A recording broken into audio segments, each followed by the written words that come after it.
Okay. Beep. Boop. Bop. Music. Video. What up, everybody? What's up, my friends? Oh my god, it's Saturday. It's already Saturday. Can you believe it? We're seeing each other for the first time this week. Well, if you don't like my Twitch streams, that is, which it doesn't look like anybody's showing up to my Twitch. I actually might turn off Twitch. Because it seems to be killing our bitrate. Our bitrate's all good as long as we're streaming to either just Twitch or just YouTube. But for some reason, we're having trouble with this. Yeah, see, it's super inconsistent. I'm gonna go ahead and cut off Twitch. There's like... Oh, Scantos is over there. Okay, I was about to say, nobody is on Twitch. Maybe I should just turn this off because it seems to be actually draining us of some of our performance on the YouTube side. Oh, I don't want to force you guys to move to YouTube if you're over there on Twitch. I just want to make sure it's running okay over there because I'm getting... Yeah, OBS is telling me some stuff. Like we dropped some frames. I'm going to ignore that for now. You guys let me know, though. Let me know if anything's going on over there. Thank you so much for resubbing up over on Twitch, Wookinger. Guys, how you doing today? How's it going? We got an interesting show today. I know it's been... I did just start. It's been all week, and I haven't really been around. It has been a heck of a week. I won't get into it. It's a lot of stuff. I'm not going to share it on stream or anything, but yeah, got through it. We're all good, and things just kind of starting to get things back up and going and figuring out how we're going to do things for the next month and basically keep Space Tomato going. So thanks everybody for coming. Your being here does help that mission. Good to see y'all, though, the regulars, the notification gang, the tomatoes, the gardeners, Punji, Anno, my good friends, hitting it up. Lord Skippy, how you doing, man? Glad you enjoyed that Derelict video. Scantos, Sparsh, Captain. Like I said, man, if you're noticing some problems on Twitch, feel free to jump over to YouTube. But I'm just watching what OBS is telling me, and it's saying orange instead of green. Really hope they're still doing it. You guys talking about salvage ships. Yeah, which is what we're going to be talking about today, everyone. Welcome aboard. Usually I'm doing an org stream on Saturdays, so it is choppy on Twitch. Okay. Like really bad choppy? Or just low frame rate choppy? But yeah, so we're going to be talking about salvage today. Usually I'm doing org streams on Saturdays, and I will be jumping into the game a little bit later with the org. But for today, it's not doing well on Twitch. Okay, I'm going to go ahead and cut off the Twitch stream. You guys want to hop on over to YouTube? If we could drop a link to the YouTube stream for everybody on Twitch. I don't know what it is about Twitch anymore, but I can't stream to there. It's not treating me well. I will look into it some more, I guess. But please hit up that link, everybody who's on Twitch, to hop on over to YouTube.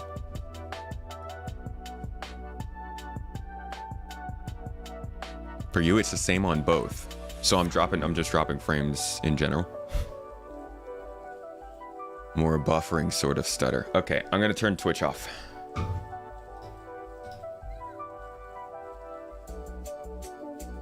Now we should be perfectly fine, yeah?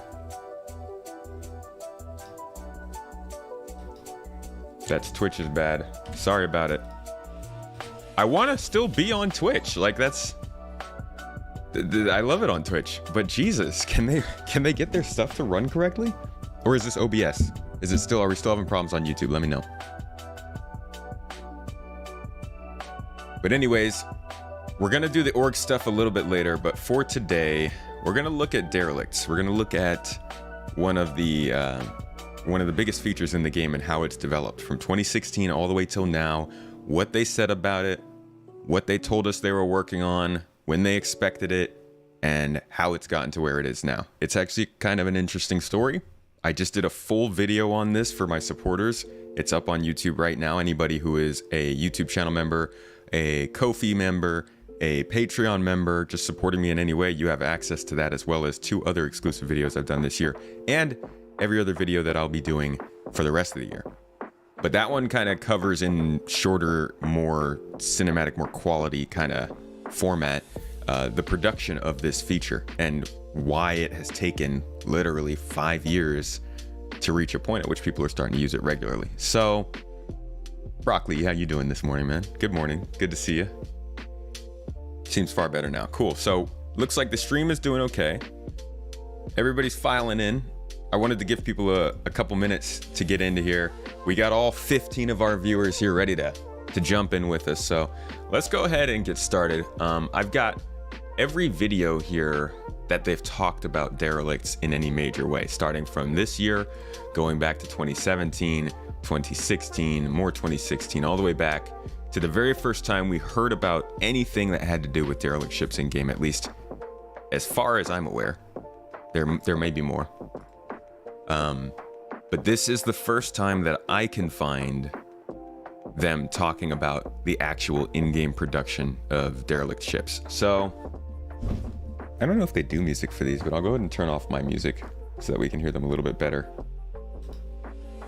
And what we're gonna do is we'll watch this together, and I might pause it and make a comment here or there, or maybe draw your attention to a certain comment because it's going to come up later on. But for the most part, we're just going to watch these together. There'll be like 2 to 4 minute segments of us watching, and then we'll talk it out, what we've been seeing.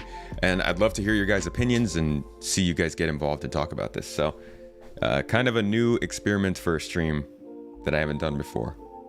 But let's see how it goes. Jump into this first video, August 4th, 2016. The stuff we're about to show you today is full R&D investigation into the catastrophic damage of capital ships. There's some very specific milestones and goals that we try to accomplish with this, because there is a high-level plan to have fully explorable dead ships, not only in space but also on planet surfaces. The idea behind the R&D work was initiated, shall we say, from a key point in the story. By the way, this is all for big ships, so this is mostly going to be Squadron 42 focused, this first video. But we'll get into more of the Star Citizen stuff, the smaller ships after this. This is just kind of the first preview. It's something that I wanted to kill 2 birds with 1 stone. So we know we wanted to achieve these things for the PU, and why not try and do the same for some parts of the story. So the starting point was, we've obviously got a lot of capital ship material that we can use, ranging from the Idris to the Javelin to the Bengal. The key point is that we didn't want to have to recreate everything from scratch. That's a super important point. You're going to hear that a lot. Keep that in mind. They didn't want to recreate new assets for these derelicts at first. So you could, for example, take an environment or a ship and go, okay, this is 100% damage now, and start again. You would get a very good result that way. But what we wanted to do is we really wanted to push strong reuse of existing assets, simple shader swaps, and full use of VFX and lighting to push a mood and a feel into these areas. By default, when I went around a lot of the different departments and I spoke to them about the catastrophic damage, the default thought that comes to everyone's head is it's on fire. Everything is burning to ashes, and no one can escape. And you surely got fire now. And that's great. But if you study real-world reference, such as aircraft carriers, big ships in the ocean, oil rigs, they have very advanced fire retardant systems that's more than capable of essentially putting catastrophic fires out, so fire crews can get in. And not only does that kind of make things accessible, but it also kind of opens opportunity to have lots of wet surfaces that we can then, with the light going out, play with very kind of clever lighting techniques to... Isn't it interesting how, so this is 2016, right? Back then, he's talking about fire emergencies on spaceships and how that would affect what derelicts would look at afterward, but no mention of the actual fire propagation in the game. I don't even think back then like that was a thing that they were thinking about, right? It could be, absolutely could be, and he just wasn't talking about it. But it's interesting to hear him talking about that, and then I think it was maybe 2020 was the first time we started to hear about actual fire catching up on ships and stuff. And I wonder how that process went. Like, were they talking about it back then or not? To try and like kind of push a mood that we're after, which is dark, dead, slow. It should kind of work. The environment that you're used to should now be working against you. So these are the things that we're trying to create. As mentioned, first we looked at a lot of real-world reference, such as oil rigs, large structures that can put themselves out, like aircraft carriers. Obviously, that's not enough. There's a wealth of films and reference that we can kind of look at and pull inspiration from. I'm lucky enough to have worked on some of those, so much like the cat. But the real kind of mood and feeling came from a lot of kind of Ridley Scott stuff. And if the wheel isn't broken, I don't believe in fixing it. So More Ridley Scott. We had a lot of inspiration from IP such as Alien, Blade Runner, all the 80s classic sci-fi films. You can find like those iconic things in the game already.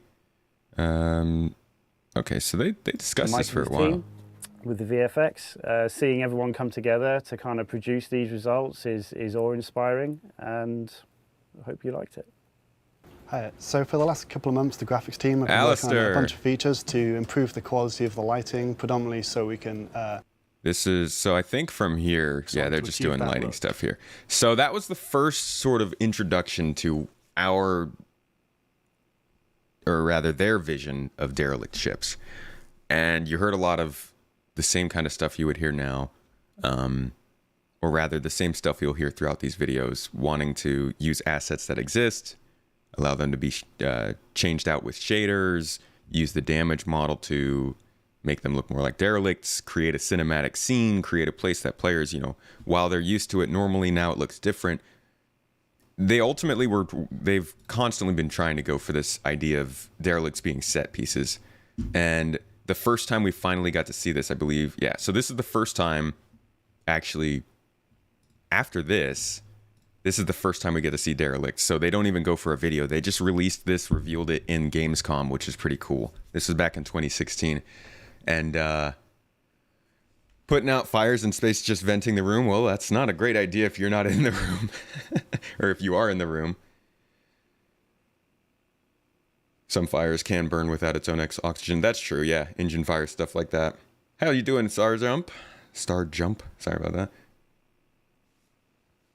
But yeah, so this is going to be the first reveal of a derelict, and we'll see, of course, Chris has got the commentary for us. There we go. And so one of the other, great things about Star Citizen, you'd be walking around a space station, walk out, get in a space ship, fly 1,000,000 kilometers, land on a planet, get out, get a mission. This was before we had mission givers. This was before we had dynamic events. This is before we had moons to land on. Space stations didn't exist in any large way. Like, this was as basic as it got when it came to Star Citizen. And get back in your ship, fly to an asteroid little belt around the moon, and come across the space track. Yep. All seamlessly, all the rest of stuff. Going from one sort of operation on foot, FPS, EVA, spaceflight. So it looks like there's been full decompression and it's vented inside. You want to, and if we look at, we can see through the dark, there you go, you can see little Glenn outside. Let's start EVAing, there we go. As we follow him. Okay, back to Glenn, and let's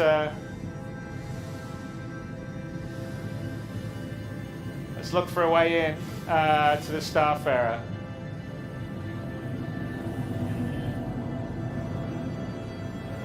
Glenn. Check the Expanse, and that's... Oh, I know the Expanse. I got it tattooed on my body. Wow. Some They pretty event rooms before catastrophic battle to damage. prevent fires and also prevent other issues so everybody is in a spacesuit. Yeah, but Alright, like the Expanse is like, I mean, that is the most utilitarian space situation ever, right? They don't have ships for lounging or ships for hanging out, or I mean, I guess they do actually. And, you know, whenever they're taking around Avasarala or something, or an executive or politician, they don't have spacesuits on. They don't have the rooms vented. They're going around like they're passengers. And granted, military ships should definitely be prepared, but in this game, they will have to have situations in which you can take care of fires without blowing all your cruise ship passengers out into space or anything. Let's look back and see. There's Chris waiting for us. Looks like we can get in. Let's jump ahead a little. Ever see this ship in game? This is the Starfarer wreck. This used to be in the Yellow Belt.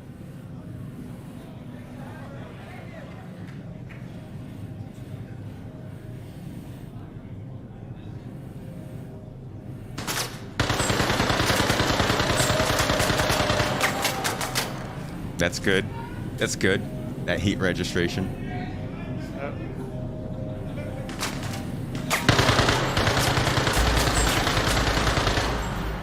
There we go.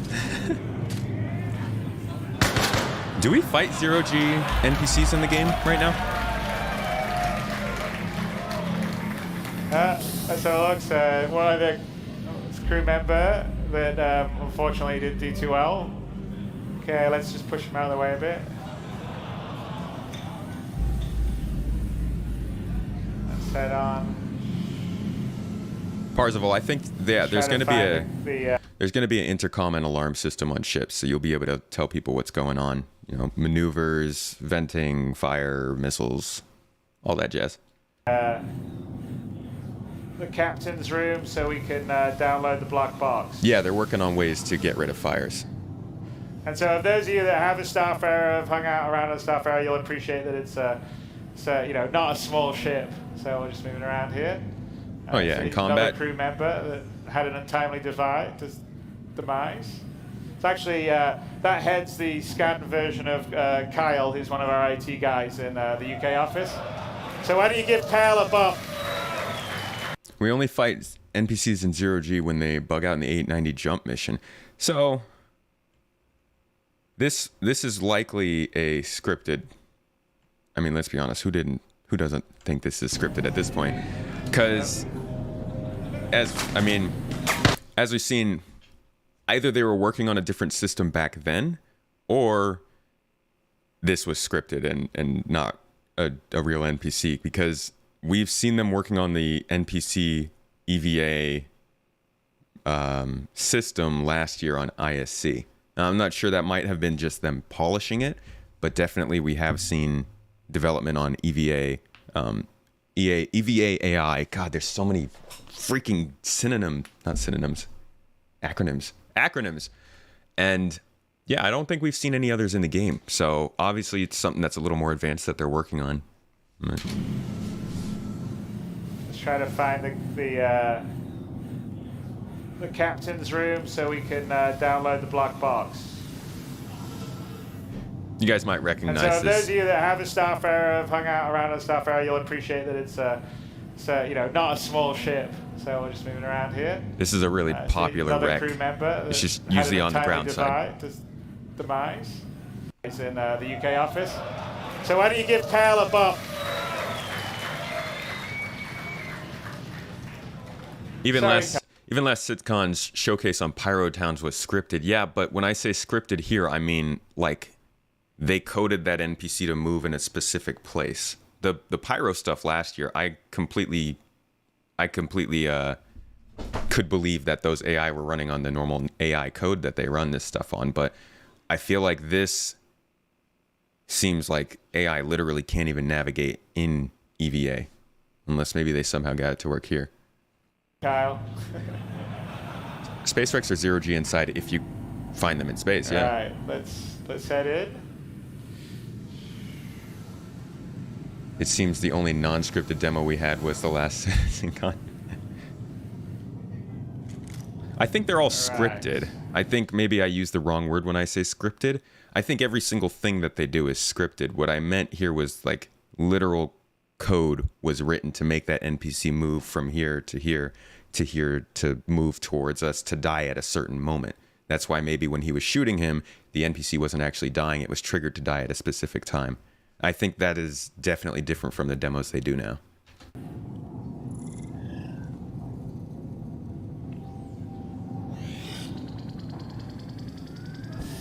Okay, we're downloading the black box.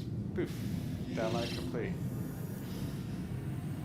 So there we are, objective complete. We retrieved the black box. We just made 3,000 credits.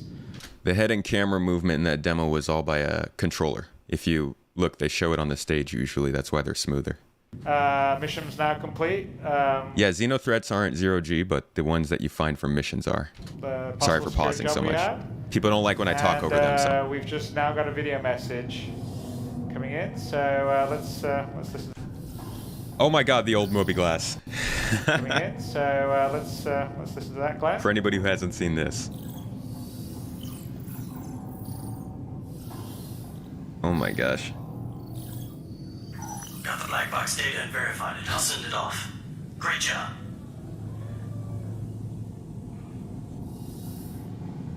You know, I'm just gonna throw this out. But I ended up talking to a couple of contacts of mine. Turns out the pack that hit that ship are squatting in an old facility on that nearby moon. I'm just talking here, but it's not crazy to think Miles is so sketchy. There. These outlaws are scum, so it's not like anyone will miss them. The company's gonna claim the insurance. So it wouldn't technically be stealing if you happen to head on down and take it. Again, I'm not saying anything here. I'm just gonna send along a location on that moon and do what you want. So, Miles so sketchy. So this is basically all they have to show. The derelicts back then. What do you guys?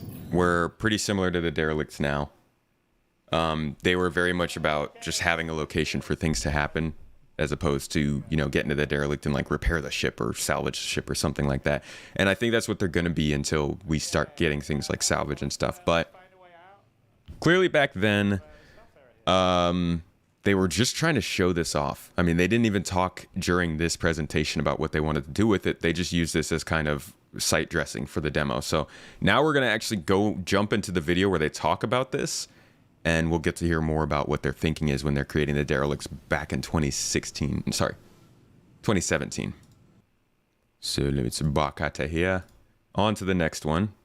Oh yeah, so this is still 2016. This is like a couple days later. So a couple weeks later, around the verse, this is the dude we saw in this original video back here, still talking about kind of what their ideas are for derelicts and stuff. Would it be possible to have a part of the wreck that has gravity, like gravity generator is still working? Oh, geez. That's a lot. I don't know. I mean, I'm sure that you can have the whole gravity generator working, or the whole ship, but I don't know. I mean, static coded. Yeah, it's not changing. The AI isn't actually functional in that part. That's what I thought, at least. I've said this before, they shouldn't hand make these derelicts. They should finish gold standard all ships and then crash them randomly using quanta. They talk about that in here. So you'll get to hear more about, they don't want to create them, they don't want to hand make them, or at least they didn't. I wish we could change the background of the Moby Glass to be opaque. Hopefully someday, yeah. Makes no sense to do this now if abandoned and destroyed ships will be derelicts. This isn't now. All of this, Tito, that we're looking at is 6 years ago. So we're not looking at what they're doing currently. Myself and Chris have had more to talk about quite on a few that. discussions regarding the dead ships. We're also both passionate about having planets that are potentially completely dedicated to ship salvage. So with the derelict ships, there's always, as explained, we want to take the stuff that already exists in the game, which are broken apart. Give this man some backup music. Once a ship suffers catastrophic damage, it breaks apart. How can we reuse these assets and kind of be very creative with them? The stuff that you saw in... So you hear it right there, right? I'll go back. He says it right there, though. They're not focusing on creating new bespoke crashes in 2017. They're focusing on taking the assets they already had, swapping out a shader, and putting the parts down because they already worked on it. It breaks apart. How can we use these assets and kind of be very creative with them? The stuff that you saw in Gamescom was very much the first step of that. We are already progressing further with it. So the work that we're doing, as we've always explained, has always got a longer path. Obviously, we've got kind of 3.0 coming due at the end of the year. The work that we're doing does fit into that. Again, it's really kind of about kind of creating these options for design to have. So if you come across a derelict ship in space, don't be shocked. It's not a bug. It was always supposed to be there. It's something that you know, we want to push more. It's also interesting to note that he said, let me go back. If you come across creating these, it does fit into that. Again, it's really kind of about kind of creating a longer path. Obviously, we've got kind of 3.0 coming due at the end of the year. The work that we're doing does fit into that. Again, it's really kind of about kind of creating. He mentioned, sorry, I missed it. He mentions the design team. And I think that's a super good point. It's something they talked about at the end of last year. And if you look, he's the vehicle art director. Now, I don't know which team he's on. I don't know if it's the tech team, the feature team, or what. But he talks about how they want to create situations kind of for the very creative design team to use. And that's because they create the tech, they create the ships, and then the design team takes what they've made, put it into the game. And I think that might be sometimes where some of the disconnect is that, yeah, the tech has been created, but the design team has never gotten into a position where they can actually give it to us. So we either don't see something or we see something that's slightly different than what we expected. I think it's a bad idea in general to take anything CIG said in 2016 seriously, unfortunately. I mean, it's all here. I am here as a source to try and help people understand the development process of Star Citizen. We can't just ignore we can't ignore half the production if I'm going to do that.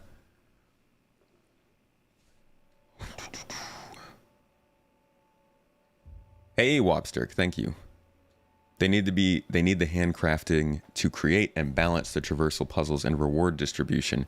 It's that simple. Okay. That you saw in Gamescom was very much the first step of that. We are already progressing further with it. So the work that we're doing, as we've always explained, has always got does fit into that. Again, it's really kind of about kind of creating these options for design to have. So if you come across a derelict ship in space, don't be shocked. It's not a bug. It was always supposed to be there.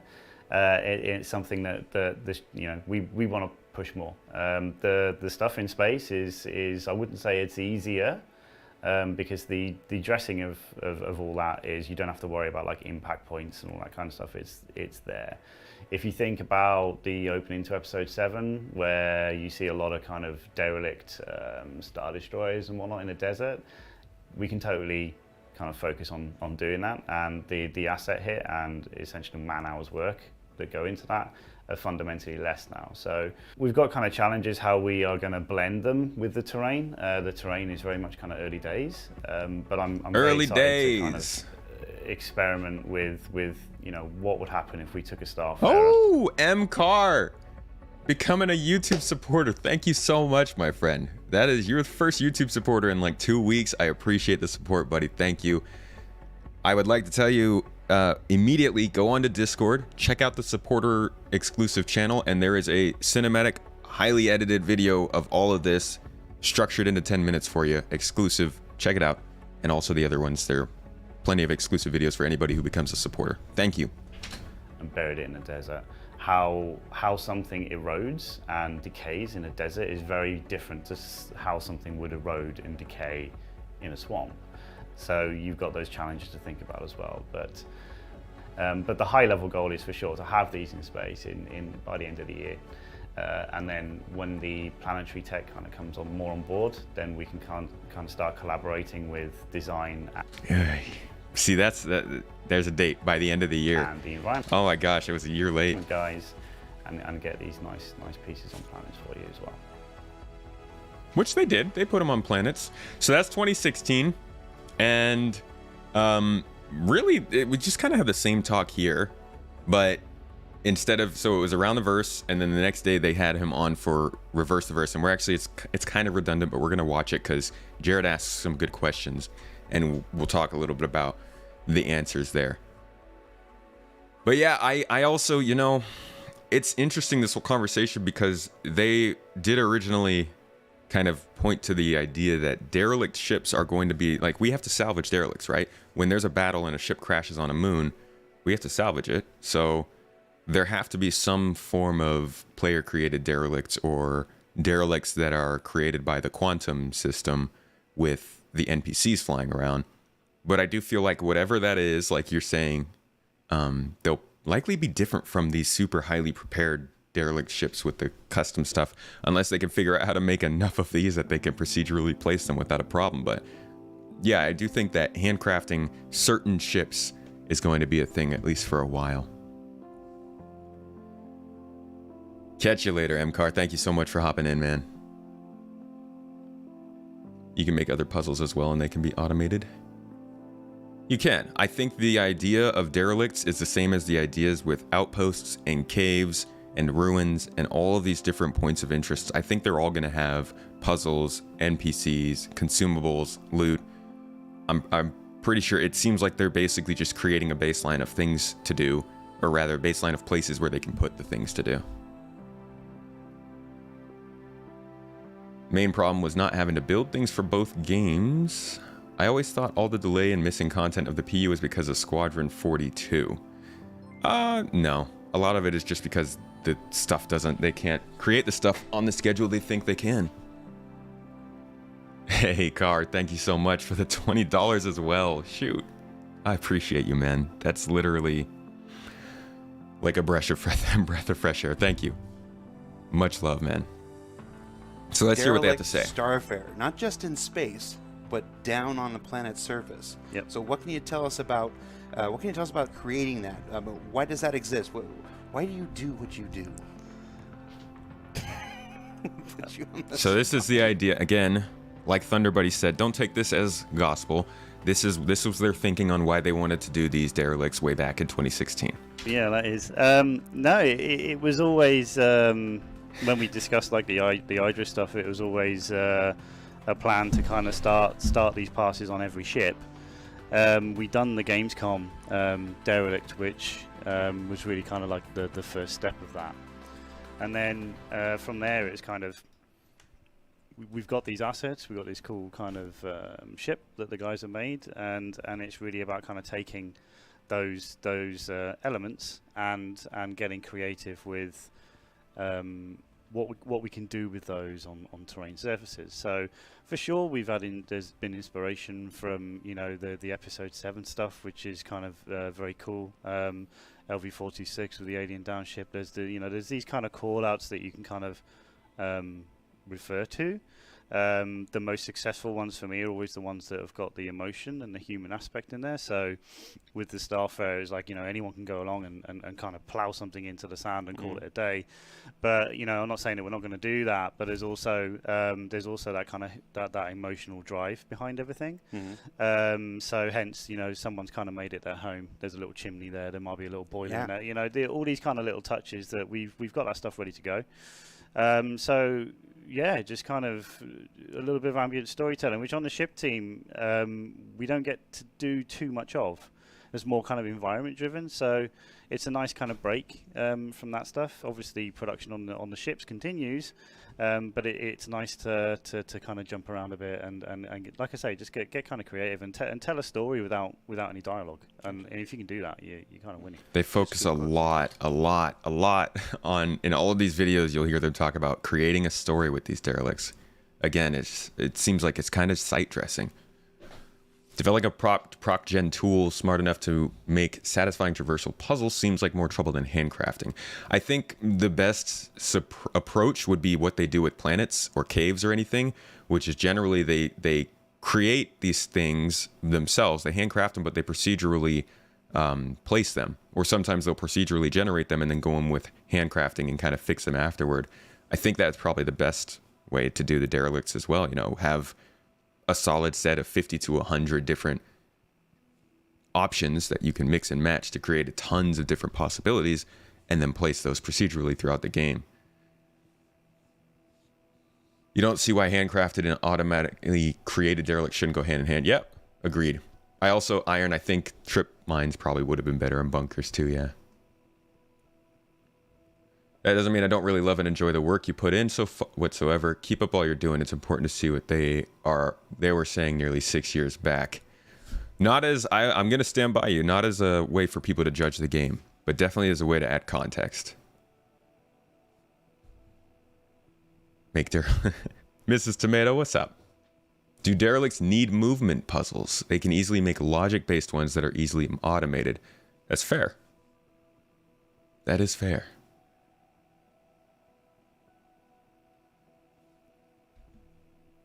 To be honest, you would expect there to be more derelicts in Pyro than in Stanton. Yeah, agreed, Fish. That's what they explicitly said they're doing. They showed that on ISC like a week or two ago, procedural assistance. Yeah, generally the way that they go with the stuff. Anyone else notice a significant bump in performance since the patch yesterday?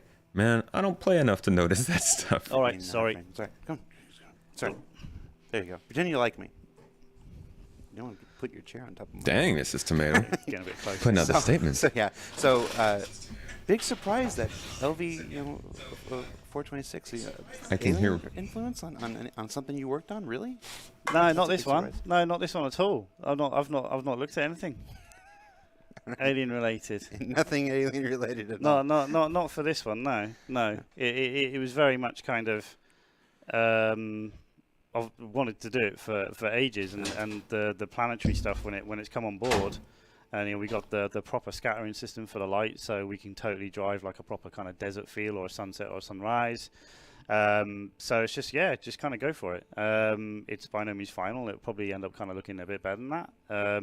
But yeah, that was put together fairly rapidly. So the kind of the overall kind of approach for it all is to essentially have loads of these made with different kind of compositions, different stories, different layouts that design can populate with NPCs and create missions. Yeah, create missions, but it's also kind of like that feeds into the procedural system then. So yeah, I'm excited. There's a really good scene in Oblivion, the Tom Cruise movie, where he's just walking along this terrain and he just kind of falls through the glass.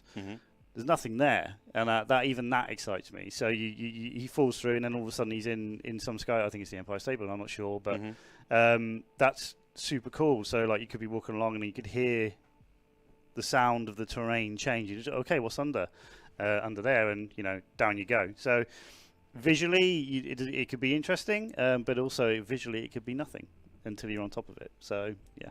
Visually, they're generally nothing.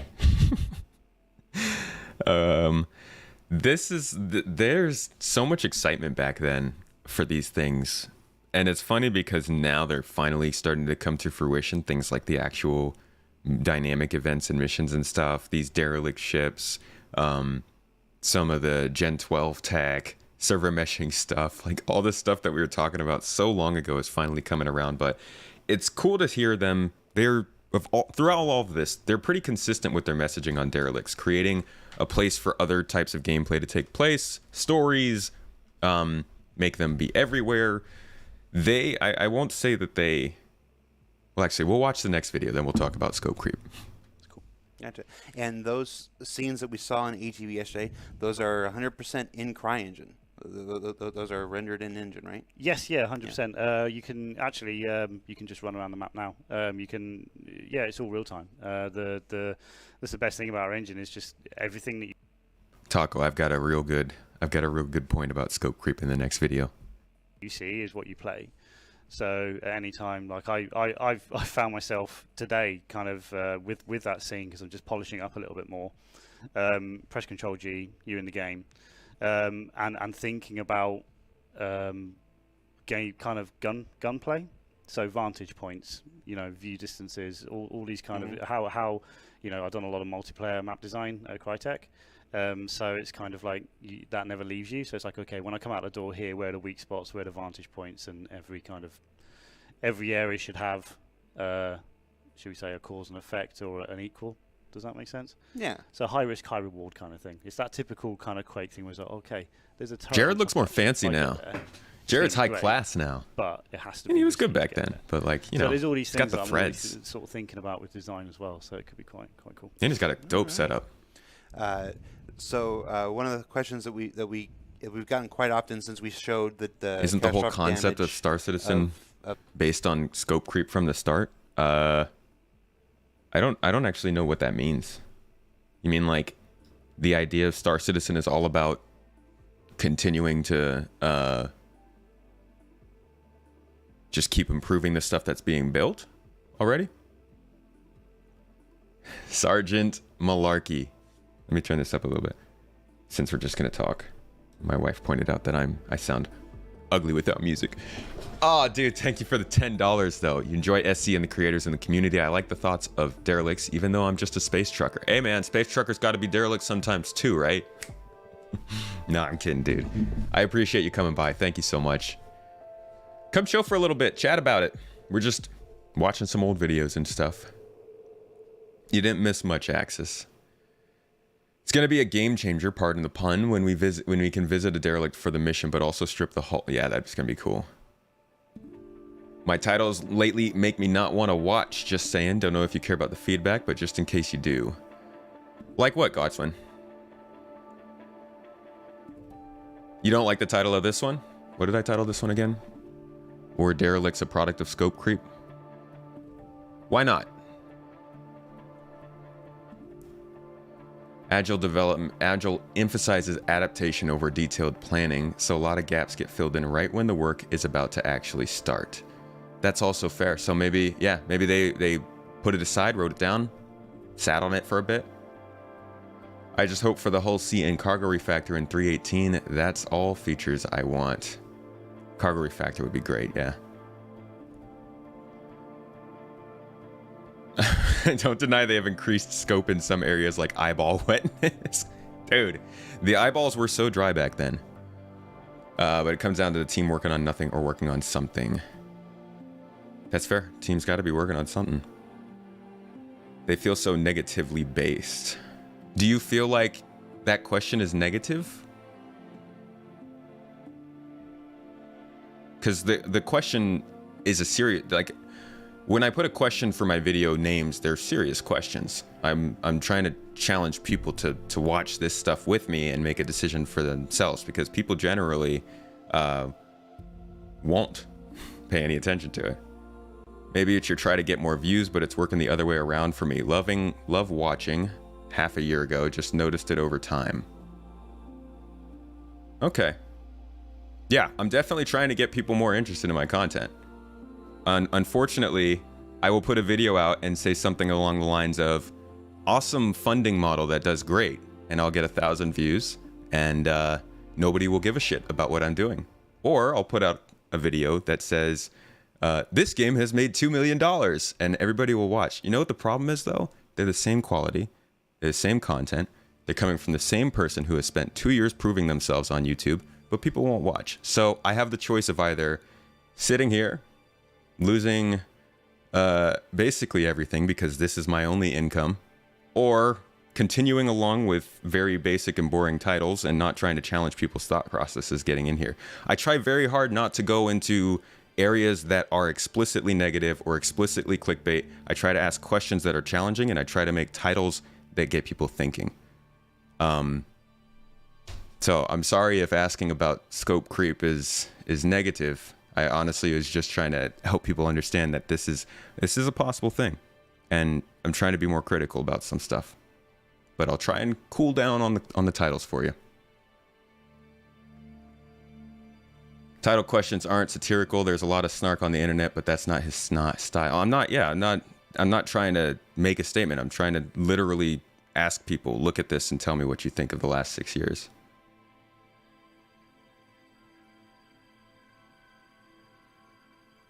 Perfect plug for the patron. All your content's top notch. Good that you know that. Keep the confidence. Confidence doesn't pay the bills, man. It's okay to approach things you enjoy with a critical eye. I've been criticized 4 times in the last 2 days now for being too negative about this game. And yeah, I'm wondering how much longer. I mean, maybe I need to switch my whole scope. Maybe people think I'm way too positive already. It was at first sight, and now hearing your perspective, maybe future titles will come across as more neutral. Apparently, it doesn't matter if it's at first sight, man. It's a big deal. Can't be a white knight, can't be a black knight. Gotta be a gray knight. There's a bunch of stuff to be critical about when it comes to the game, period, and it's good to ask those questions. I wanted to, yeah. I spent 2 weeks working on a video for my supporters on Derelict ships, their production cycle, and halfway through the video, I was writing the script and I realized, wait a second, they're talking about this stuff and it sounds like their ideas changed on this product over time. And I want to know, do other people notice this? So I based the whole thing around scope creep. Now, that's not the point. The point is to look at the production cycle of the product. But if I just said production cycle of Derelict ships, who's going to care, right? Instead, I'm talking more about what drove that production cycle, which was the building of the scope of the feature, and thus brought on the question, do you guys agree with this? Is this scope creep? That's how I do it. There's a long process that I go through to try and come up with these things. And it does suck that when I do it, people kind of have a first-second reaction to it, and that's how it gets labeled. But I promise I do put time into this stuff.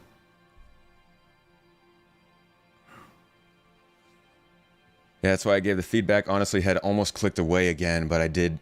Glad I didn't since you react to it. Well, thank you for listening.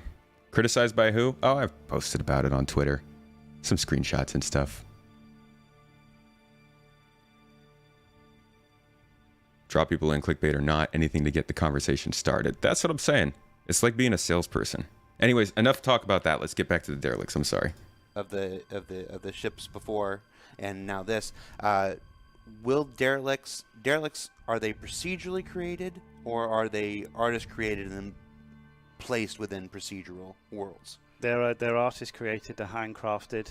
You have to do it. You have to do that to kind of get that quality. Mm-hmm. But then they're procedurally. The plan is to have them procedurally distributed. Gotcha. Yeah. And which is what they said last month, right? They're still doing that. They're handcrafting them and then procedurally making them. What I think gets confusing is how they say that they want to use the damage past parts of the ship to create these derelicts. And I think the question there is, are they creating those during the ship pipeline like they used to say, or are they making them after the fact? And I think that might have changed over time. Create these pretty quickly now. Yeah, that took that whole scene in that video took me 1 day. 1 day. 1 day. It's amazing. No, I mean it's just like I say, all these things are coming on board now, and like obviously, I didn't make all the assets in 1 day. It's all the editor work where you got your library of goodies. Mm-hmm. Yeah, Godwin, that's actually kind of the hope. The hope is that people like you who know my work will click on it because you know that I would put in the work to do a video you'd like, whereas the people who care more about that video of scope creep are the ones who click on it because it's a video about scope creep. You're just like, okay, go. You know, we got all these kind of, the environment guys are creating all these kind of cool terrain things. So you get creative with what you got, and it's very much kind of the mythology at Crytek was that's kind of stuff. Jack, actually, 10 things you wish you knew before you started playing. Almost. I'm about to do a video called 6 things you should do when you first start. That's not what I'm going to call it, but that's the subject. So pretty close. Me as well, where we'd have these kind of libraries of just awesome stuff. Yeah. And there comes a point where you just have to work with what you've got, right? And that's what we've done here. And it's very much kind of early days, but that's Well, that's game development though. It's the improvements are exponential. You know, the first year on a project is not equal to the second year on a project. It's not equal to the 4th year on a project. I mean, the improvements and the speed at which you can create things just increases exponentially once you've got that foundation of systems in place. It's you have to speculate to accumulate with game development. It's very kind of like you say, the development curve is very flat for quite a while. Then it kind of accelerates until you're pretty much on autopilot. And we're kind of approaching that crest now. In my opinion, we are. And I've got quite a bit of experience, and I've seen kind of several games kind of go out the door, AAA games, and yeah, it's all shiny from the outside, and all the trailers are great kind of when you see that stuff, but when you're actually involved in the project, It's really interesting to see. Yes, it's all there and it's working, but the real kind of push comes in the last kind of 6 months of development, because that's when all the systems are working in harmony, all the visuals are there, all the assets are there, and everyone's in tune. You know, so it's a very human thing, developing games. It's what fascinates me the most about it. And it's why I started working, because I used to work for myself. It's why I'm actually kind of curious now. What were the other negative titles that you were seeing? Because I took a quick look, and I'm kind of curious. Having a neutral approach will end up with a massive channel growth. Thank you. came back into working in the studio. So this comment didn't age well. Let me go back. It's a very human thing, developing games. It's what fascinates me the most about it. And it's why I started working in studio, because I used to work for myself. It's why I came back into working in the studio. So because I missed it, and yeah, it's that's the result. You know, that one day thing is the result of all that, where you speculate to accumulate, you invest, and then the reward pays off later on. So yeah. That's good. Damage shaders. Now, damage shaders are used commonly for smaller ships and stuff like that. This fan asks, are damage shaders something that can be implemented for larger ships like Idris's or stuff like that? How is it the same process? Do they scale? It's really kind of a case of when you go up in scale, the construction techniques slightly change for everything. Even like the base, without even talking about shaders, the base modeling and everything has to be different because you have to render it all and it has to all fit in memory, right? But when it comes to like shaders, it's really kind of a case of authoring these shaders and being kind of clever with things like kind of detail maps. We have the facility to cake info into a second UV channel, so we can use that as a mask to bleed through. So every kind of ship, when you hit it at the moment, I don't know what that means. This beautiful kind of we call it gubbins. This beautiful kind of mechanical detail starts coming through. With the capital ships, it's very much that, but kind of like times 10, because it's the scale, right? So wait, did Jared really say that, Lucid? That's a good point. When did he say that? That's a huge deal. That makes a complete difference because, yeah, I mean, that gives them a really, really clear out to not have to make ships that already crash derelict ships. You will still dissolve meshes away, which we're doing at the moment, but what's underneath that with a capital ship is just Jack, that's going to be a good video, right? It's got far more lighting information in it. And again, you can kind of look at so much kind of successful IPs that have done this stuff in cinema.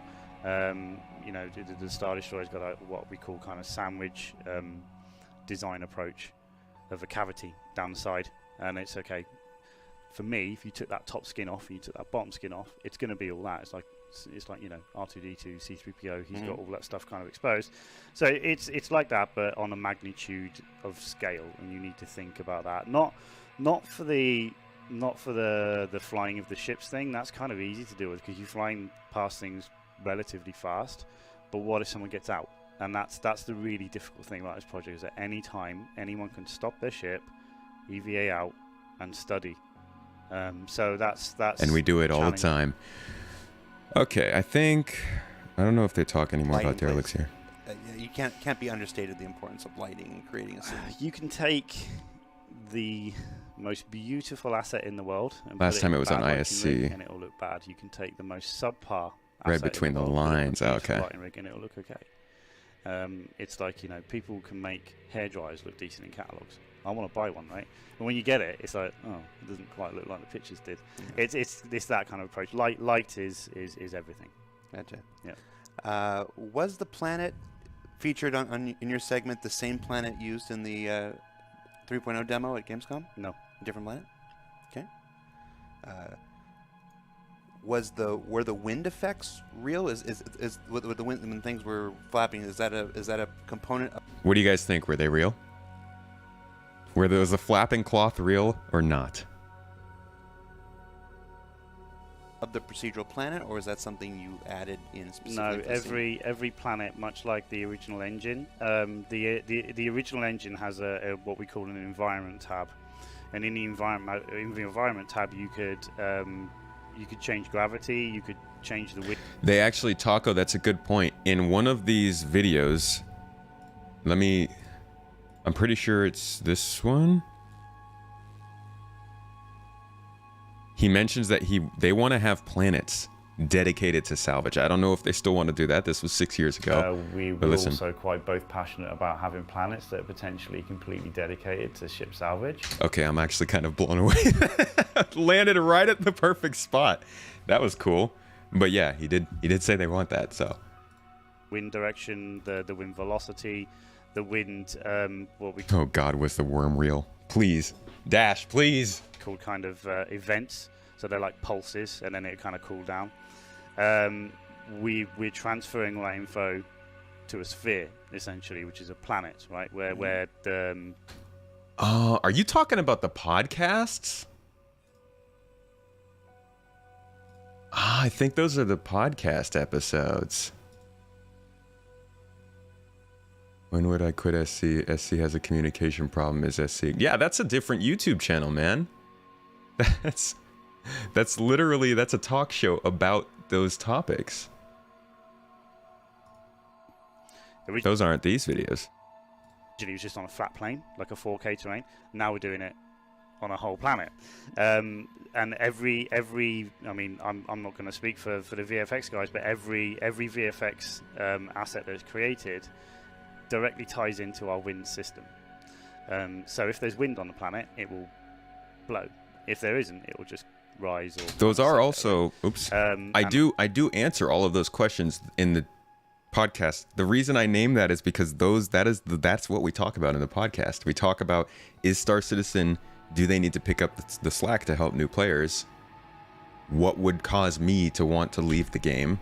That's oops. So you just increase the wind. I also focused on, yeah, I think they have a communication problem. That may be negative, but I think that's something that really needs to be said. And I've said it before in the past. CIG's not great at communication.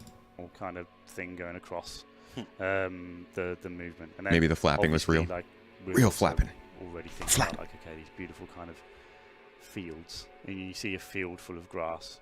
And you get these waves going through the fields.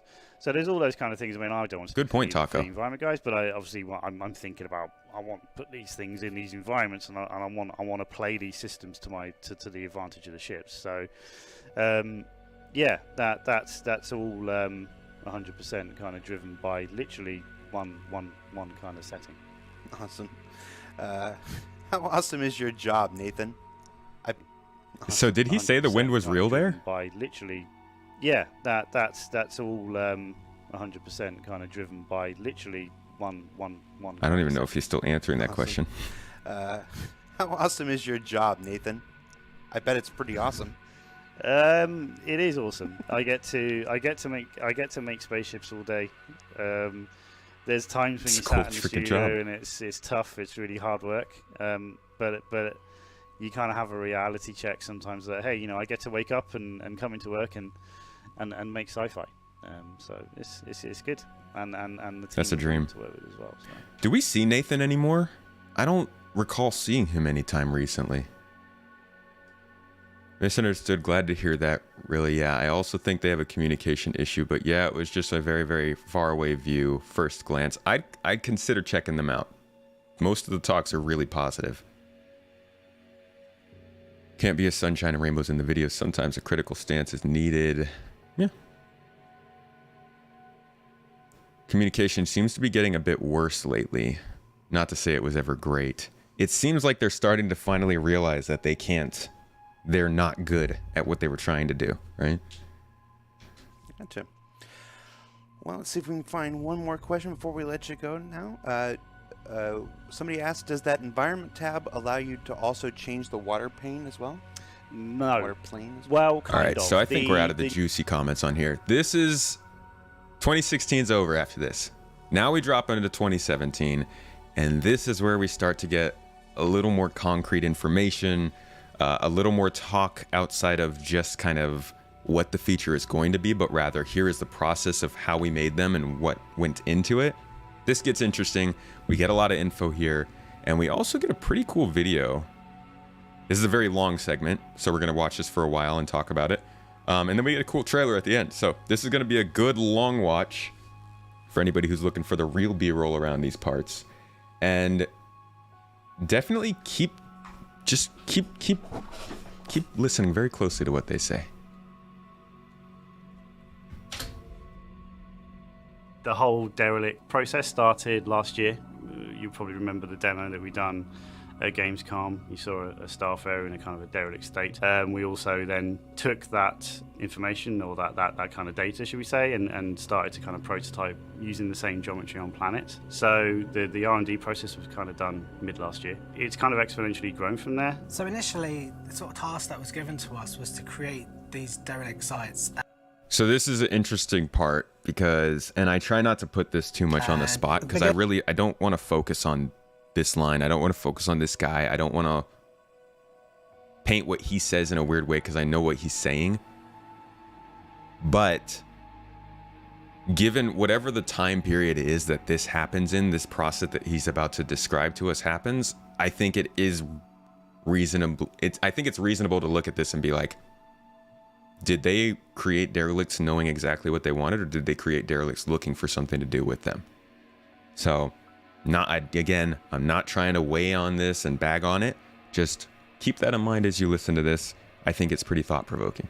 Beginning, it was sort of more of a technical challenge where we were just trying to break the ship apart. But then I think gradually over time, the more we started to delve into it, the more the possibilities of what could be done with it was just sort of growing and growing in scope. So by the end of it, we were thinking things like inhabited like space sites that have been taken over by bandits. You could be set up as decoys for both potential enemies that could be kind of waiting there for players to then sort of jump into and then surprise them. And the more we thought about it, the more it sort of grew and the more ideas that sort of came about from it. So it started off as more of a technical sort of challenge and just trying to get something in there, and it sort of grew in scope as we went along, which was for us like a really exciting thing. So like I said, I don't want to focus a ton on what he said because I do think probably from his perspective that is what it looks like, whereas somebody else higher in the company had their, they had their mind made. But it's little things like that you hear, and this goes to Lucid what you just said.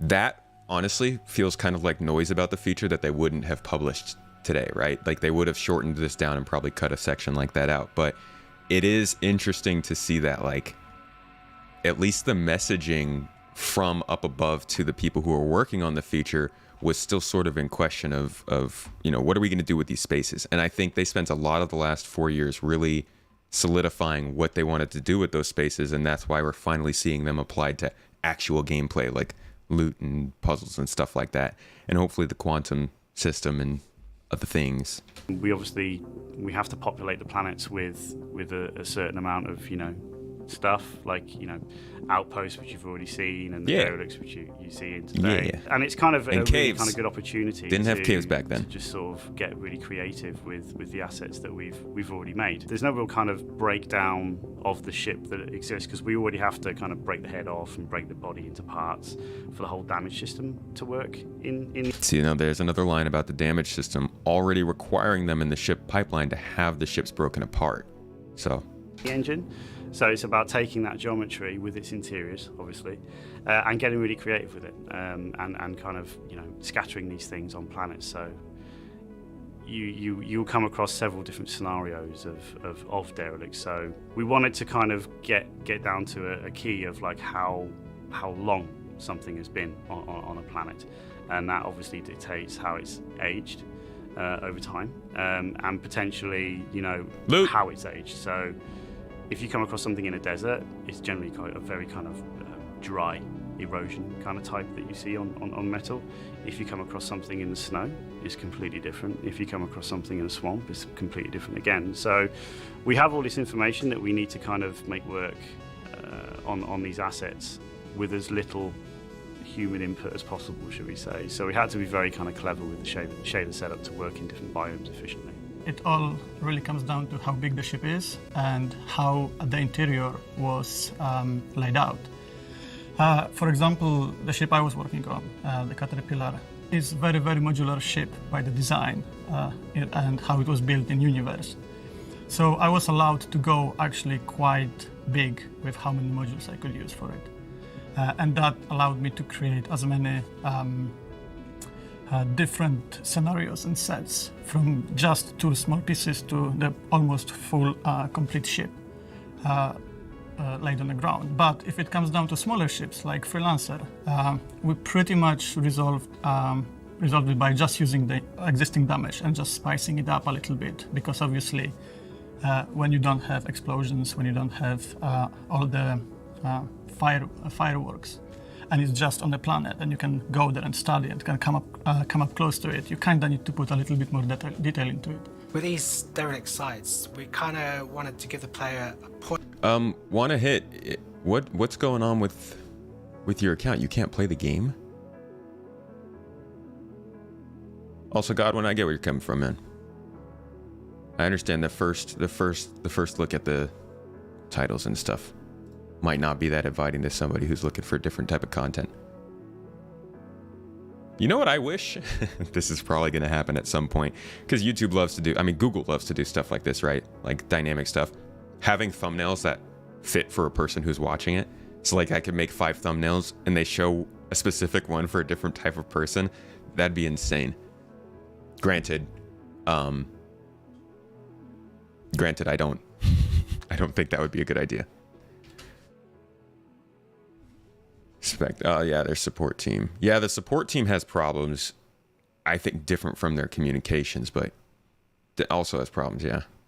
You can play the game and get in, but within 3 to 5 jumps, your ships stop working. That's strange. I haven't heard of that one. Point on a planet somewhere in the universe, which gave them a destination. And we didn't want the destination to be simply just some pieces on the floor. So for us, we want to explore the idea. Taco, this is a good point. Does it feel like a lot of the stuff they showed off in old videos seems to not exist in the game currently? Stuff that was also added in previous patches. Oh, you mean like stuff they put in patches and then took out? It's definitely possible they took stuff out of patches in order to save some space. But like, if you're looking at like, for instance, like this is from the demo. I think this is Sitcon, right? It's either Sitcon or Gamescom 2017. So if you come up, this was some conceptual video that they used to show the wrecks. I don't even know if they're Constellation wrecks anymore. So it's a good point, like you said. There's definitely stuff that you'll see in these videos that aren't in the game, whether that's because the stuff that they were using is broken, whether they made a feature, it worked but not as well as they wanted it to, so they pulled it back to work on it more. There are some times at which things get put in the game and then taken out. Resulted by just or we see things and then for years they never make it into the game until at some point they just randomly do. Using the existing damage and just spicing it up a little bit, because obviously when you don't have explosions, when you don't have all the fireworks, and it's just on the planet, and you can go there and start. You have an issue council thread, uploaded 5 videos on it, still haven't gotten a reply back. There's a handful of us having the same problem. Okay, yeah, they're gonna have to get to that pretty quickly. And can come up close to it. You kind of need to put a little bit more detail into it. With these derelict sites, we kind of wanted to give the player a point on a planet somewhere in the universe, which gave them a destination. And we didn't want the destination to be simply just some pieces on the floor. So for us, we wanted to explore the idea of these derelict sites being a character within themselves. So when you approach a derelict site, you could then, just by looking at it, seeing what it offered, whether it's hostile, whether it's something that was a severe crash. Just to put this to rest, Fish, I get where you're coming from. Godwin, I get where you're coming from. You were just given some feedback. Obviously, I'm not going to look at your view and be like, oh, I got to change my whole strategy if he's not going to come. But you're giving feedback based on the idea that other people might feel the same. I get that.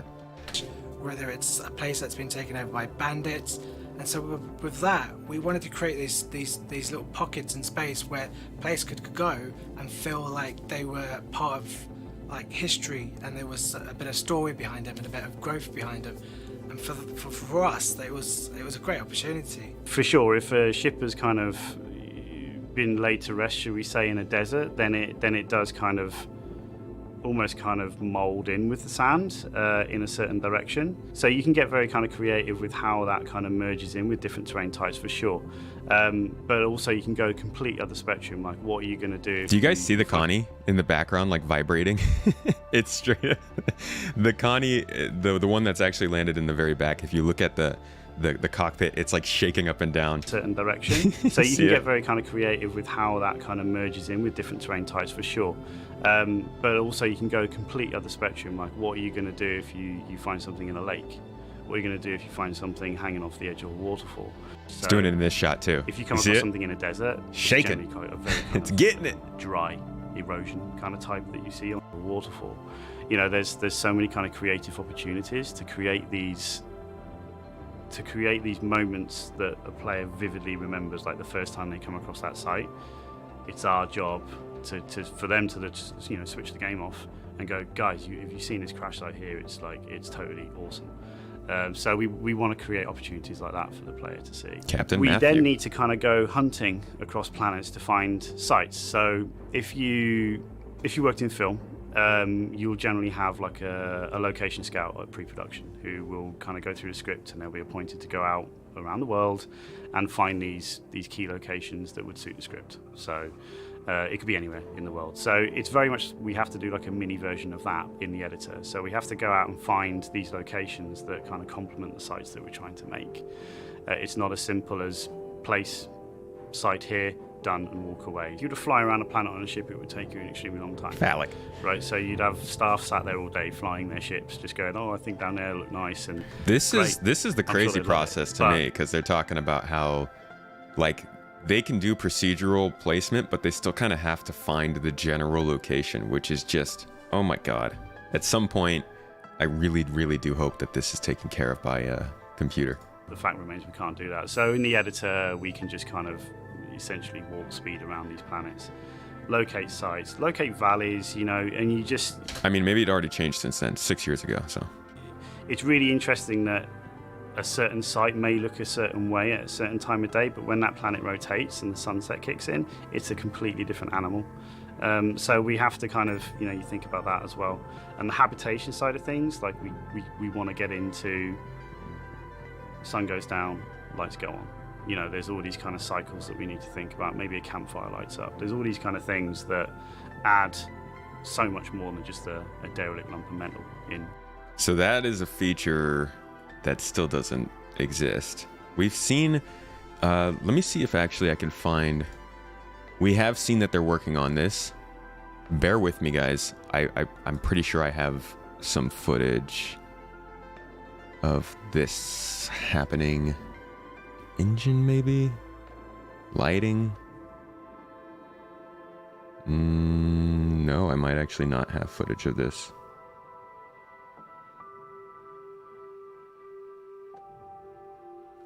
No, I only have the real-time lighting probes. So, we've seen that they want to work on this whole idea of like timing, changing lighting and stuff, and we get it in cities, but we still don't have it in derelicts and things like that. And I'm wondering if that's going to be considered scope creep when they bring it in, because they haven't talked about it much.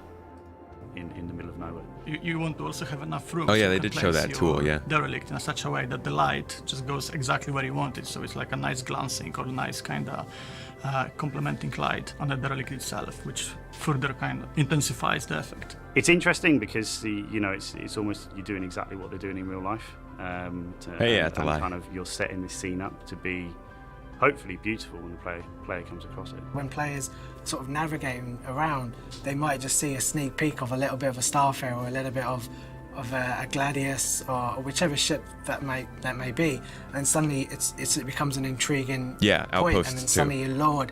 Does the Outpost lighting change over time? That was where I remember them showing it off. It was last year. Into this location that you never imagined. And I think it's moments like that which just add to the whole universe, where you never expect to come across something, and suddenly you find something which just tells a tale in the story. When we come to work on a derelict site and how we approach it, we sort of have to use our own imagination and kind of come up with our own scenarios of what could have possibly happened in this crash site, what could potentially have developed over time with a crash site, because it might just be an initial crash, but then over time, different factions might have taken it over. So they might have all left a little trace of history. And for us, there's no written law in any of this. It's kind of up to us to just go a bit sort of wild with our imagination, sort of really push it. And it's great for us as an artist because it's a bit different. I found it. I actually found it. Check this out. So this is what they were testing a couple of years ago. I mean, it's really basic. This is literally like, you could probably post this as a meme and be like, Star Citizen working on lighting turning on and off. But they were working on time of day lighting and getting these things to function with the rotations. I don't know. I don't spend enough time on these moons, honestly, to be able to tell. But they have been working on it, working dynamically with every planet and every moon's rotation and how they interact with the sunlight, which I guess is, it sounds a little more complicated than you'd expect, but this is what they were just talking about with the Derelicts. So yeah, he talked about it like it was just something, but they definitely have been working on it. From just a sterile ship, we saw with these derelict ships, it was a way to take the existing assets and do so much more with them. The first part of the process, obviously, we build off the stuff that we done last year. The shader setup that we done just kind of wouldn't work anymore for the way the planets work. So the second layer on a ship's shader needs to inherit what the biome is, right? So there's always going to be metal, but then that second layer could be snow, it could be sand, so it harmoniously blends with the terrain, right? It doesn't look like it's just been stuck on. And it's a case of really kind of understanding what you're trying to do with the site. So as we've worked and the guys have kind of worked on this stuff, we've been going, oh, you know what would be really cool? Like, could we set up a little base here where someone's kind of taken the husk of, or the hull of a cutlass, and they've created a little hacking pod out of it. That instantly transforms that ship into being something completely different, and it's a makeshift home for someone. And yeah, kind of like if you were to find a site potentially up high in a high altitude, for sure, like where you're going to get power from. Obviously, you've got solar panels which you can use, but we're also trying to get movement into the scenes as well. So rather than these kind of static sites, just putting some windmill fans, generating a bit of power, a few aerials wisping in the wind. Cloth obviously speaks thousands of words when it's moving. There's all these kind of little things that we're trying to do to kind of, it's like that kind of subconscious meaning to everything that we're trying to execute at the same time, which is cool. I think it's really cool, and the guys have done really well at kind of creating this kit that complements the sites as they are. So, as I said, we started off with the base hull, and you're still going to get these sites. 80% of them, you're just going to find the ship, and there's going to be nothing in there. The other 20% will be someone's come across it and they've decided to make it their home, their outpost. Maybe it's a smuggler's den. There's all these kind of archetypes that you can kind of tap into to get really creative. Sometimes when they say things like that, I feel like they've gone a little bit more game, less sim. By the way, thank you so much for becoming a channel member here on YouTube. I will say it again, anybody who becomes a channel member, you get exclusive videos every month here on the channel. You also get access to behind the scenes, which will be coming out later today, Inside Space Tomato, which is kind of a dirty name, but I haven't figured out another name for it, and exclusive chat rooms. So thanks so much for becoming a member here. You also help for us to pay to eventually move out of my parents' house and get an apartment. So thanks. Global illumination. Is that what they were calling it? I don't know. Whatever they had labeled on there. No, this is just environment probes. I think just to read the time of day. Static environment probe does not alter with the time of day. Okay, so that's not the right one. Yeah, these I think. No, again, does not alter with time of day. So I'm not sure what they were showing off here. I thought they were showing them change with time of day. That's what it seems like.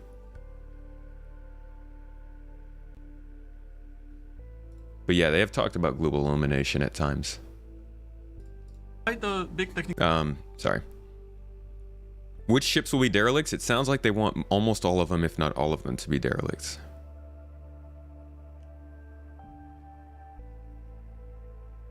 Windmills in different directions, unplayable. You gotta be able to get all the wind, man.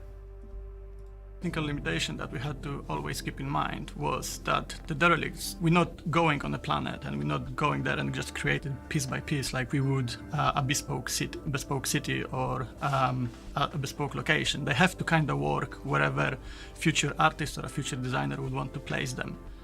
So we had to always keep in mind that the ground it's going to be placed on, it can be flat or it can be fairly distorted.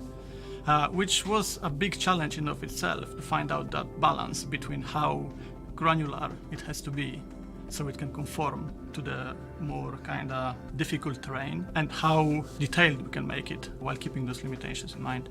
Our technical artist made a special piece of tech for us that basically is able to track an area that we selected for all the deformities and all the how the ground is actually how it looks, and it can sample all the areas where we want different pieces to be at, and it will place it exactly so it's bedded exactly how it should be, and we don't have to do anything. We actually build our derelicts on a flat surface. Everything else is done by an amazing tech done by our technical artists. Once we got all our pieces together, we started having a bit of fun with putting these rec sites together.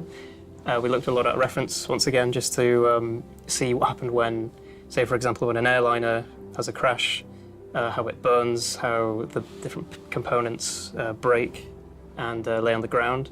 So we looked at the reference, we assembled our pieces in a separate level. That way we had a bit more control over where everything went and we could figure out exactly where things were going to go. And then it was just a case of packaging that together, exporting it onto the planet, and then essentially figuring out how it aligned with the planet. Just going from there, really. Just a lot of iteration and a lot of back and forth, but it was necessary to get the result we wanted. There's the whole kind of design side of things. So these they're not just there for show. Design obviously have an input in what goes in them. You know, are they a mission waypoint?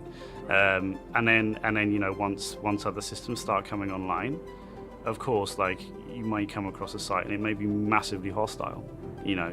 And what intrigues me, and I kind of think I touched on it last year in an interview I'd done with Jared, he was talking to me about, like, you know, what were you thinking? And I'm just like, well, I think in multiplayer map mode.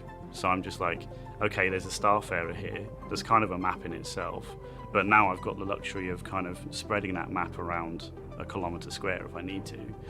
But then you create these things of high risk and high reward. So there may be kind of like one turret that's working, right? You capture that turret, you all of a sudden become like a game objective in yourself. So it's just like I say, you just look for opportunities with this. We're creating the ultimate sandbox basically. So you look for opportunities to make the most of that. I was responsible. Well, I want stuff in there though. Breaking apart the Caterpillar, which is that big transport ship that can have a custom length. The idea, I was going to say this earlier, and I forgot to mention it. Mrs. Tomato dropping the links. We actually, we just started using Ko-fi. If anybody uses that to support people. Patreon's been okay. Ko-fi has been reaching out though, and it seems like they have some really good services to use, so we're trying to use that as well for commissions and support. I'm offering vocal commissions now, if you want anything read out loud. But the comment he said earlier about 80% of the time going into a derelict and not finding anything versus 20% of the time finding an NPC, I'm wondering, it feels like from then till now, they've definitely moved from being, they've moved in a more gamey direction. Like, it felt more sim back then. And I wonder if they would say the same thing now. Like, if they were to say, oh yeah, if you go into a derelict 80% of the time, you're not really going to find anything. And they put that into practice in this game, I don't think people would really be down for that. I think there'd be enough backlash within a quarter for them to say, okay, we'll add more stuff to all these derelicts. And I wonder how much more that's going to change. Or I wonder if that is a true change, or if we're still going in the sim direction, because a lot of people are here for the sim. Which was quite a difficult challenge on its own, because if you look at the Starfarer, for example, every Starfarer looks exactly the same. Caterpillar can have 2 cargo modules or can have 15 of them, the way it was built. So I had to kind of either I or any artist in the future that will be working on this ship and creating new scenarios can build pretty much whatever he wants, and and is not restricted by just doing like a 5-module one. So myself, I was put in charge of the stuff. Oh shoot, I missed you, Clayton. Clayton Clive, become a channel member here on YouTube. Thank you as well for supporting us. I appreciate you. You're awesome. Check out those exclusive videos you now have access to. Starfarer, which was probably one of the more easier one of the ships, purely with the fact that it was kind of confined to just a few elements in terms of the ship overall, where some ships there were many parts and many different combinations, such as the Caterpillar. The Starfarer itself was just essentially 5 pieces which I sort of had to work on the materials so that they blended with the correct planet. But for me, it was quite fun to do because of the scale of it. As soon as you place it on a planet, it just adds so much scope to wherever you are in it. And with the interior, you've got a vast sort of structure, which makes sense as a ship. But then, as soon as you make it a derelict site, you've got a lot of opportunity to sort of take that interior and do like quite a vast range of things with it, in terms of making it like either housing or like some sort of security den where there's some hidden like scavenger or hidden security like, things. within. I think what's really interesting is when you have these wreck sites on the ground, they're transformed in terms of their character. I think it's quite eerie, actually. Looking at something, say, for example, the Constellation, it's quite a sleek, modern, advanced piece of technology. It's flying around, it's great. And then it's crashes on the ground and it's nothing. It's just a shell, it's a husk.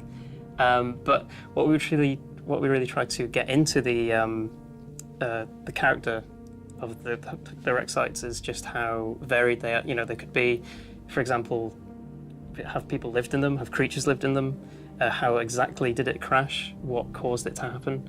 There are little things we can add to these crash sites which give them a lot of character and a lot of depth, and I think that's what's been really fun for me, just seeing if the players can figure out exactly what happened, even if it may not necessarily be a mission objective. Having that interest, I think, certainly helps build. I really would love more things like that, kind of narrative devices, little data pads and stuff to tell us more about what happened. But clearly trying to create that for any number of derelicts is going to be a crazy task.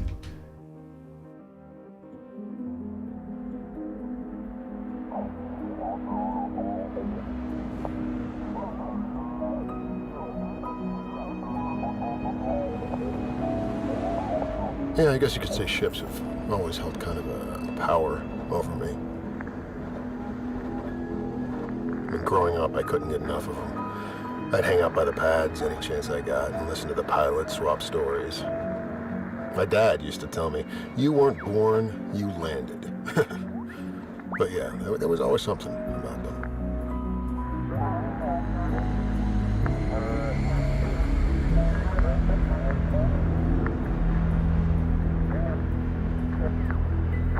These aren't graveyards to me. No, they're a testament of life. Think about all the lives that touched this one ship before it got to this place. It's crazy, right? And there are a few things in this universe that have that kind of power.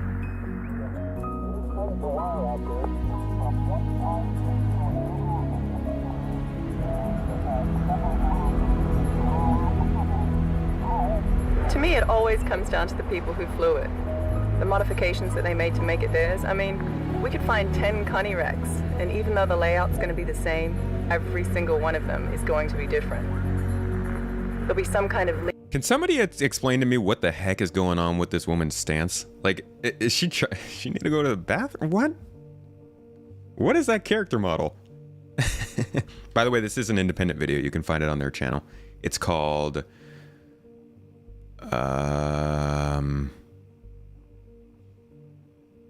I don't remember. Lingering presence to connect you to the people who lived on it.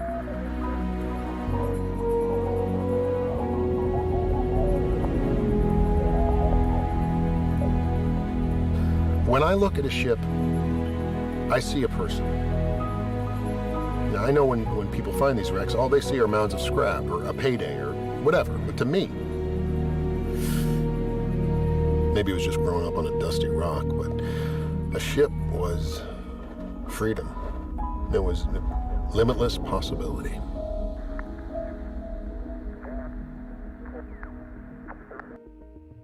Love a javelin. Love one. So that wraps up that video and sort of that what they were talking about in Derelict. So let me catch up with the chat real quick. Derelicts are not going to primarily be about salvage. They'll primarily be about the different aspects of gameplay they can put in it. Salvage will be included, but I'm sure they'll also try to include things like mining, loot, NPC fighting, picking up cargo crates, finding black boxes, possibly finding data pads, stuff like that. So anything, it feels like they're splitting themselves up into different categories. They have gameplay stuff, like salvage, hacking, things like that. They have locations like caves, derelicts, outposts, ruins, all that stuff. And then they have like the grabbables, like consumables and minables, and I guess the stuff that you would salvage. And it feels like they're trying to take those two categories and put them into the locations. So I feel like derelicts, like Lucid said, are just another location, just another building, just something else for them to fill out with more gameplay. And I think that's going to be the primary goal that they have here. Dash, this is mostly theory crafting. I mean, it depends on what you mean by that. Like, obviously, a lot of what they're talking about, having NPCs inside, having things to do in the derelicts, that's theory crafting because it didn't exist in the game at the time. But, like, as you can see, they're clearly they're putting this stuff. They're showing us the tools that they're using to place this stuff. So, it has to be. While the things that they're saying are theory crafting, because this was like 6 years ago, and they didn't have any of the actual gameplay to do it with, the derelict creation process is indeed dev work. Good morning, Justin. At least some of the devs still work there. I think like twice as many devs work there now. Thick thighs save lives. It's true. It's true. Keep them thick. Would be nice to put it into perspective and see what was actually developed in 6 years. That is the entire point of this stream. Now, we jump to the next video. That's like, actually, dude, that's literally what we've been doing this whole stream. Where you been at? So now we jump to the next video. They went pretty quiet on Derelict after this. I think they got to the point where they figured out the alpha implementation of Derelicts. They were able to successfully build the tools they needed to build them, figure out how to load a small subset of ships into this tool so that they could be placed. They proved the concept. They proved it could work. Obviously, derelicts were all over the game for the last 6 years or so, but in this more basic alpha implementation of just place and go, this is what we want to do, but this is what we have. And I think that really they should have focused on that. This is what they should have been doing in 2017. They should have said, this is what we want to do with this feature. It's going to be amazing, but here's the first alpha implementation we're going to give. Granted, they wouldn't have gotten as much money, so oops. But yeah, back then, basic implementation, they're all done with it. Jump forward 5 years, and let's take a look at what came of it and what's going on in the game now. Bust out the notepad, dude. When it's devs doing it, it's really design intent more than just theory crafting. Fair, that's fair. So this is last month. So we just jumped from 2017 to last month.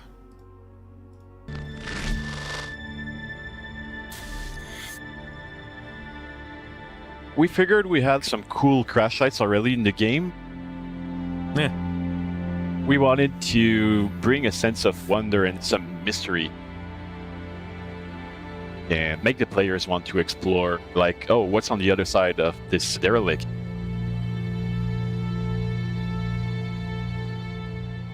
In 3.16, we're adding a whole new series of Caterpillar crash sites with exciting... I wouldn't say it's 4 years of work. 4 years of us not seeing it. I highly, because the people who are building this is the Montreal team, and they've only been around for a year.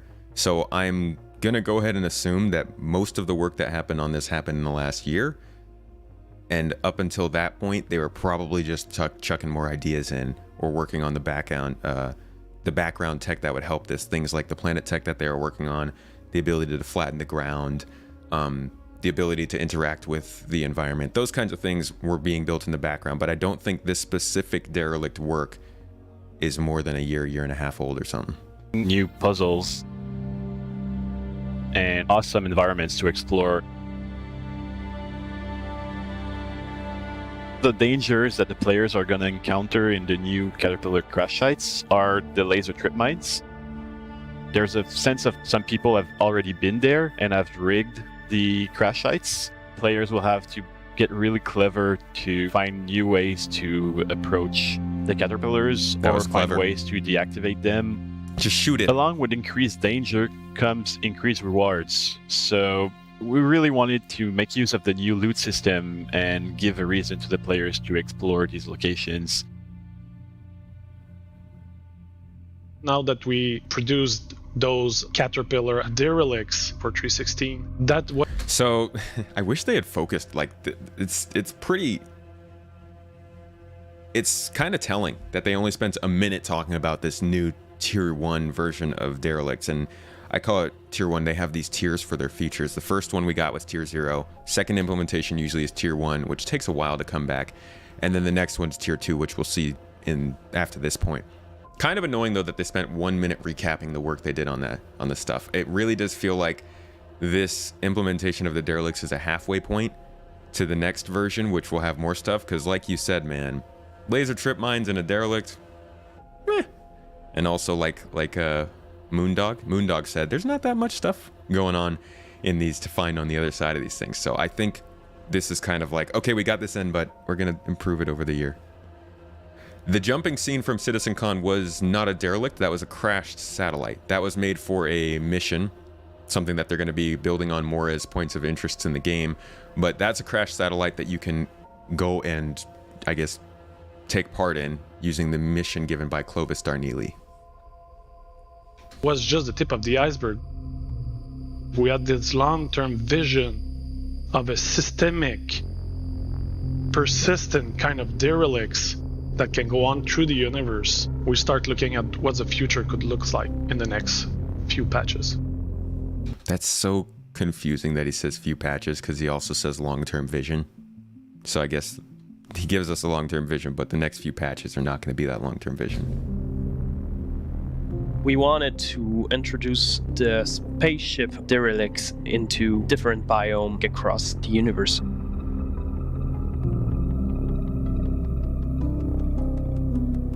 We started with the Reclaimer and place it in a Nordic feel. And we explore a corroded version of it, where you start to see the inner structure, but with some plating on top. The spaceship is there for like 20 years and more, and just getting rusty. We have a moon crash site. There's no atmosphere, and it's pretty dry, and it's not like terrestrial, and that was pretty awesome to work on.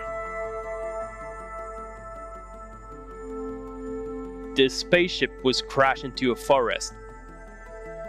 We wanted to explore the avenue of having those trees just really close to the spaceship and also having overgrown vegetation on it. We wanted to feel that spaceship is there for many years and the nature is just taking over. Yeah, man, I love that. I want that. And the next is a communication crash. This spaceship is crashed on the top of a mountain. Those guys, they're just establishing a communication base where they are at the highest point and they can emit a transmission from there. I had the idea to make this spaceship like crashed, and it's a swampy biome. So the guys just building those towers to get above and to not be dependent of the tide. I would keep in mind with all this stuff, he's describing the art, but I mean, it's not a guaranteed we're going to get these actual set pieces. I hope we do, but you know. It's adding like a lot of verticality in this. Yeah, we don't even have these biomes yet. Cool. We all grew up with the same kind of images. You can imagine where, how, why they crashed there. Was it hostile or not? Was it coming out from a fight? And then to imagine the second and the third life of them, it's captivating. It captures something like on an emotional level. Well, they're certainly cool. As we are always looking on Reddit and reading all your feedback, we can't wait to see what you guys will think about those as we produce them. Hopefully you'll like it as much as we like producing them.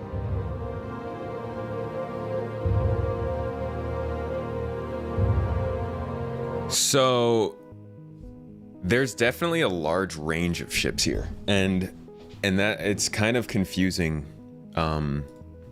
because, well, there's a large range of ships here. We don't actually know what of this is going to be in the game. So that brings us to the final video that we've seen that includes anything about this stuff. Open it here. And this kind of, it's a very quick segment, but it'll kind of give us a little more insight into what they're actually doing here. And then we'll talk about everything we just saw. Following our look at new Derelict concepts a couple weeks ago, members of the environment team have begun the process of building the individual pieces that can be used to bring them to life, starting with the big mammer jammer itself, the Reclaimer. Now this is sort of like a reverse white box phase, where environment artists take the completed work of ship artists and then begin to break it down, stripping it of all the extraneous parts and then bending and twisting the superstructure in ways appropriate for a wreck that's 1, 2, or perhaps even 10 years old. So that's kind of a big point, right? Now, I'm not going to jump to too many conclusions, but they originally said that they were going to use the damage past parts and place those on the ground. But now, with this new V2 model, they've changed the development process, and they now pass the finished ship models from the ship team to the environment team to then edit them more. So that's a new step, right? I mean, unless I'm an idiot, I might be wrong here, but that sounds like a new step in the development process of Derelicts. They're not just taking the ship parts that the ship team made, they are now giving them to the environment team to custom implement them into ways that they look better on the ground. And that's kind of that handcrafted aspect we've been talking about. The cool part is that they're doing a whole bunch of them at once so that they can do all of this and then say, okay, this is all done. We can procedurally make these whenever we want from here on out. But it does kind of show that every time we do get a new derelict ship, they're going to have to go through this process. Obviously, the Reclaimer's a big one, so probably the hardest and the reason why they started with it. But they will have to go through this process with all the other ships, I guess. Seeing here is the beginnings of a derelict zoo, as it were, creating the buffet of basic forms that designers and other artists will be able to pull from to continue their specific work, building out the various points of interest players can explore on the planets and moons of Stanton, Pyro, and beyond. It's early days, and this simple Reclaimer Derelict Zoo will continue to evolve over the coming weeks, in addition to many of the others seen in previous concept arts ahead of their systemic implementation into the persistent universe proper. Okay.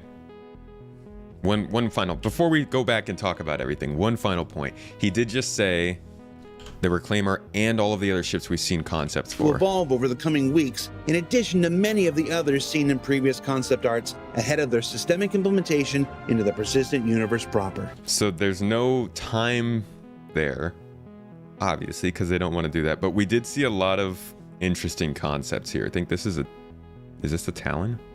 No, that wouldn't make sense. What is that? It's very sharp. Man, I don't even recognize that ship. But we do see, this looks like a Raven, maybe? A Saber Raven? Yeah, the Reclaimer is there. We also saw a Starfarer. A couple other ships, a Terrapin here. So we saw a few, this is Javelin. We saw a few concept shots for different ship derelicts here. And he's talking like it's not just the Reclaimer that'll come. Here's a cool one of a Cutlass. So that's exciting. And if you go to the Star Citizen roadmap, Hercules. Could it have been a Hercules? and we type in Derelict, and you can see that this was a sprint that went from mid last year until Q3 of 2022, but just this week they extended it into Q4. So I think maybe they got pushed back, but they also might have added work. So they've got a lot of work to go. I mean, we're already getting V1 right here, and we'll probably get a V2 implementation by July, and a few more maybe throughout the year. And that's pretty good. That is definitely good news, because it's no fun to see the concepts and then not get anything in game for a while. I think that's all they had to say about that. There is one more section we can look at. It's not necessarily Derelicts, but same idea. And a little teaser. Pew pew to your heart's content.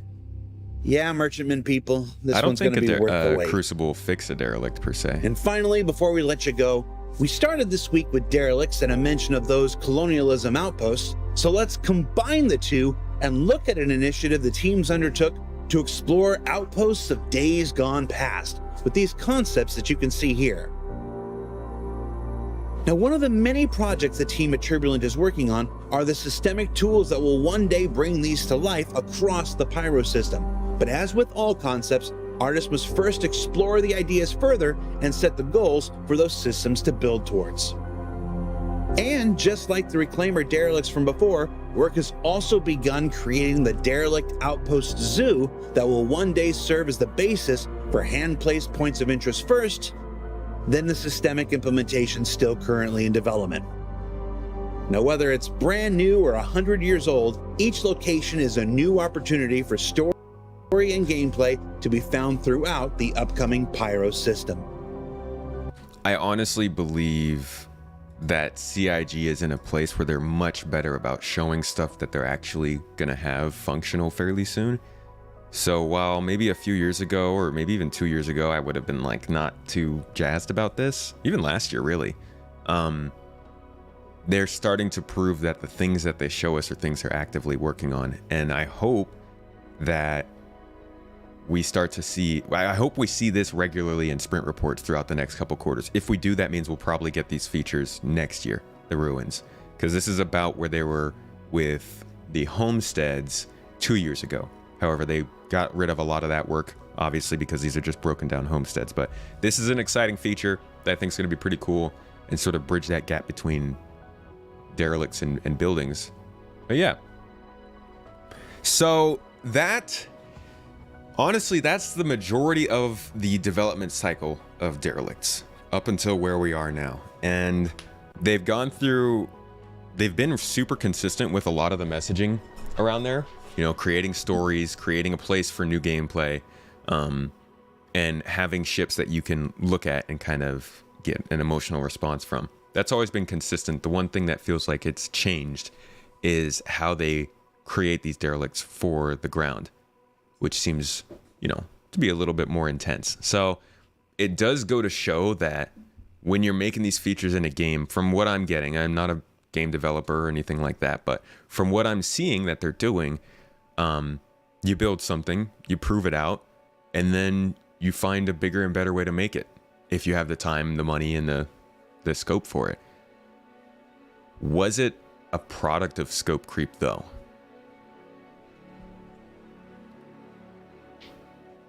I think definitely. I think yes, but this was definitely better scope creep. I think that derelicts as they were probably would have been a waste.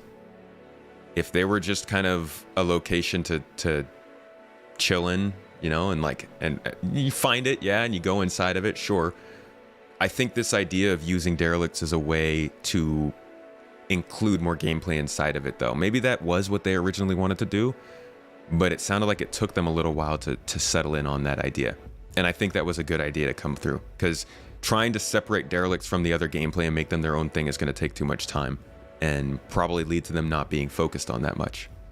So bringing derelicts more into the center of the game, while yes, it's created more work for the environment artists, and it probably has slowed down the process of derelicts getting into the game, it feels like it was a better decision for the game. Not all scope creep is good. This one felt like it had some reason to be there. Like I said much earlier, the workforce is much larger than before. Naturally, some pipeline's going to speed up. Yeah, this one feels like it's going to.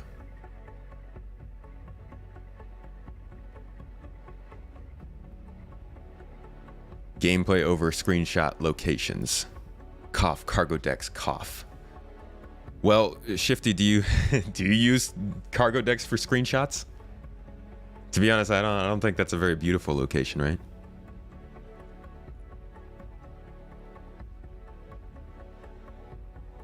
Thing about scope creep is that we don't really know everything they already had planned, only what they communicated about. Right. So we can't say with any sort of certainty what is or is not. We can only say based on what they've told us. Obviously, Derelicts have grown past what they originally told us. And also, I really want to look at this stuff because I like to draw a parallel to other games. I mean, like I said, I'm not a game developer and I don't know many, but I would love to hear from somebody else who does work on games, because as frustrating as some of the stuff like this that happens in the game, this feels really natural to me how they did it. Like, they created something that they thought would be cool in the game and they didn't have a particular expectation as to whether it was possible the way they wanted it, and then once they discovered that, they built on it. So I don't know, I'd love to hear your guys' opinions, but that's kind of the wrap up for that whole process and that development cycle, and honestly this part of the stream. From here on out, I'm gonna hop in game and I'm actually gonna look at some Derelicts and see what they have to offer to me. That's how we do it. We go, I do the appetizer, the main course, and dessert. Dessert's the hot tub stream afterward. But we're gonna hop in game now and see what they have to offer us and see what the Derelicts actually look like and have a little more fun. People like watching me play more than talk, so do all that stuff.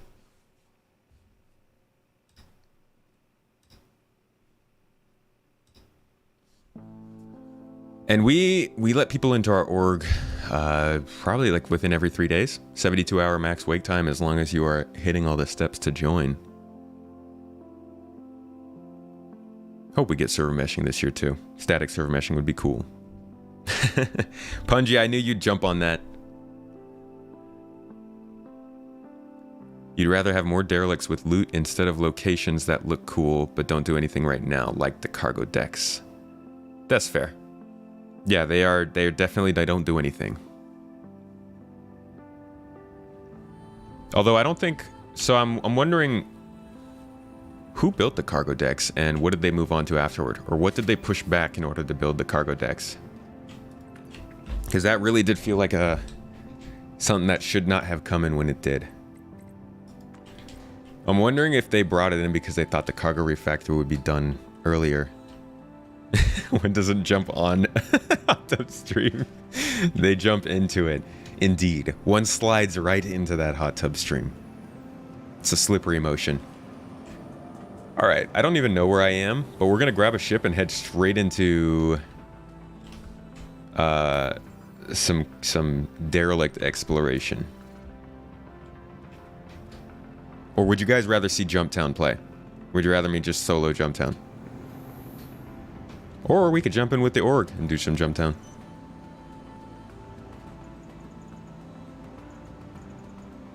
Just grab my boy. God, the ship is always away from where I am. I'm realizing how big a freaking deal that's gonna be, guys.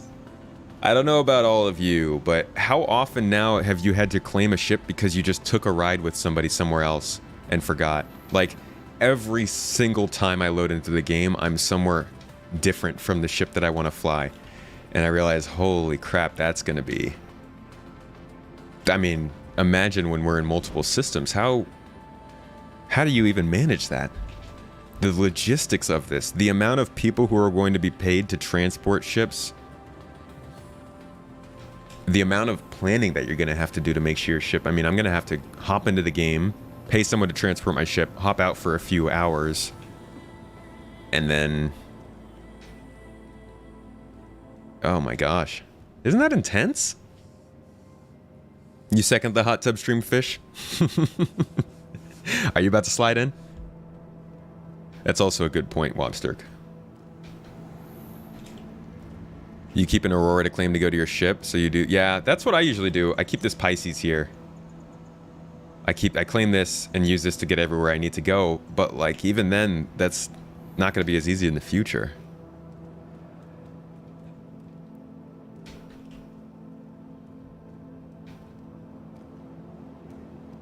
I also suspect a lot of work on Pyro was already done in 2020, 2021, since they were estimating server meshing to be ready, but obviously wouldn't have stopped doing location work in the meantime. Maybe I'm wondering if they saw that the server meshing was taking longer and so pushed back Pyro work.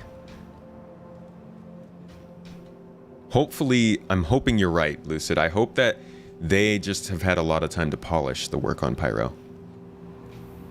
Because when it comes into the game, I am expecting, I know this is probably a ridiculously high expectation, but as the second system, as the first major expansion, and as a chance for them to do something they've already kind of learned how to do for over a long period of time, I'm expecting Pyro to be better than Stanton in almost every aspect.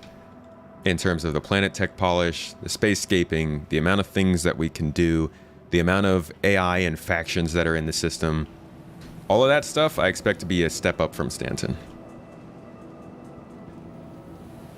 But they might not be able to do that until server meshing, so we'll see. Or until server meshing is more better, more. The most best from that first implementation. Yeah, Mixel, I'm thinking that's gotta be what's gonna happen, right? You remote claim a ship and a player or NPC can take that job to transport it for you.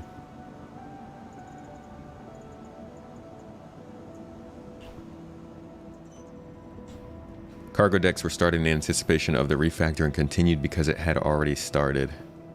It's possible.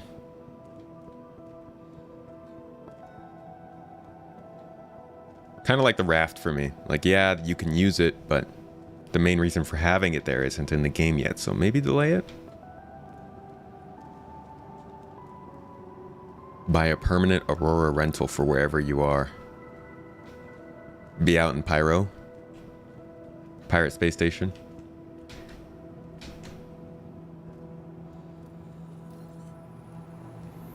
Remember when SC Leak said Pyro end of 2020?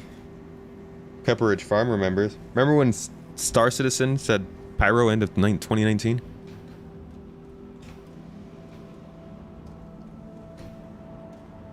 Give me my ship, Star Citizen. Gib. Really?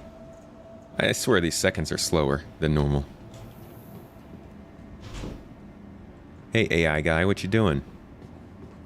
Are you taking a picture? You seem really into your Mobi-Glass. Oh, alright, bye.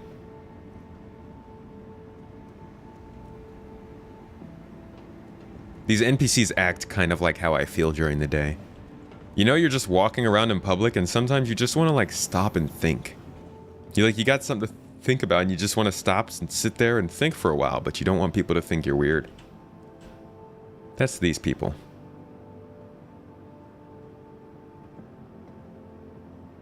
Weirdos.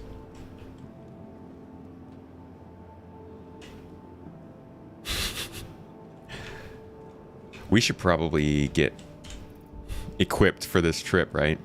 I'm really bad about that. Like, terrible about it.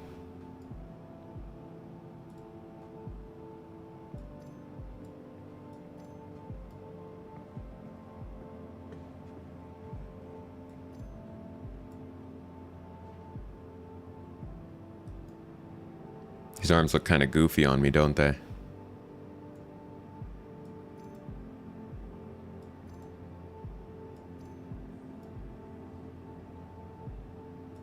Some olive arms. We're going in light, but we are going to take a backpack with us because they might have something interesting there. And do we have a med pen? We do. Or a med tool. And probably want a tractor beam if we find any cargo. In fact, why don't we run a mission for cargo? Oh, I don't have a multi-tool here? Are you crazy? All right, tractor beam attachment in there. Let's toss a gun. Just in case, because people be crazy. Put a scope on there. Couple med pens. Some ammo. What am I using? A P8?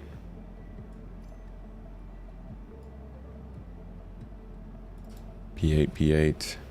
Throw a pistol in. Another med pen.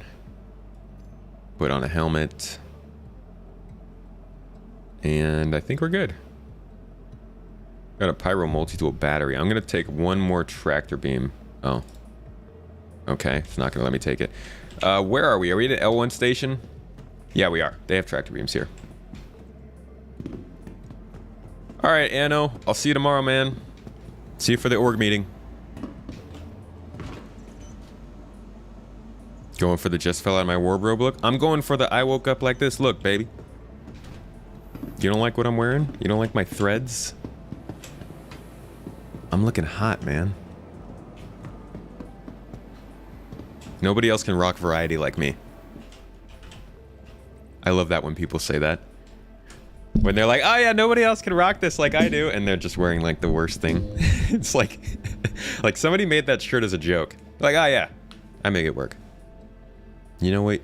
You do make it work. It's the confidence that counts, right, everybody? Honestly, though, I look good.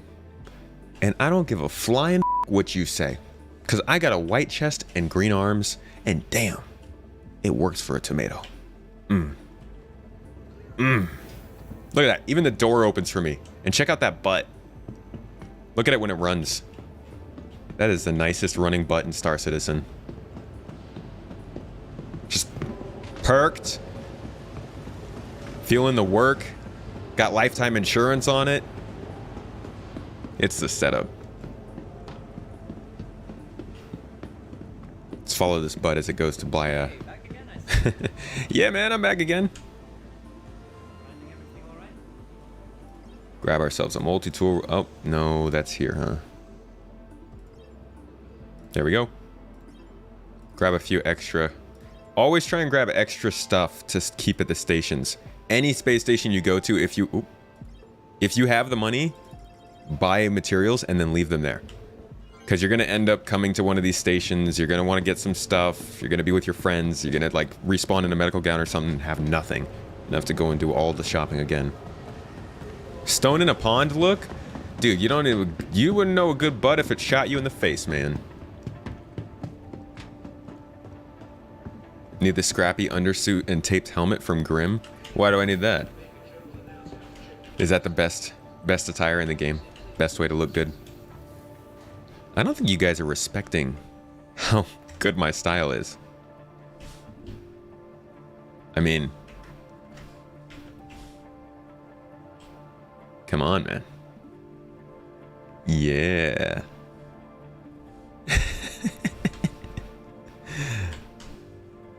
It's like... It's all muddled, yeah? Like blues and grays and yellows and oranges that are all just kind of desaturated.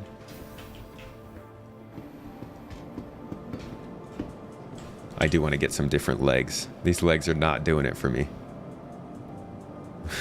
I don't know why I chose those ones instead of the black gray.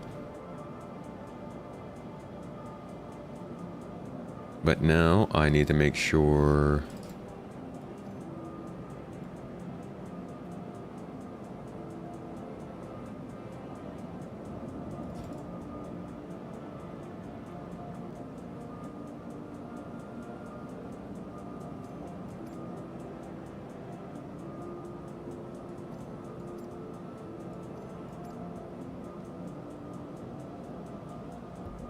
Okay, I think we've got honestly everything we need for a short excursion, a short adventure.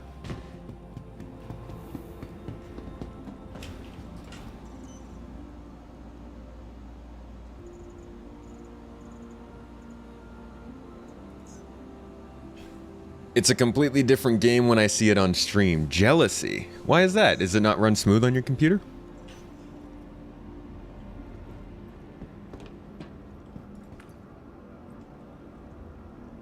Time to get the Toby FOIP makes it easier to shake your head.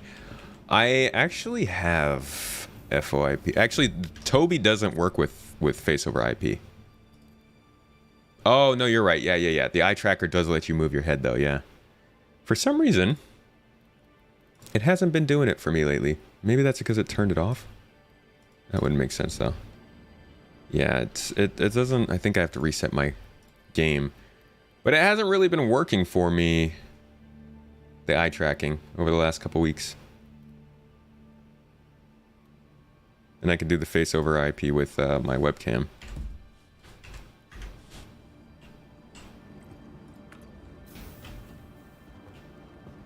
This is not the right place.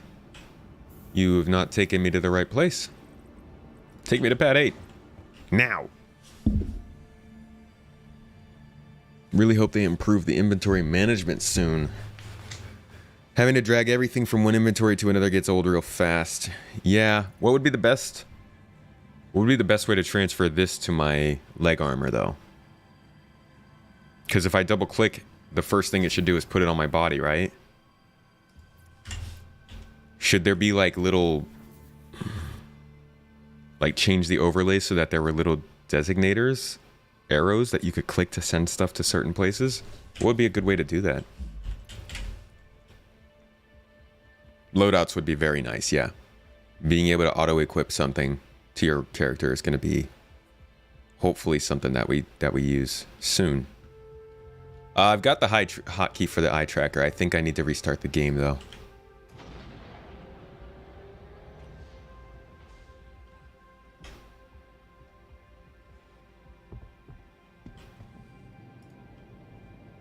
Being able to select a button and just have all of that stuff get automatically put in your backpack.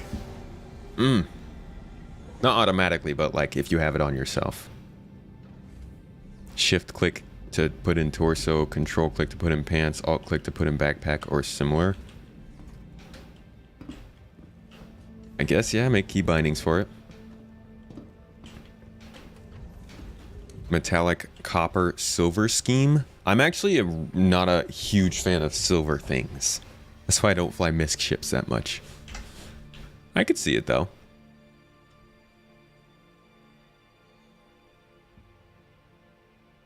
I could see that.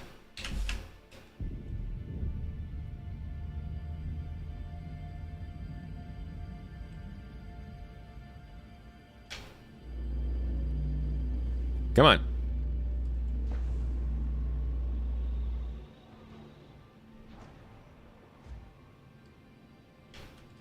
And launch.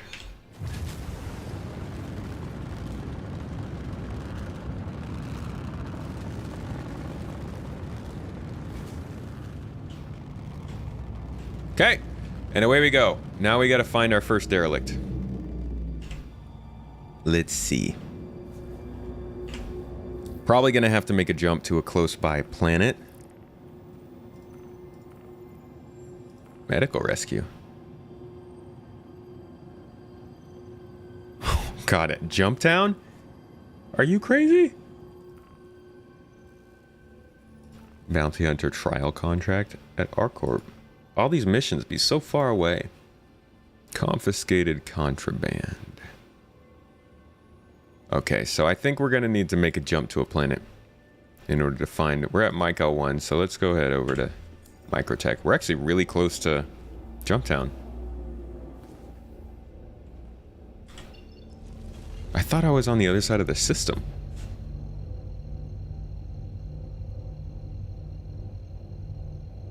Lucid, where did you hear about the swapping with the mannequin loadout? That seems pretty nice. Want to hit at least give you a way to group stuff together so it can drag stuff together. Yep. Your system's really old and you can't afford an upgrade. You got an AMD FX 8350, GTX 960, no SSD. Oh man. I'm sorry, KS. That's rough. Well, you know what? As time goes on, I'm hoping that I can do more hardware giveaways and maybe I can hook you up with something. The one that we did with Acetec for the CPU cooler went very well. They are very happy with it. Still waiting to be able to announce the winner publicly, but we have gotten in contact with them and sent them the prize. The giveaway we did with Toby on the eye tracker went great. It was loved. People really enjoyed it. The giveaway we did with the monitor also went really well. So the hardware giveaways, they go well. And I'd like to keep doing them. I hope I can find a way to help some people who can't exactly get the parts needed for this game. But, you know, KS, check out the podcast that I have coming out on Monday, because I do talk a lot at good length with 10 Pound 42, who's basically the go-to right now for talking about specs and things that run the game. And we talked about kind of when we expect it to get a little bit better for people in your situation. Hopefully towards the end of this year, things will get a little bit better. So keep an eye out for that, coming out in 2 days.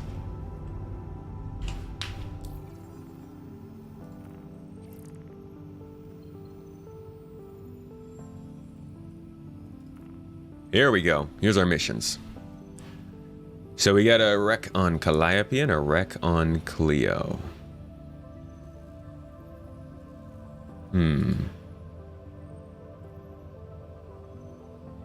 Bring it to Euterpe, bring it to... So they both want you to bring it to Euterpe. Let's go to Cleo first.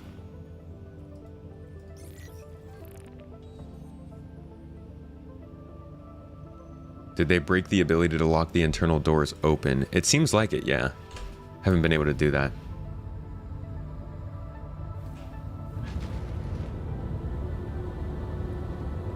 You found it, you saw it in a Star Citizen Live. See if you can find it right quick. That's a pretty cool point, Lucid. I'd love to hear that. That would build up some of my confidence, definitely, in knowing that they're gonna make an easy situation like that for us to equip our stuff. It's all good, you still love the game, even with the stuttering and stuff. I'm sure to enter all your giveaways. I'll check out the podcast. Thank you. I hope it gets better for you, I really do. I get bummed out when I hear that people just, like, their computers simply can't run it, you know, even if you really want to. It's one thing to not run it if you have a computer good enough. It's another thing to want to play it but not be able to. Quantum travel complete. Oh, with the same thing like in Skyrim?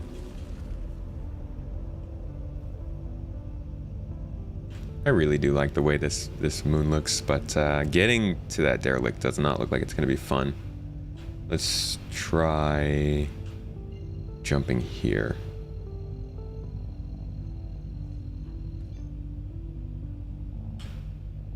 Quantum travel engaged. Quantum travel complete.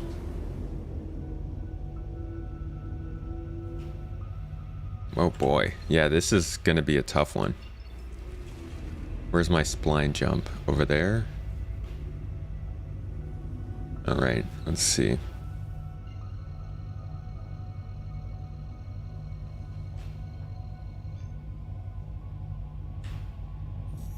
Your CPU has a problem just trying to load this game? I'm sorry to hear that, Sloshy. Do you still get to at least enjoy the game? Or is it just too much? Okay, this might do it for us. This looks like it'll be take us directly over the derelict, actually. Which of course is in the dark. Everything is in the dark all the time. In this game, it feels like. But yeah, if you ever find you have to jump to a place where you can't get to very quickly, this is the best way to do it. Try to line yourself up so you have a quantum jump that'll take you directly overhead, and then when you're as close as you can get, hit the U button, and it'll stop you. Whoo, Mongolian barbecue punji, you lucky dog, dude. Enjoy.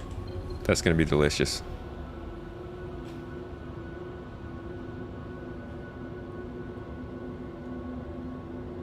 $1660 graphics card. I hear people run this game on that.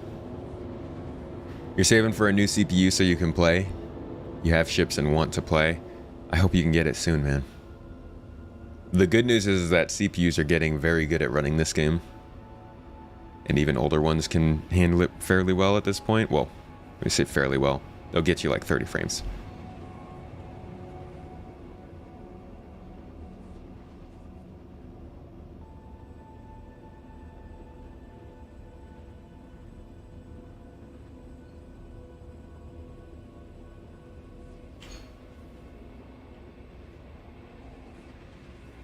Overclock 2600, gang. Ooh, that's some intense fire, huh?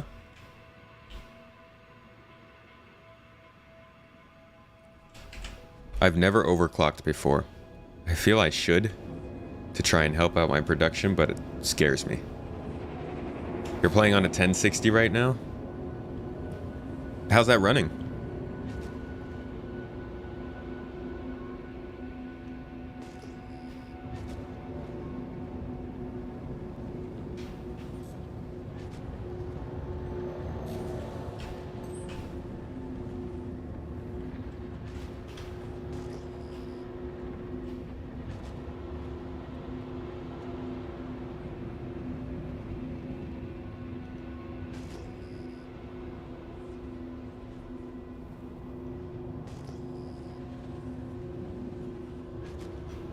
I hate approaching planet surfaces in the dark, I really do.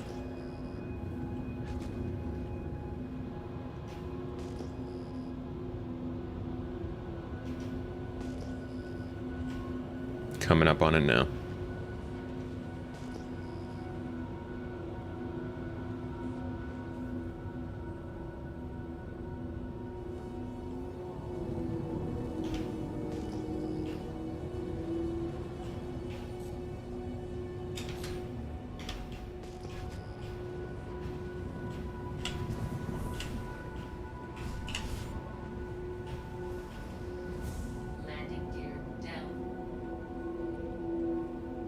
Setting down.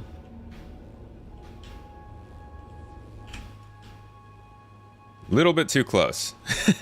Landing too good. Let's scoot forward just a little bit. There we go. And now we're on... What the heck? You doing a handstand, buddy? Sit down. You're okay.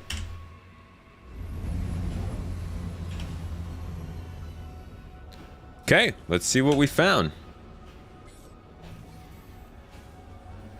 These freaking spams. You know what I love doing? Check this out. This is a Google thing. I can screen the call and then just have the robot talk to them. I don't think you can actually see what's going on. And I get to spam the spammers. And I literally, like, see? It sees what they're saying to the screen. I don't think you can even see it. It sees what they're saying to the screen and then transcribes it for me. And I can just watch them as they talk and get absolutely nowhere speaking to Google. It's nice. It's a fun way to waste people's time. All right. You do that too, Lucid? Yeah, it's great. It's good fun. Get Rich or Die Tyrer said it. Okay, that's a really good episode too. I'll check that one out, Lucid. Thank you. Get Rich or Die Trying Tyrer. The original is Tyrer, okay? Trying to steal that.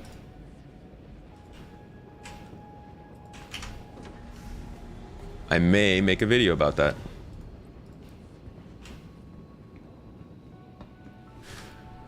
Love that so much on my phone. It's great. It's so good. All right. We got our tractor beam. Pew, pew, pew, pew. And we've got our gun. Pew, pew, pew. Oh, we got to reload. Here we go. Pew, pew, pew. All right. Let's go see what's out here. If anybody was here, now they know I am too. I like how the ground here is super calm. Some of these places, you get out of the ship and it's just rocks everywhere. Is that Microtech or Euterpy? I think that's Euterpy.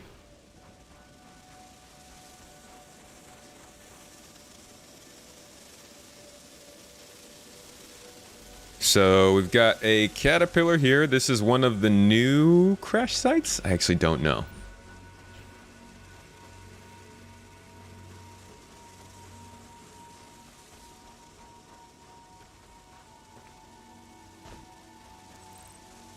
It certainly looks...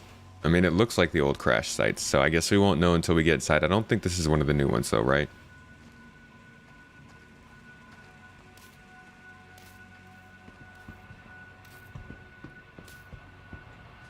Let me get us some better...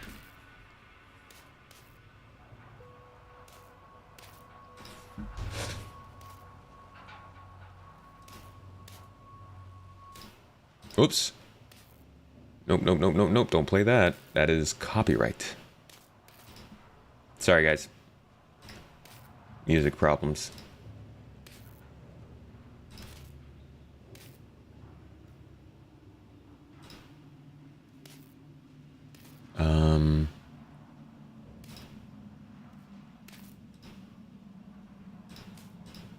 Crap, I don't have the...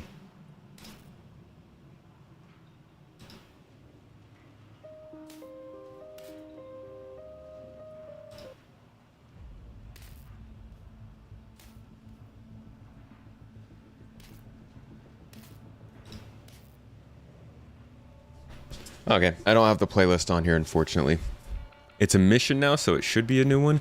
That's what I thought, but I've taken these missions and I don't find any loot or anything or any puzzles, so I'm kind of thinking that these aren't the new ones. And I'm still trying to figure out how you determine what the new ones are.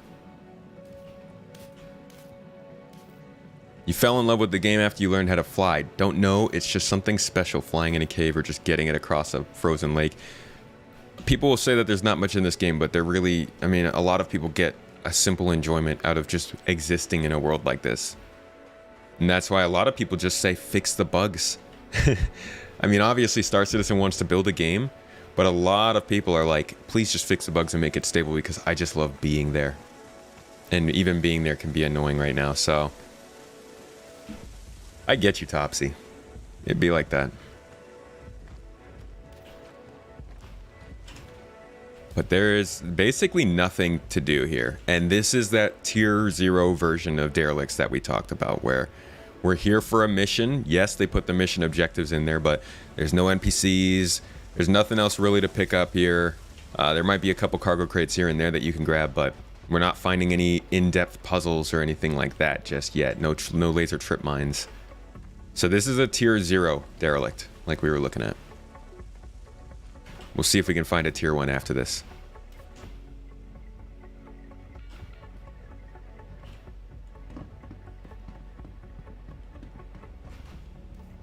This guy is always crushed here.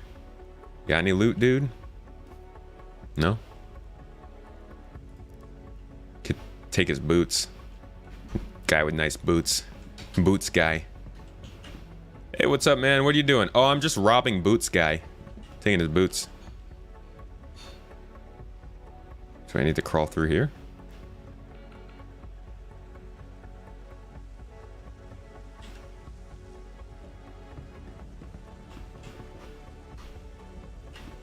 Where am I?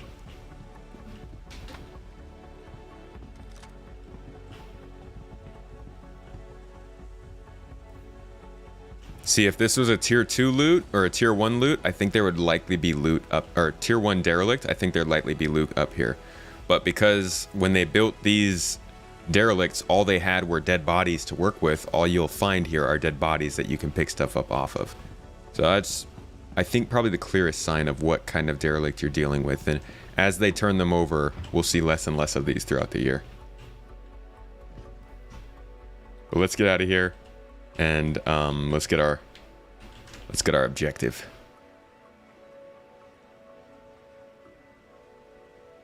Ow. Uh-oh. Let's not fall through the planet now, huh? Oh, okay. Popped onto her feet. Your stream is perfect to chill to while mining away in my mole. Thank you. Also, are you doing solo mining on the mole? Good for you. Daddy and Sophia, you're looking for a new GPU right now.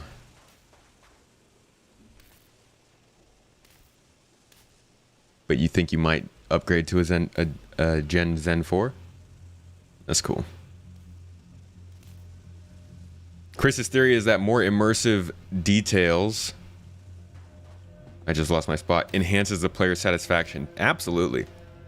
I do think there's a minimum amount of gameplay and you know, other things that you need to have in a game, but building up that immersion is definitely something that makes it better for people.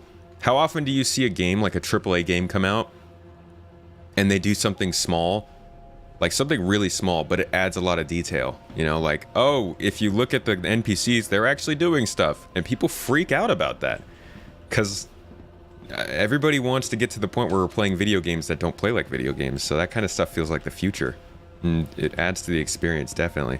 Chris was onto something there, but also, you know, you need a game too.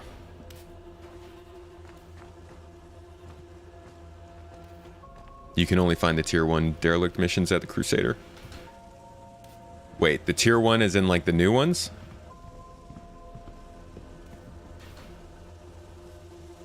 Maybe I should head over to Crusader for the next ones then.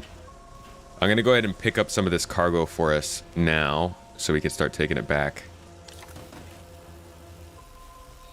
Just spit it out here. See, here's another thing that they probably, while they had something in mind, like when they originally made Derelicts, they obviously knew that they wanted to do tractor beams at some point, but they didn't exactly have the tractor beam there to experiment with and put it into the mission. So now that they have tractor beams, and later on in the year, cutting tools, they can start to build derelicts and stuff around those gameplay ideas. That's why I think it's so good that they disconnected the gameplay from the locations. And they can start to get the design teams to grab these features from the feature team and go, what's the best way to do this for our location?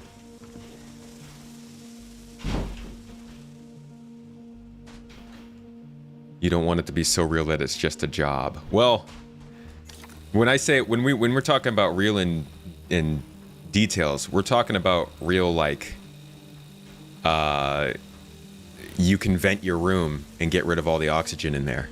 Not like real like, oh, you need to do your tax documents. But it does, I mean, that's also a good point though, that you said you don't want it to be a job. Because a lot of people do. And there is something to be said about the idea of what Star Citizen was created to be, and the idea of what a lot of people want it to be now that they've joined in the future. You see this stuff kind of come up when you talk about the inventory system and how people are going to have to carry all of their stuff where they want to go, or you talk about the medical system and how people are going to have some idea of permadeath in the game, and you realize a lot of people want this to be a more casual game than it's supposed to be. So I would be careful. I would be careful to look into some of the deeper background information about this game. If you're interested in it, make sure it's something that's headed in the direction that you want.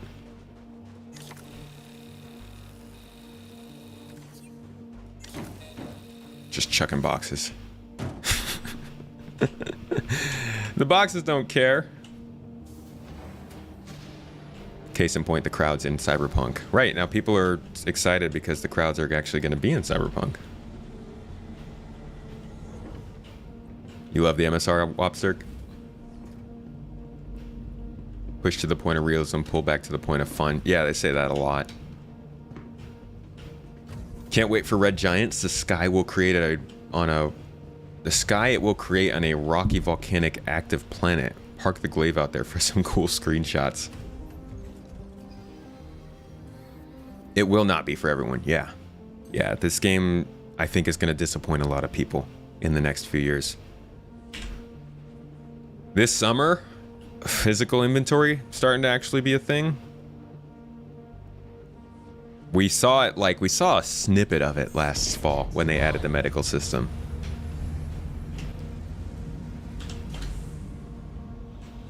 In some aspects, this game will probably disappoint me like that too.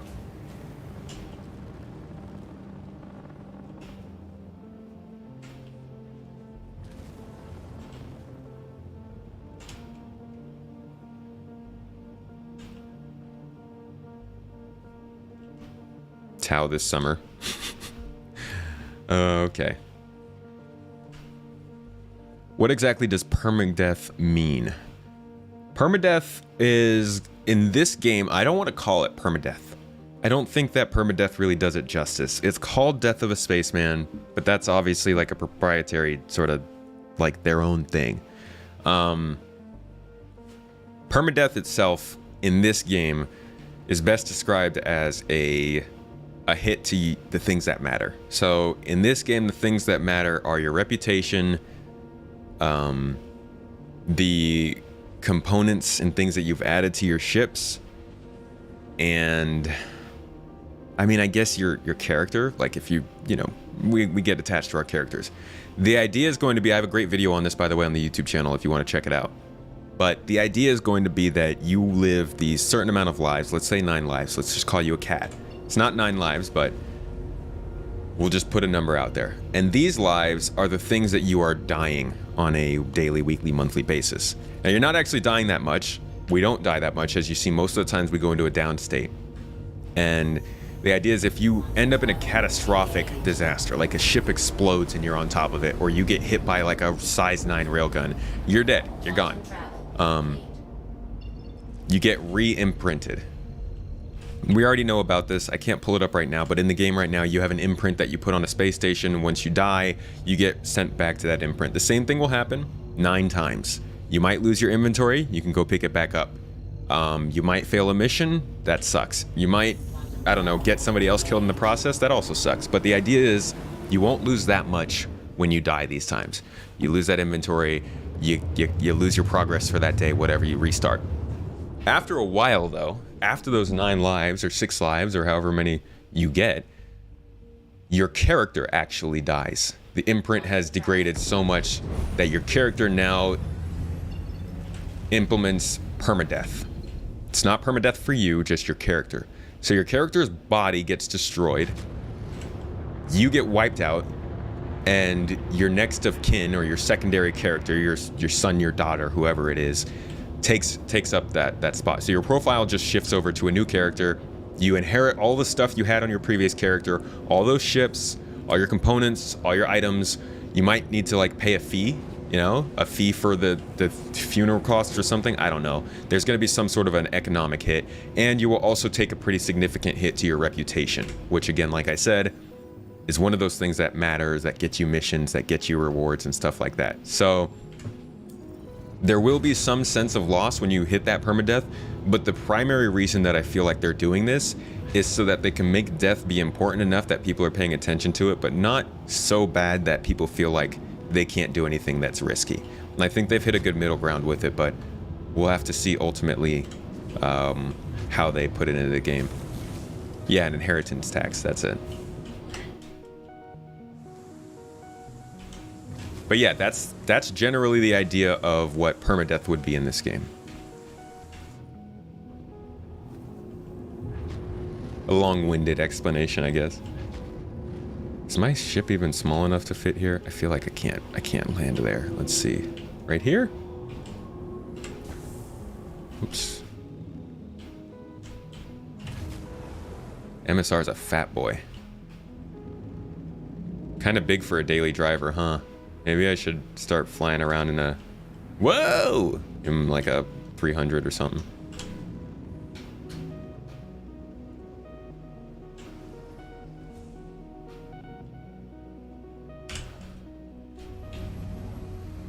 Alright. Let's get this stuff. Let's get the goods out there. The booty. Your character runs out of lives. Game over for that character. New game minus for new. Yep. This game will live and die based on how well it balances sim versus fun. Maybe, but I do think there are big crowds for both of those groups that can keep the game alive.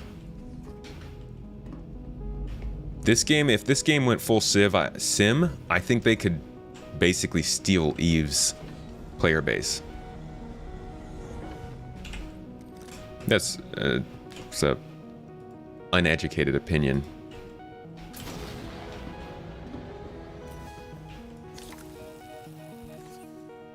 Get out there.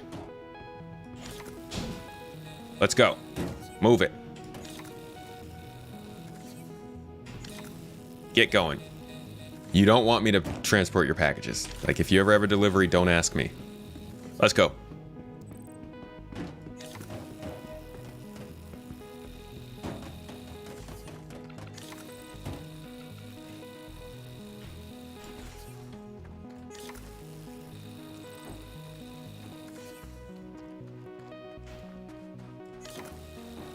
See if I can get that one in the doorway. Oh! Nice! All the way to the locker. Beautifully done. That was a great throw.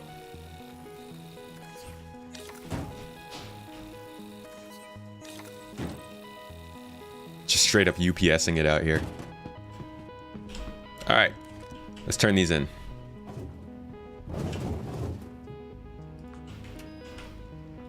MSR Chonk. He really is.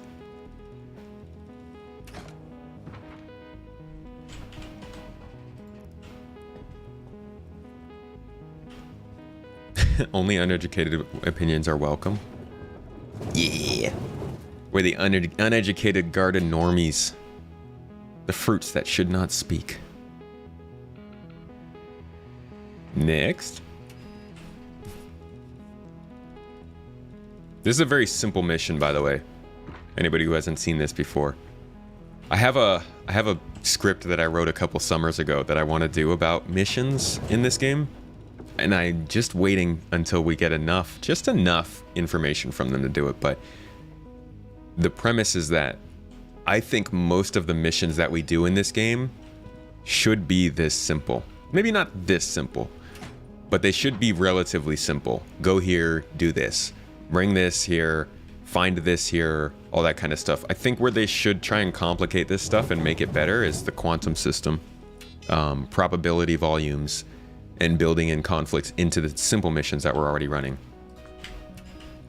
Because you watch something like I don't know, any old sci-fi movie. Like, take an episode of Star Wars that's not the original the original trilogy, I guess, and all of the premises are pretty simple until something goes wrong, right? It's like how James Bond works. It's how Mission Impossible works. It's how all these things work. If they just build that system into this game, I think it would be a lot of fun. This doesn't seem like very adequate protection for something like this. This is a Caterpillar engine. Holy crap, I never even realized they're using a solar panel array to charge a Caterpillar power supply? Or engine? And then what? It's interesting. What else is here that's fun? I actually never really explored this place. I just see a lot of what seem to be auroras and constellation wreckage. Oh, here's a freelancer. Bunch of Caterpillar parts. Don't you think most missions will come from other orgs or players and orgs? I think a lot of people won't want to take player missions. I think a lot of them will though, yeah. But NPC missions will probably be more popular, right? Yeah, Luigi, how life works. Exactly. Like, life is fairly simple until it's not. And then it's a movie. What's up here?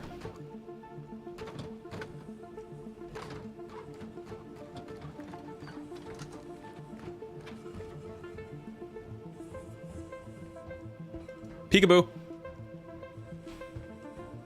Oh, I keep forgetting I keep thinking I'm on Hurston. I'm like, why am I shivering?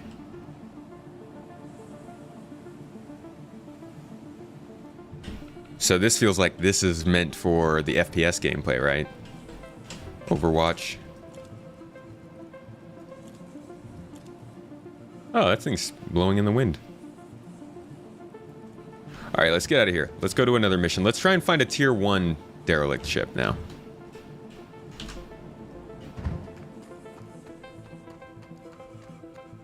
What's funny about us not wanting the game to become a job is that all gameplay is work.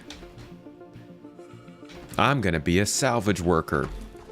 Yeah, but like, not to the point where I feel like I'm actually a salvage worker. You want an FPS here? We hosted one. We hosted an FPS event here in my org. It was a lot of fun. It was like 5v5. We just landed 2 ships on either side and then fought in the middle. How much of this game is about the ships and the flying, and how much is about the first-person missions? That is a very complex question. I mean, that's like 50-50, I guess?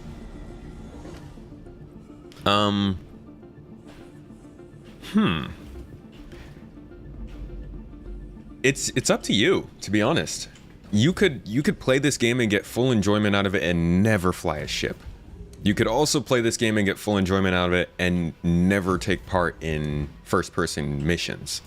You could be the transport for somebody and the maintainer of the ship, or you could be the person jumping out the back and doing the missions, or you could do both. It's sort of free form. It doesn't depend on you doing either of those things.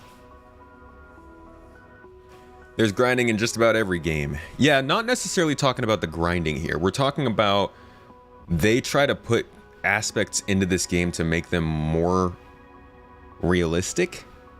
And some people sometimes feel like it goes far enough that it feels too much like real life or too much like work. Like the idea that in order to be a cargo hauler, you need to pick up that cargo from the space station and walk it all the way into your ship. Some people feel that's too work-like and too realistic as compared to something that might be more grindy. Like, yeah, you're going to be able to get those boxes into your ship immediately, but you have to run 17 cargo missions in order to make enough money to get a suit of armor.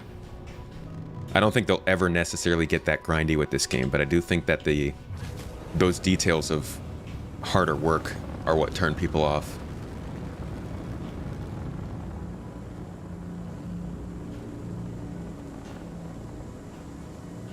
Okay, so we're heading out from Clio,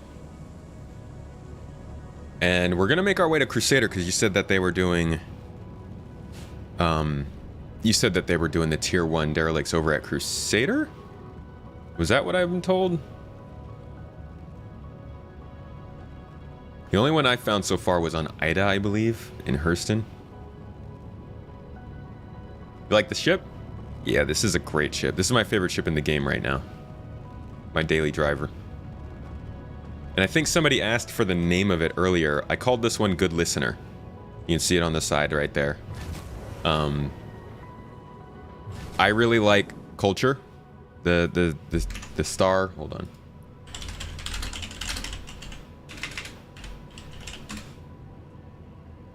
So the Culture is a book series with spaceships, and if you look up the name of their ships, naming, common ship types. So you like all of the names are kind of like that. Irregular Apocalypse, No More Mr. Nice Guy, Control Surface, Little Rascal, Unfortunate Conflict of Evidence. Like, I love the names of the ships in this series. And so I focused on trying to find those names myself for my own ships.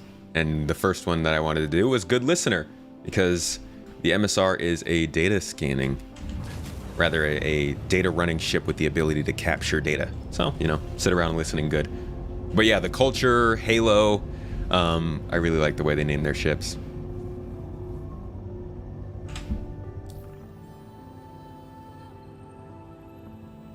Basically anarchist Star Trek.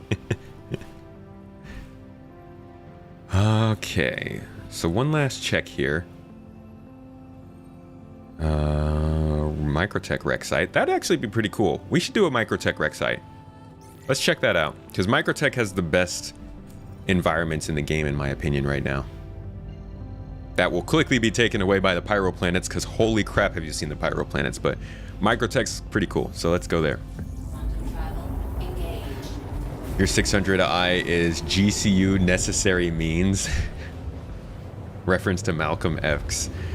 That's a cool name. The book you pull from is Expeditionary Force. I haven't heard of that one. You'd like it to be something along the lines of, we're going out on a salvage mission, something more like an operation and not so much like we're clocking into a 9 to 5. Their challenge is going to be giving you that butcher and also giving people the ability to do that 9 to 5 idea.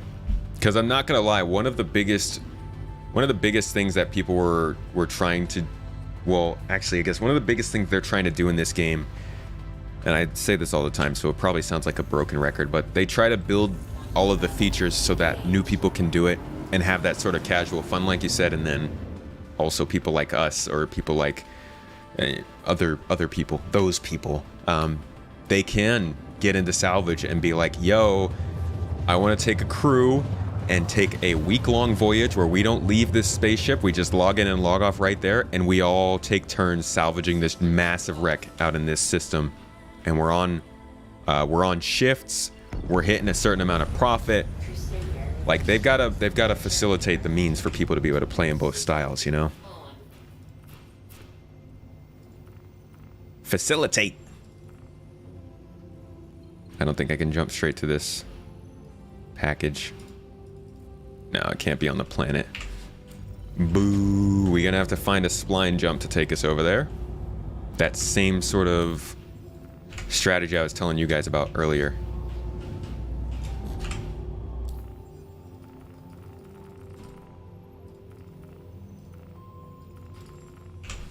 There we go. And it works out perfectly for us. All we have to do is set our flight for New Babbage, and that should take us over the package. Quantum travel engaged. Your first ship was named Hot Lettuce? That is disgusting.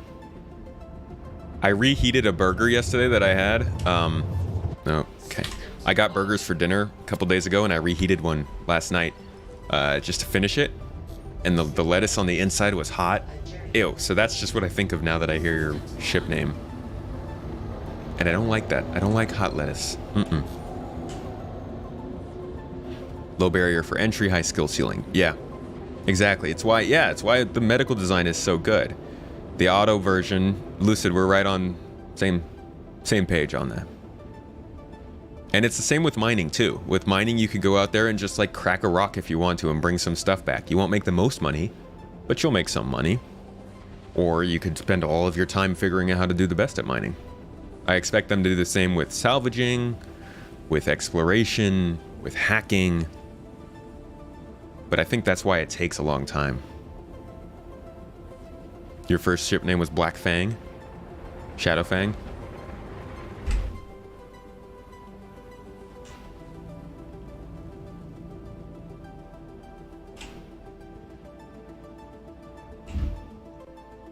Some nice music. Why don't we get some vibes, yeah? We like to do some vibes every once in a while.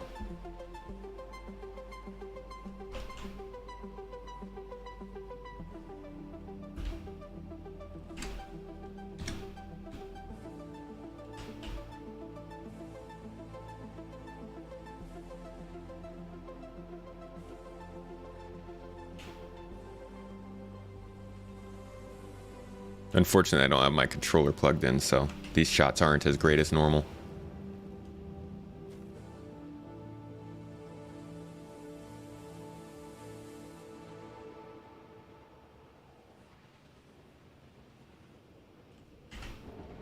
Dang, this is taking forever. Do I think salvage is profitable? To me, it feels like selling scraps, but you have to gather your own. I think it'll be profitable. If it's not profitable, then nobody will do it. Then we'll have problems.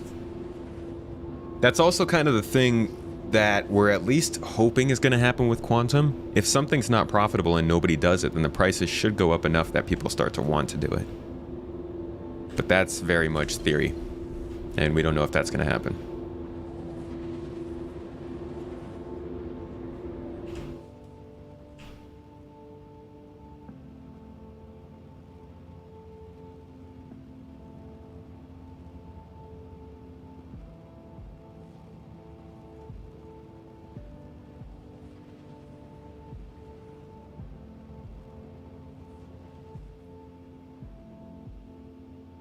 Oh, jeez. That's ugly.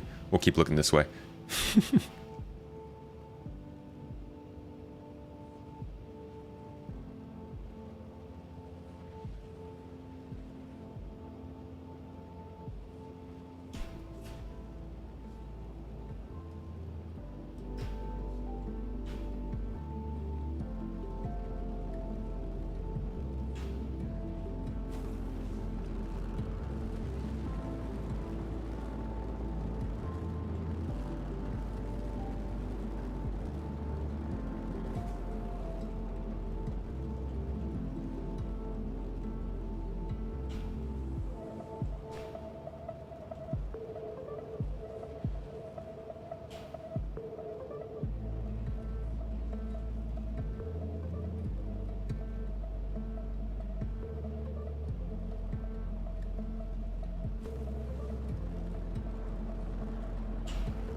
Where's our ship? Where's our derelict?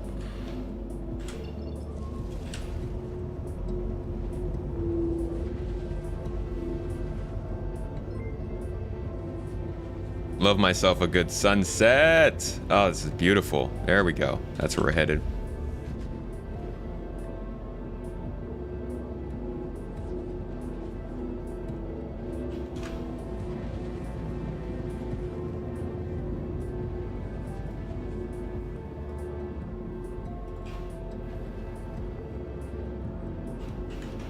Sorry, just changing my windows around.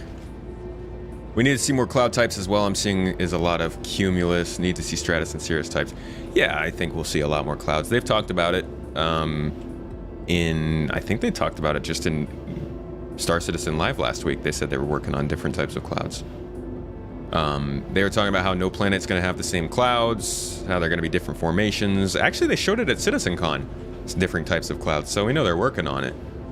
Don't know when they're going to come, though.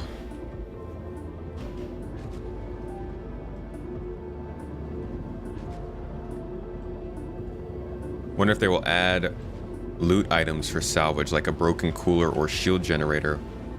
You can... Part of salvage is going to be removing components from ships. So yeah, you will be able to loot components out of the ships, but that's part of the plan.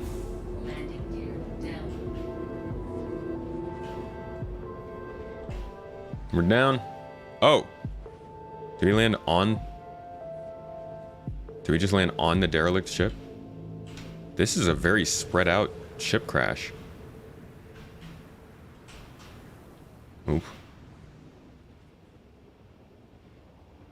This is an interesting... This is a Starfarer wreck. Where the heck is the Starfarer? Oh my god, also, this is incredibly hitchy. Look at how much it's... Oh, there we go. That's why. I'm like, why is this hitching so much? Because this stuff's not even loading in for me yet. Alright, let's get out of this ship. What's to add? If it's a wreck of a ship that was working, should have components, unless they were already stripped out. Yeah.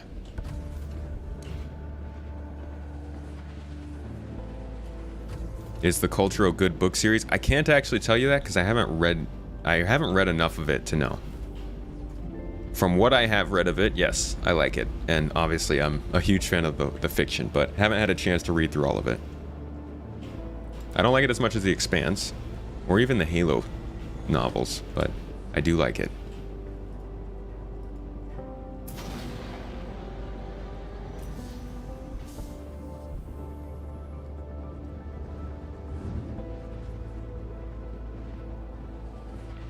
So Starfarer wrecks, this is definitely a tier 0 wreck.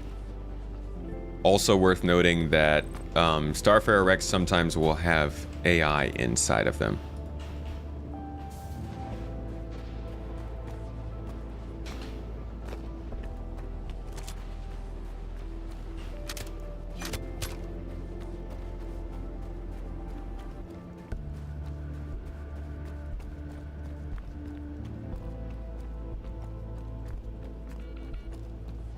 I love how the sun is just at the perfect location for this. Like,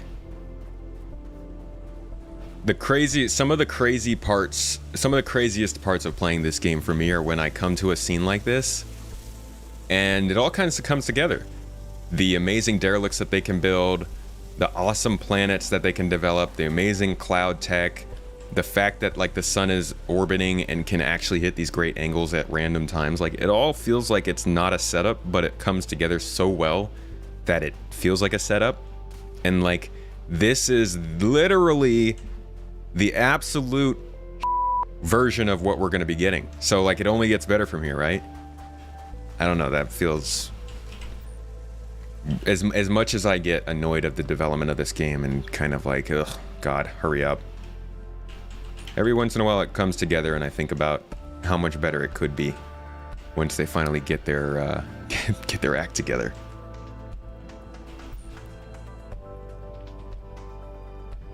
Nothing in here. And again, this is how you know it's tier 1 or tier 0. I can't loot the boxes.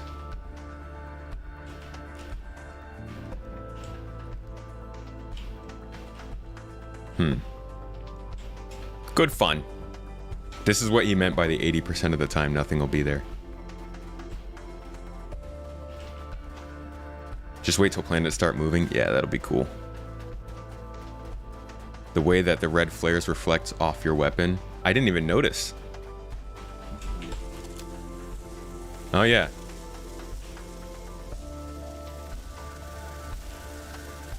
Pretty decent lighting probes too. Right? Like, it doesn't show up until I actually turn past the vertex at which it would show up. That's not bad. I guess that's... I'm probably giving them more credit. They just put a light source here and then said if it reflects off the gun, it reflects off the gun. But I'm easily impressed.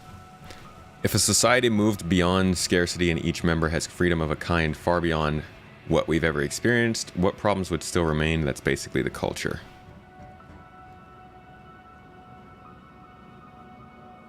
Fair, yeah. That's probably a better summary than I could give.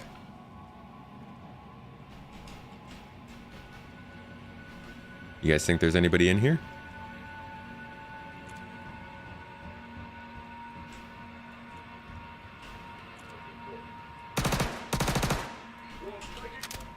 All right, we've got...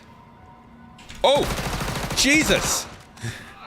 Oh my god! That freaked the crap out of me. Ah! Ah! Oh my god, he's still alive. Oh! Oh, they're all sprinting to me! What the? I could die. Jesus! They're animals! Get out of here! I'm out of ammo. I am out of ammo. I have a multi-tool. I hope I got them.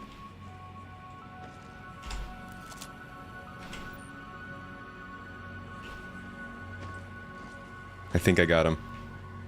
Oh my god, we gotta pick up another one of their guns.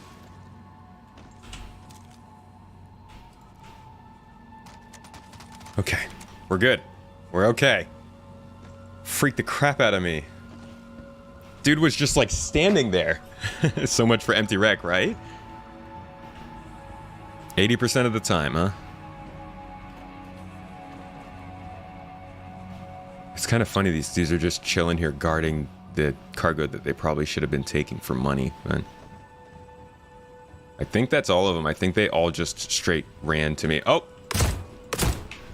Crap.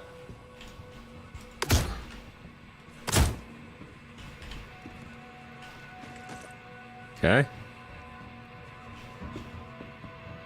I think that's all.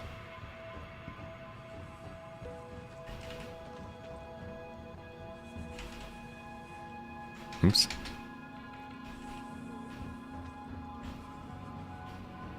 I think we're good. Yeah, those are NPCs. Okay. Now that that's over, let's go ahead and get our boxes, yeah? Which way would be the best way to get them onto this ship? The ship's right there, so out this way. Whew. What mission is this? I'm just finding Zeta Prolinide at the Derelict Space Rex. If you go to your contract manager and hit search, these missions. Zeta Prolinide salvage claim. We'll send you these. Is it possible for the NPCs to have the same kinds of injuries as players? I don't know. I don't think we would be able to test that out. It doesn't seem like they have enough go. I don't think it's true. You can heal them if you knock them out, or if they get knocked out or something, they can be healed. So I guess soon. I don't know. That would have been death on a fresh server. Definitely, yeah, those NPCs would have messed me up.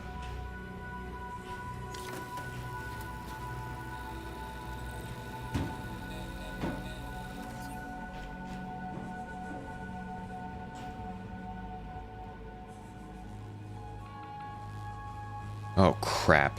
Oh, crap. I didn't realize there were packages in other parts of the ship. That is not good. Oh, that's not good. That's not good. That's not good. We're not going to be able to get this stuff in time. I got to get up there. How do I get up there? How do I get up there? Over here? Staircase over here. Hopefully there's nobody up here.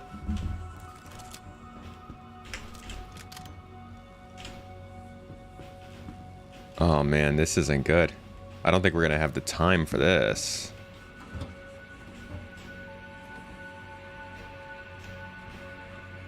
How do I get to that package? Is it in the wall?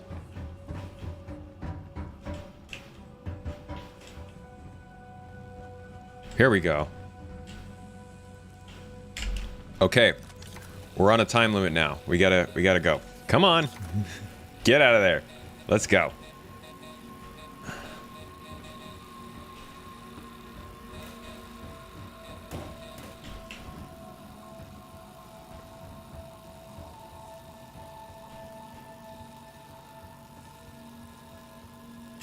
Wait, how do I get out? Oh boy. Oh boy, now I'm just getting lost. Okay, we can go out that way. I think that's the front of the ship. So we are gonna have to go all the way around the ship when we get out, but I still got one more box to pick up here. Just push this out that way. Cool. Okay, we got one more. Where is it? It's upstairs again.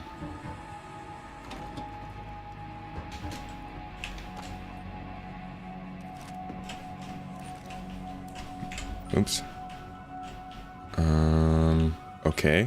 Can't get up here. Perfect. We're also getting quite cold. We've got 8 minutes of time left before we freeze to death, so, you know. All is going well.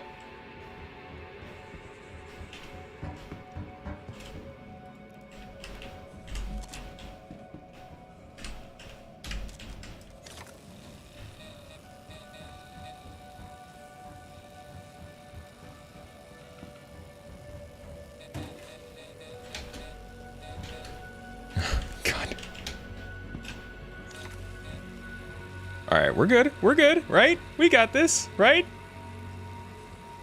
They could have set it to the character's limit, the player's limit, yeah. That would have been really annoying. Oh! Oh, I forgot we're not on the moon. That was a bad jump to make.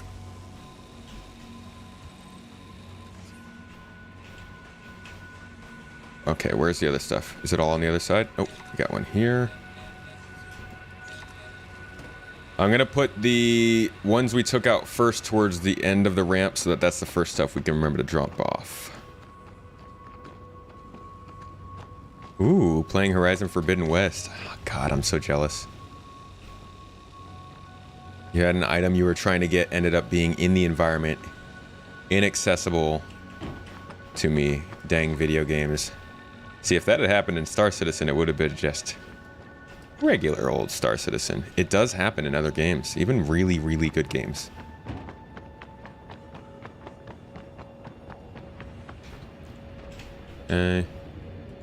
My guy is shaking. He's shivering. I'm actually about to start blacking out soon. We're only at 5 minutes. All right, so these two are going to be right here next to the... Freaking hell. Right here next to the door so that we can grab them the quickest.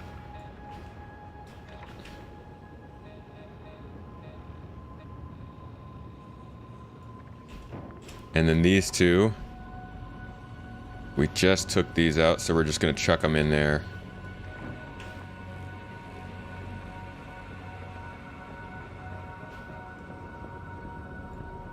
And let's go.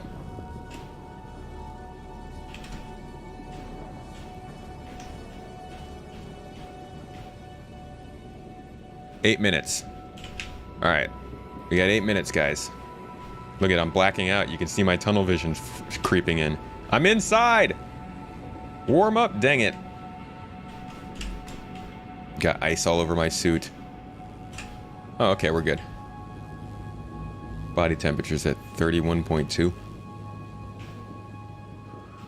Vision's kind of blurry. No, the goods. Yeah, my vision's blurring because I'm getting hypothermia. Microtech's a really cold planet. You can see the temperatures down in the bottom left, and you can see my body temperature is a little low. So if you want to be able to go out on these cold planets or extremely hot planets, you need to get some special armor for it, or just make sure you're staying inside. and going outside, you know, taking breaks pretty regularly. I did not do that. Therefore, I'm a shivery boy.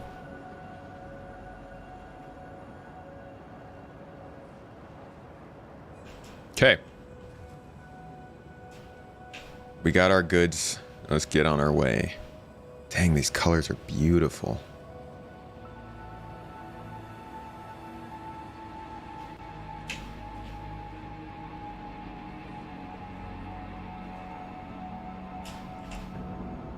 Where are we dropping off? Back at that same salvage location? Yep, looks like we're on a moon. Do the jackets that they sell work? They do, yeah. Everything has a certain level of weather resistance. In fact, they're going into a modular system where you can wear a thick jacket on your upper body and nothing on your lower body, and they'll take that into account when they figure how cold your whole body is.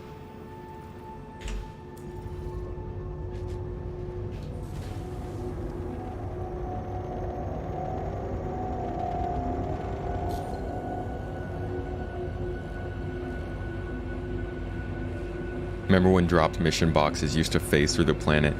Yeah, you couldn't go on one of these missions without and know if it was going to be a success or not. Yeah, we've finally gotten to the point where these kinds of find something at a salvage wreck missions are reliable. But, I mean, even as recently as 6 months ago, I would have been like, eh. Actually, no, they're still not that reliable. We actually had that mission the other week where we were trying to find that body but couldn't find it, huh? So sometimes they'll be a little rough, but... Do you think they are going to keep this type of open door policy when it comes to what they are doing once the game is released? I do, yeah. If they want to keep their funding coming in, because even when the game is released, quote unquote, it goes live, they're still going to be developing the game, they're still going to be working on new projects, new features, new locations. I 100% expect and hope and expect that they would continue to be open about their development. The whole project is founded on that, you know? Quantum travel engaged. It would be very cool. I think that's how it'll be. They'd run into a lot of trouble if they suddenly started hiding the development.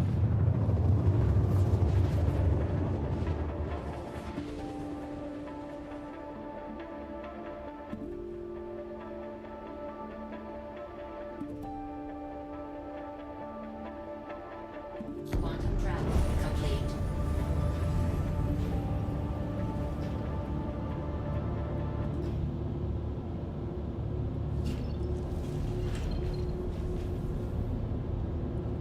The release is just the beginning, yeah. The idea of these games is going to change a lot over the next 10 years. These sort of... Like, we set the groundwork during the 2010s for these kind of persistent, always happening, always updating video games. I think Fortnite was probably the best example of that, but this decade is going to be where we really start to experiment with it. We start to see more games taking advantage of this sort of always evolving online format. I mean, other games do. I'm not trying to discount those, but I think Star Citizen is just one of this new sort of breed of video games.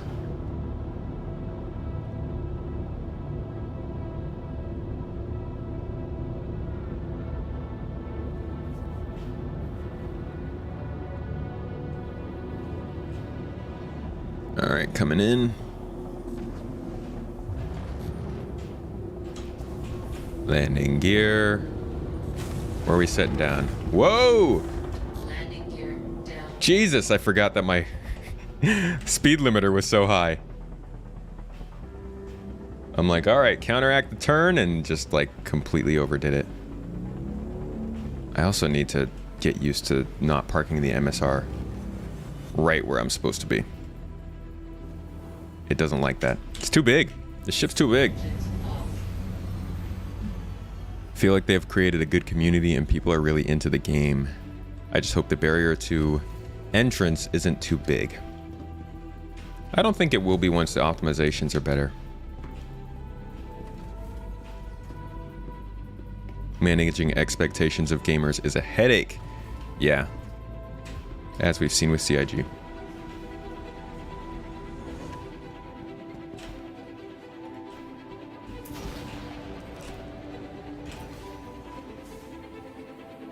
2 minutes. Chuck.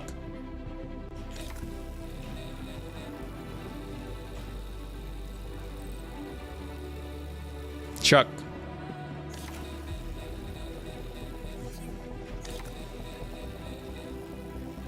Box is just tumbling down the ramp.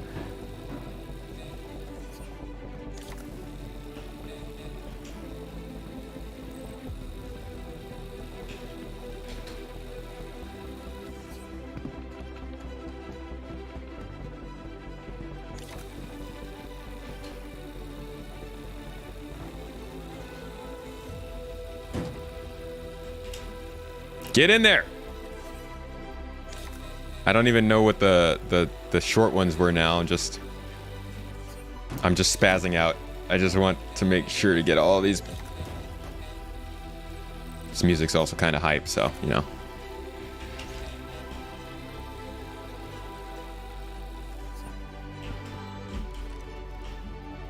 That's definitely not one of the early ones. This is. One minute.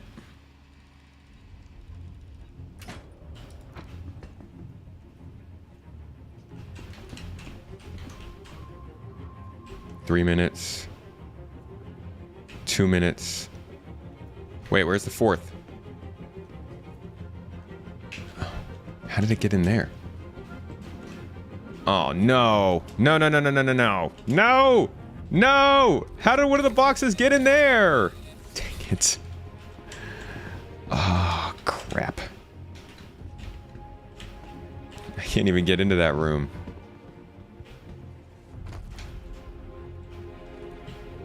Oh, I think we might have just lost this mission. Alright, I take it back. Still not reliable. That's why you don't chuck everything around with the tractor beam.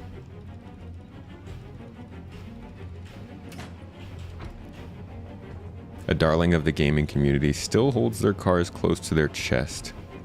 Oh, No Man's Sky? They don't really communicate much until the next major patch. Well, I think they learned their lesson. I think they've got some post-traumatic stress going on with announcements and features.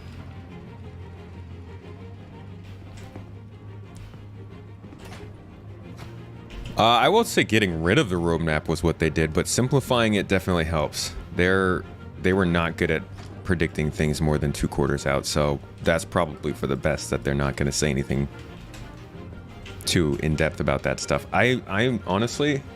Oh, it expired. You can tell it expired. It's not green anymore. Dang it! That's a bummer. We had that. We had that in the bag. Alright, for the last one, I'm gonna actually go and put on an effort to try and... Okay, Windstorm. I'm gonna actually go and try and put on a... Find a tier 1 derelict, yeah? So you guys can see what more they offer with that stuff. Because all of that we've been seeing, all of this stuff, this has all been here for months, if not years. What if we could buy equipment for our ship that stabilizes Zeta and other sensitive materials? Huh. Yeah, like a special cargo hold. That'd be cool, Jack.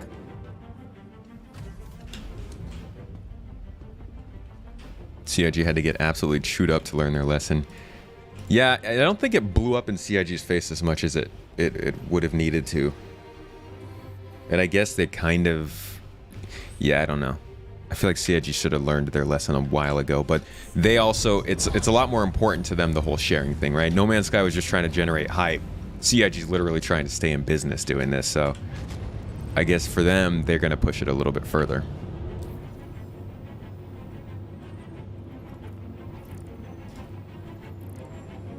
Alright, just gonna ditch this mission. And let's head to Hurston, because that's where I know I can find a tier 1 derelict.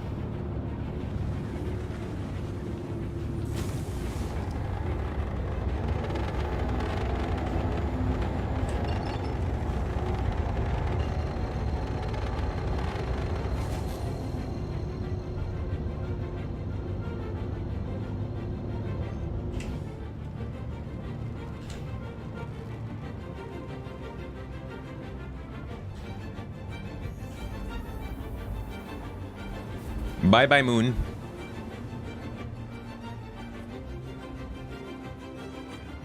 Also bye-bye, other moon. Also bye-bye, planet. Bye to all of you, and there should be another moon out there somewhere. Can't see it. But we are on our way, folks.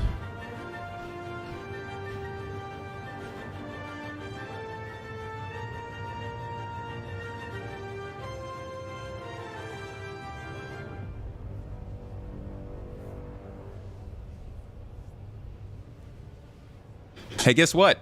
I didn't tell you guys. Well, I told Twitch, anybody who comes to my Twitch streams throughout the week, I got a new mixer. So this thing hopefully is going to help me control the audio of this stream a little bit better with a little more modularity. And this is part of my initiative to try and create a better streaming experience. I feel like my graphics aren't where I want them to be. My goals aren't where I want them to be. I have no alerts. My chat bot's not working. The stream's kind of broken at the moment. And this year has been it's just straight up cluster in terms of trying to get all of my stuff running. So I'm trying to get YouTube back up to where it was before the end of last year. And once I can, I plan on focusing more on getting this stream back to a place where it's enjoyable for everybody and we've got more stuff going on. So step one. This is this comes from a company called Beacon. They just came out. It's a brand new company. This is actually their first product. This is like, well, this is their second product after their microphone. But it's the same company, or rather the same two people who invented the Go XLR. They left and made their own company where they wanted to focus more on gear for streamers. And this was one of the first things they developed. And it's basically a hardware Windows audio controller. And it'll allow me a little bit better control. I guess it's not really a mixer. Now that I say that, it's definitely not a mixer. It only's got the one USB port. You need other places to get your microphone into that and stuff. So that was the wrong word. Not a mixer. My content creator. My Star Runner is named. It's called Good Listener, as you can see there on the side of the ship.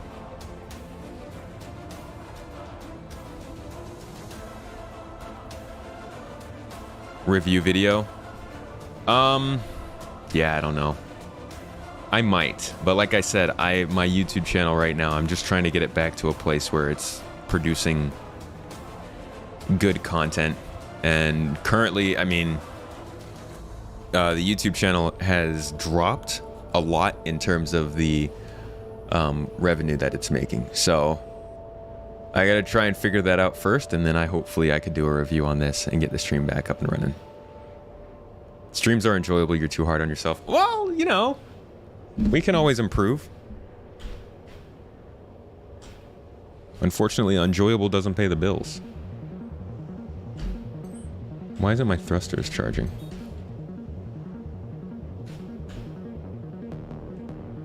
Charge my thrusters, dang it.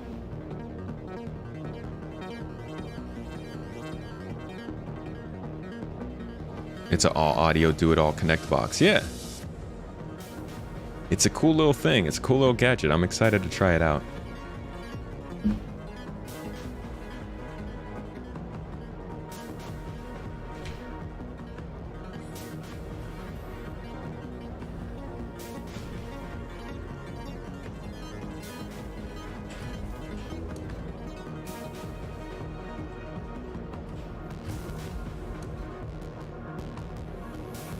You know, I never go into this room on the MSR.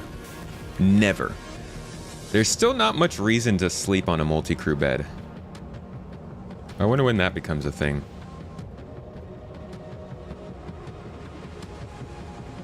How do you name your ship? Depends on the ship. There's only, I think, 4 or 5 models in the game right now that can be named. They basically got the alpha version of naming done and then said, okay, may work.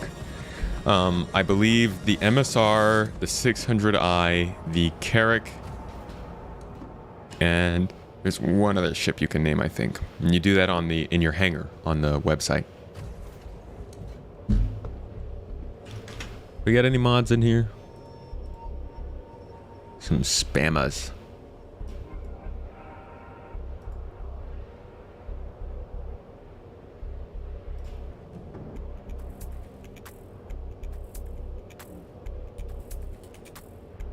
The Reclaimer. Ah, you can name the Reclaimer too, yeah.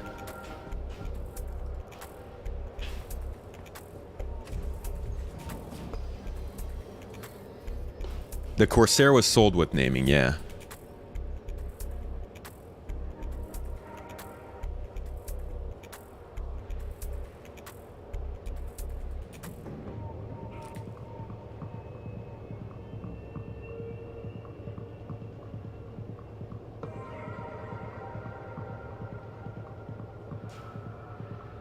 MSR care. Oh, the Hammerhead could be named?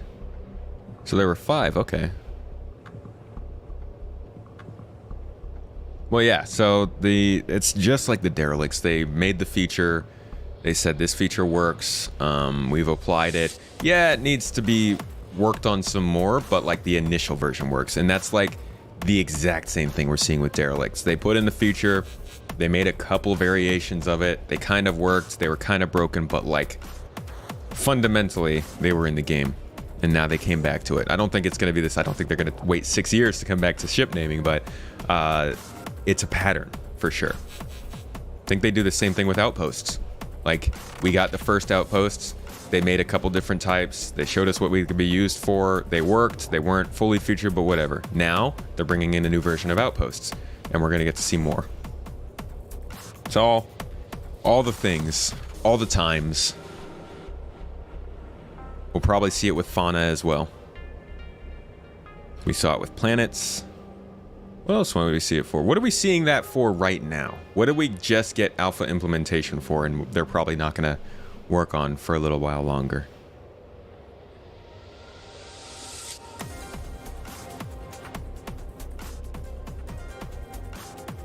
How much does it cost to refill quant to full on empty? I don't know. That also depends on the ship. Your partner wants to know if I'd read bedtime stories. I mean, to be honest, I am getting into voice acting, and I'm trying to practice that stuff and work on those skills. So, I mean, yes. I take commissions on Ko-fi right down here below the camera. Check them out. I'll do timed readings as a thing. Generally, I was focusing on Star Citizen lore, but really, I'll take anything. Medical. Yeah, that's a good one. Medical's definitely in a place where it's like it's working, but not quite all the way there. Ship namings, they had issues with text scaling. Yeah. Yeah, they did. And I think that's part of that whole alpha thing. They were like, yeah, the issue is there and we know it's there. And we'll fix it in the next version. On the MSR, how much to fill from empty on Quantum? I don't know. I've never done it.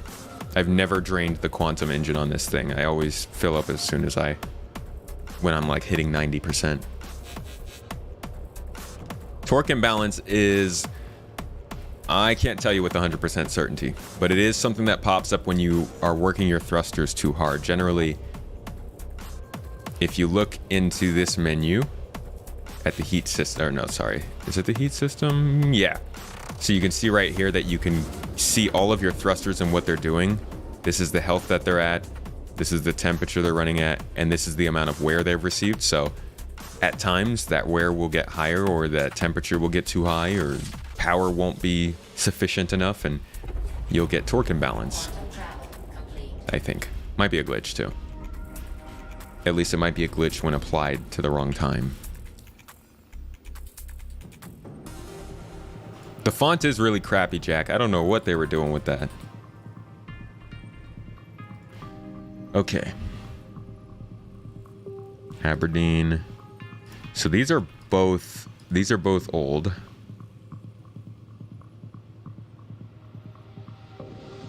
This is a space wreck, so that's not gonna have it.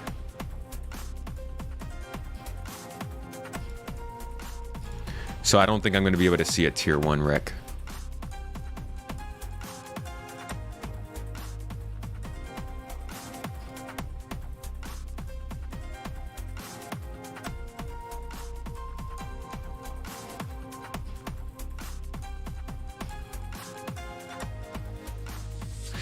It's kind of annoying, to be honest.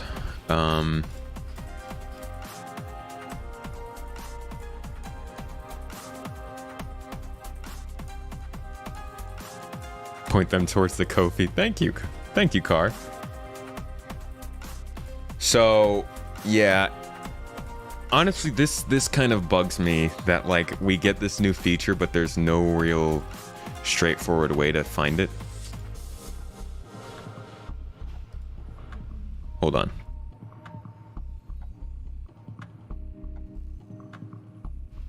Let me see something real quick.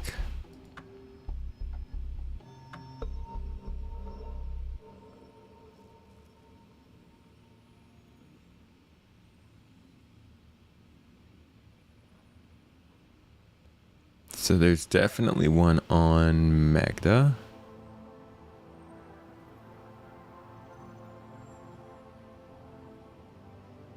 Ida.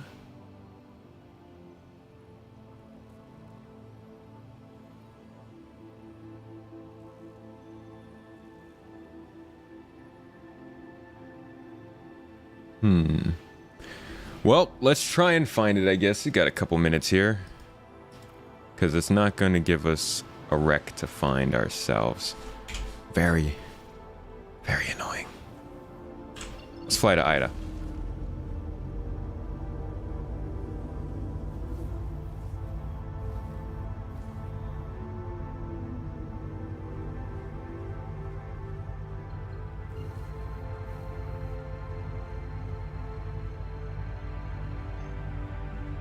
Doesn't always appear on the search missions, yeah. Isn't it just investigation missions? I know it's the Zeta Prolanide missions that can do it. Also, some of the bounties show up there.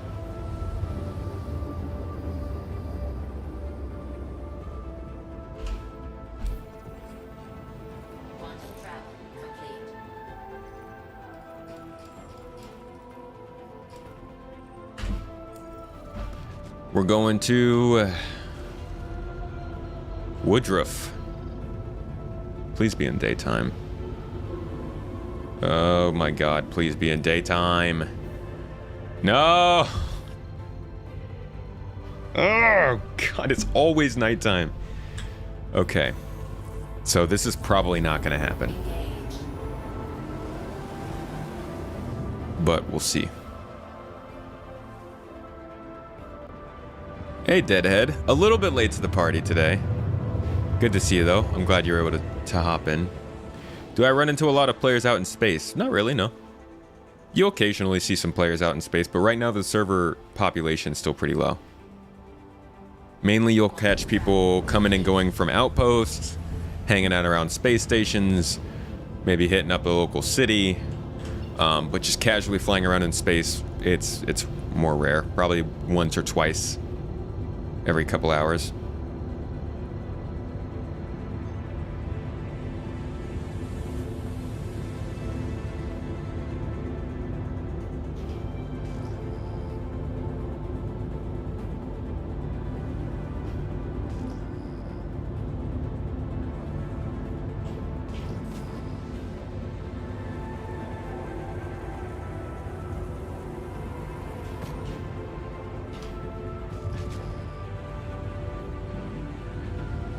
Okay, so we're gonna use the pleb strategy this time.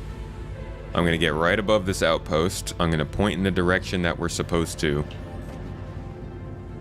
for the derelict, and then we're just gonna fly and hope we find it. Not a great strategy, but Star Citizen doesn't leave you much choice.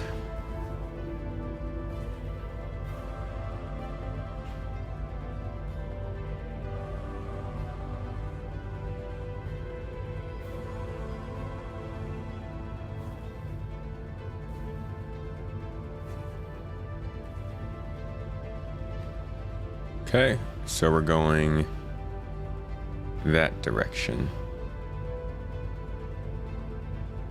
Yep. And we're going for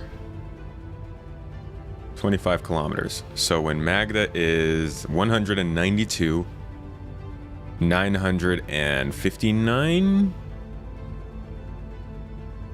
Yeah, 950 kilometers away. 192, 950. And here we go. Let me just lock in. Scan so I know that we're good. And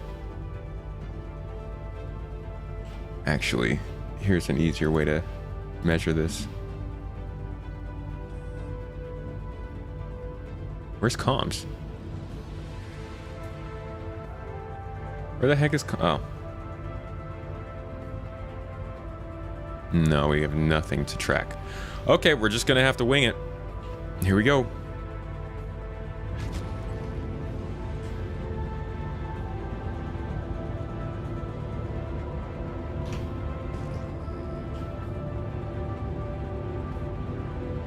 The only time you really run into someone in space is when you're hunting for them. Yeah.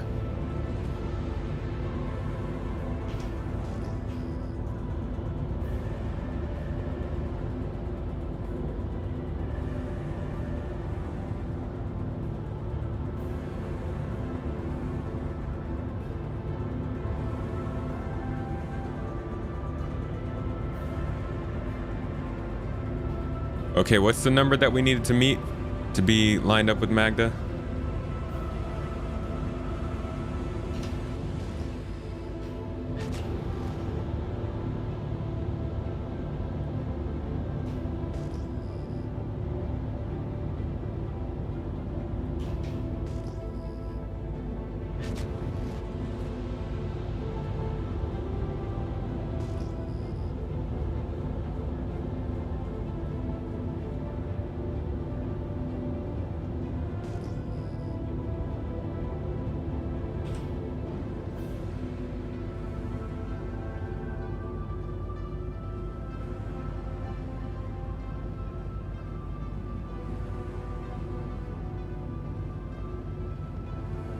Slowing down, just so we can see where we are in relation. Okay. Oh, we're 1 kilometer away. So this should be literally here, like, right? We should be here. It was, what was it, 25.2 kilometers.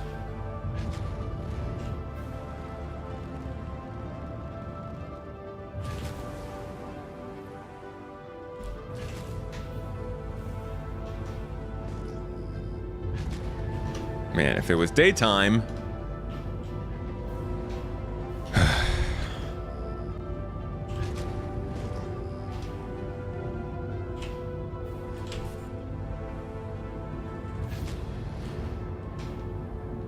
See, lights barely help. We basically have to be on top of it already if we're gonna find it with our flashlights.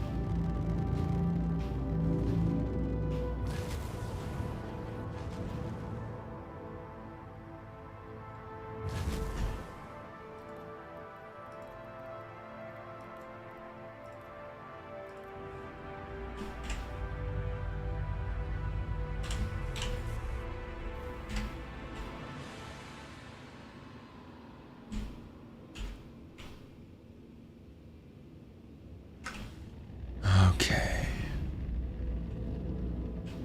This is not gonna be oh!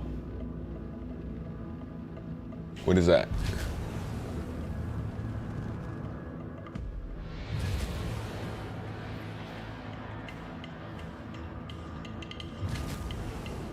Nope, thought I saw something.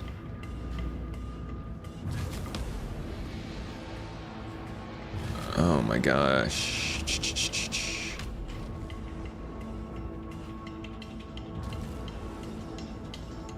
How far away are we from the 50.5? What? How am I 50.5? We were supposed to be 25 away. Didn't we travel 25 kilometers?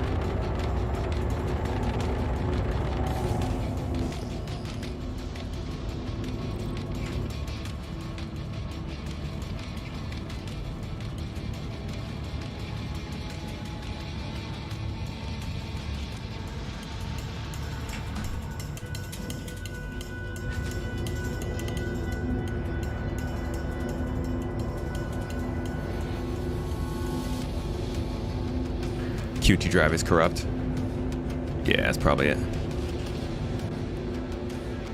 Alright, slowing it down.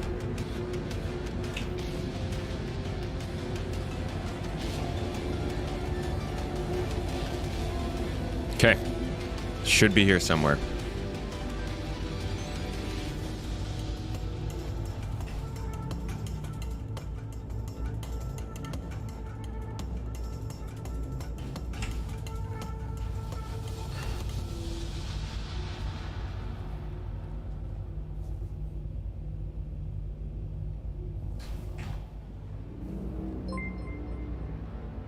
Hey, thank you for following the channel. Welcome.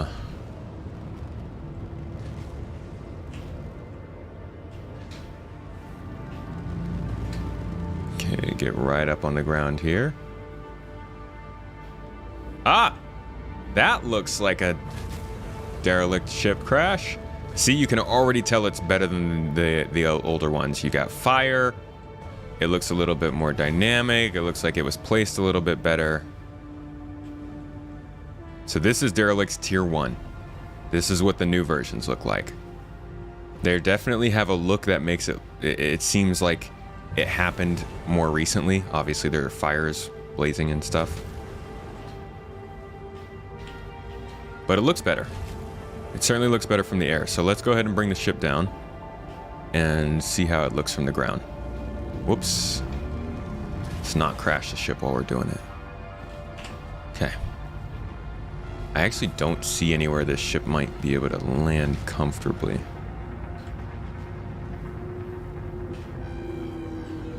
I really need to find a smaller daily driver.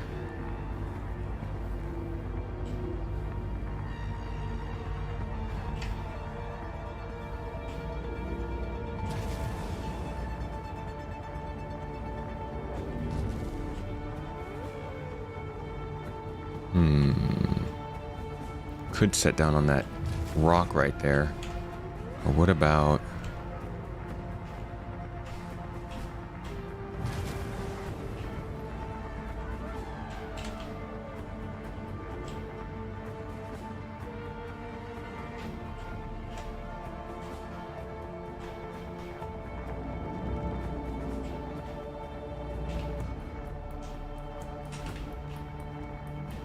Oh, it's hard to fly backwards.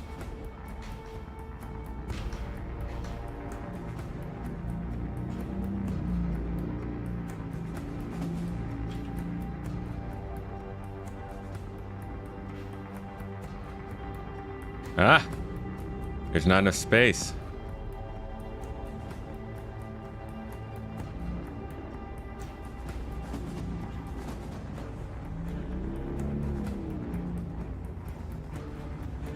Does that work? I guess that kind of works if the ramp can open. Let's see. Oops. Terrapin for those derelict missions. That's what I was using at first, yeah. You daily drive the 600? What are you doing?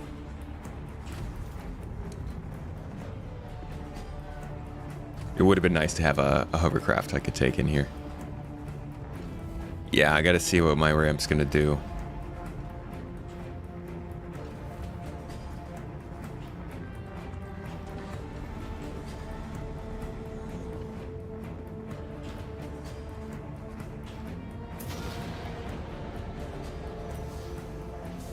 Oh, nice.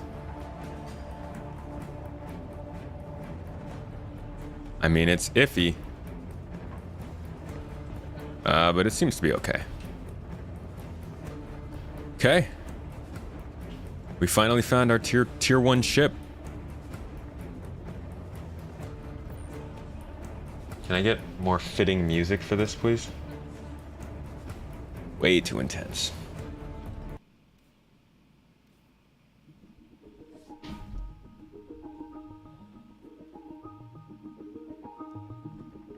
That's a fun song.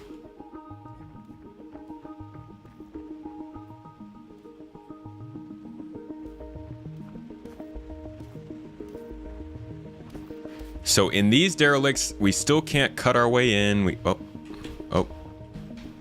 Okay. Apparently we can fall through the floor. We still can't cut our way in. We can't get into all of the doors. There's still plenty of functionality that's not existent on these ships.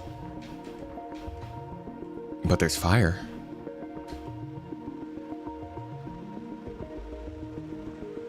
We do find these sort of puzzles. So it looks like they kind of marked this with a flare to let me know I needed to jump on it, maybe. Can I make that jump? I can. Whoa.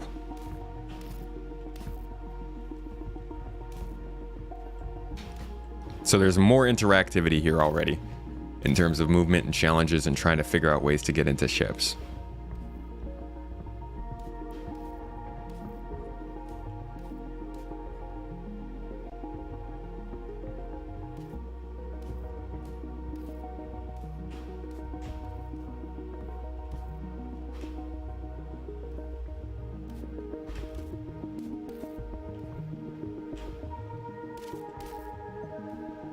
Nah. Basically just loot. We could take it. Not even actually loot either, it's just a cargo box.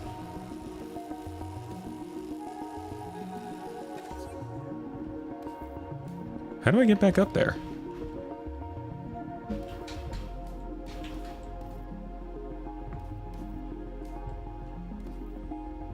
Do I need to push this box over there? Can I even do that?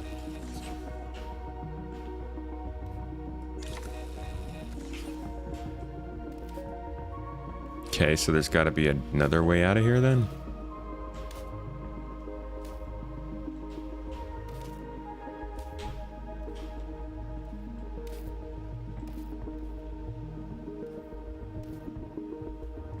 What am I missing here? Is this a puzzle?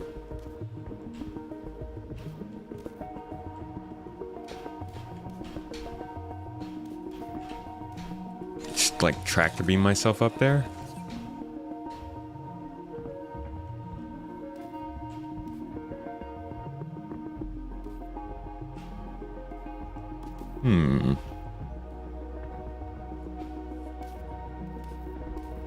More interactivity, that's a bit of level design with zero code involved. It's like thinking of fun things to do in a metaverse where you can't add any functionality. Well, you can choose to accept that it is more interactivity even if it does include zero code. Still more interactivity, and still more for the player to do. However, this is a real problem. I can't get out.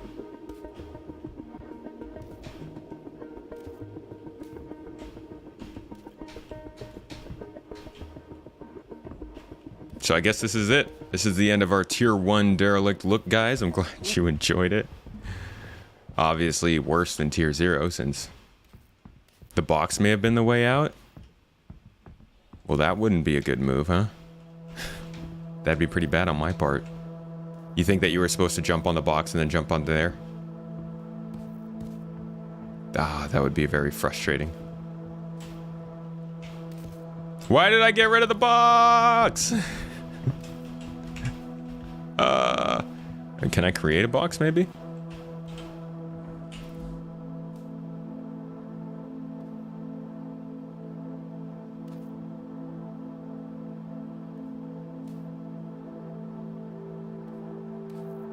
I don't want to get rid of my core.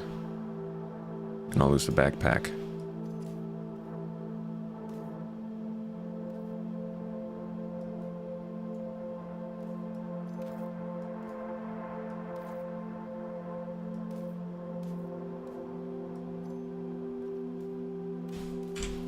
Okay.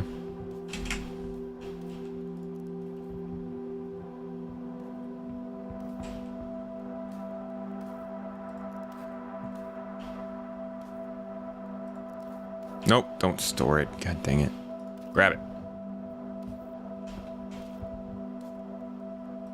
I'll place it right there. Good. Now let me stand on it. Come on. And jump! Ah, I'm so close! Ah, maybe I can jump and reach the other box that I put out there?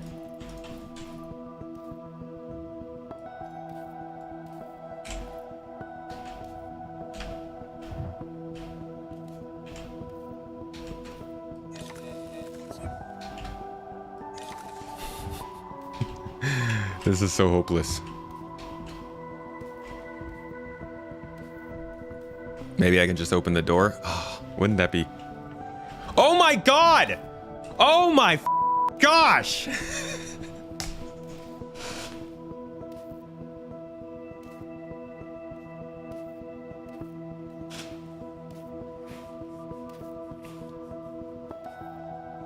I think I've been playing too long today.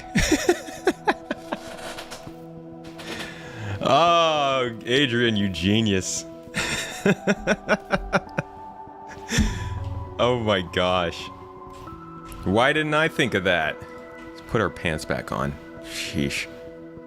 Out here stripping to try and get out of this ship. All you gotta do is open the door. No, I mean, that makes sense, right? Like, a normal person probably would have tried that first.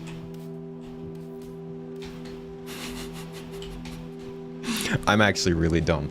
All right, let's see what the rest of this ship looks like. Saving the day. I legit thought I saw interactivity for a split second on that door, but I thought I was tripping. I mean, I figured, like, the whole ship's broken. Why would the door work? But there we go. So here's another part of the ship. Been ripped up a little bit. Frame rate really improves when you get back inside. I think this firelight, the light from the fire, really makes it difficult to render.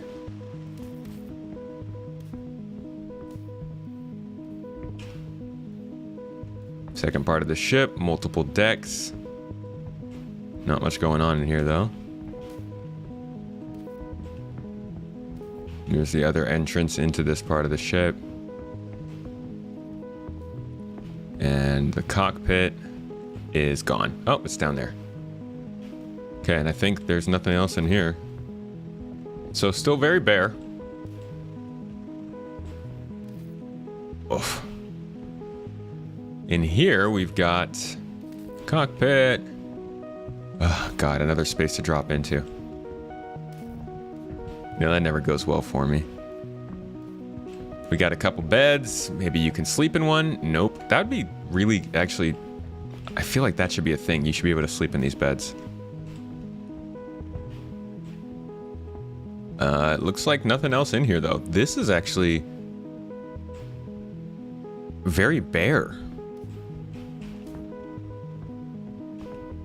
And can we just talk about how much looking outside is slowing down my speeds? Check this out. Frame rate right now, 18, 19, 20 frames per second, sitting right here like this. If I turn around, we're up to 45, 48.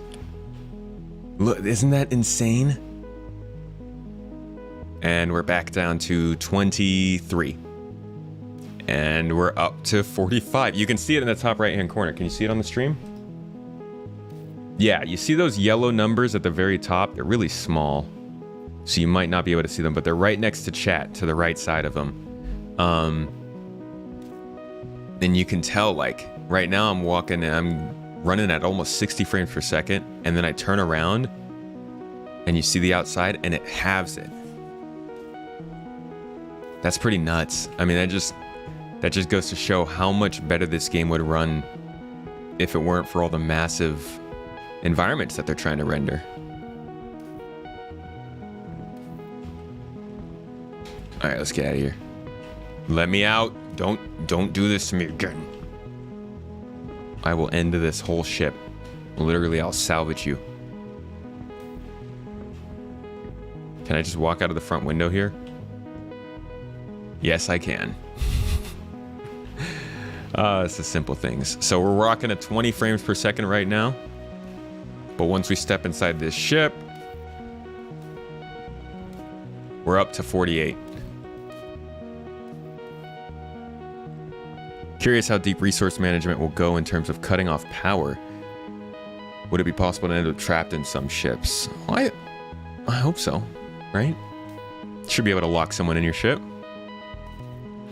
It would be nice if you had kind of a fresh start traveling to some systems. Like, you can't go with your ship, but you could travel with someone. I'm hoping that's what they do for the beginner's experience. I think a great way would be to them say, okay, you woke up on Terra. We need you to get something from this city in Terra and take it up to the space station. But then be like, but you don't have a ship. Your ship's stored at the space station, so if you could find a way to get up there, teach you to go, interact, learn the inventory systems, learn how to pick something up, get you to kind of go through the motions before you actually fly a ship. Oh, here's some loot. Is that loot? As you progress further and further until you connect to the system on your own with all your gear. That would be cool, yeah. For new systems like that. You have to get introduced to the system. Maybe like your ship can't navigate there. You have to go on another ship that navigates and pick it up on your mobi-glass or something. Let's see what's in here.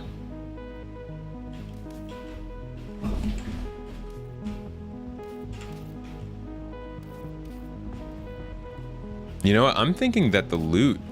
Oh, okay. I was about to say, I'm thinking that the loot didn't spawn here, but this isn't even loot. This is just a cargo crate.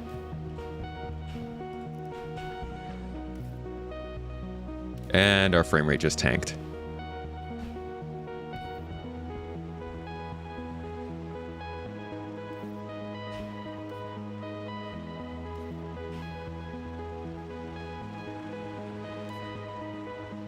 Rocking 20 frames per second looking at this.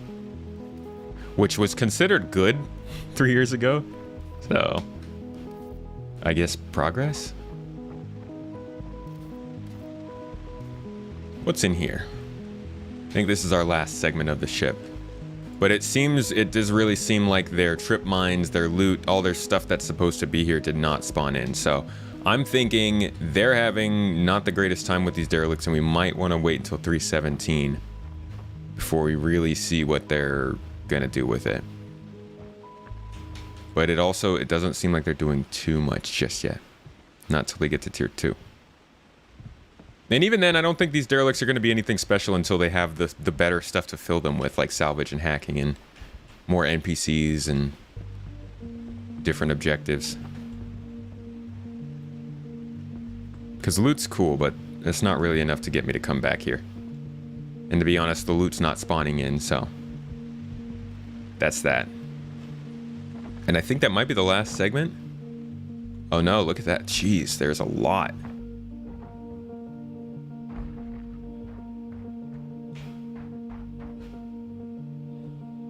Some down the hill here.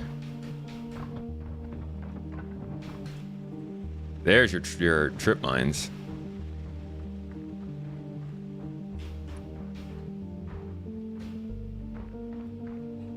So you can already tell the derelicts that we were going to before are way less... They don't feel as polished as this is put together.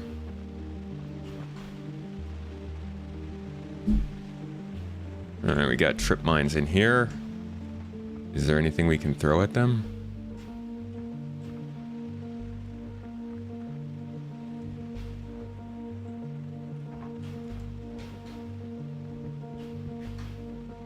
Okay, we can use these boxes.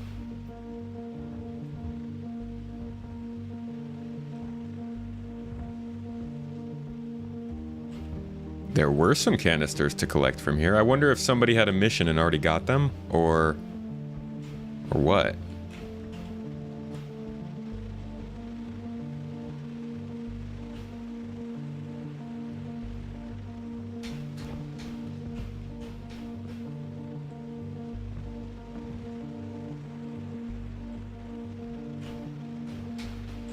Come on.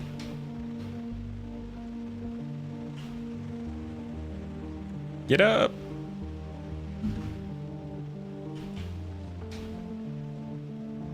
Okay. So I'm going to take these boxes and we're going to use these. What happened to my multi... Did I drop the freaking tractor beam? Okay. I actually can't even pick these up. So instead we'll just use a gun and shoot them. Like some kind of weirdo.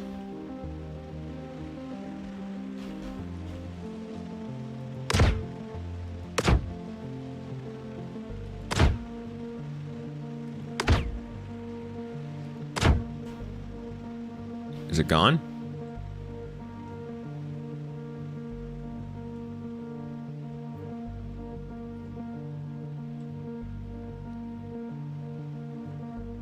There's our loot.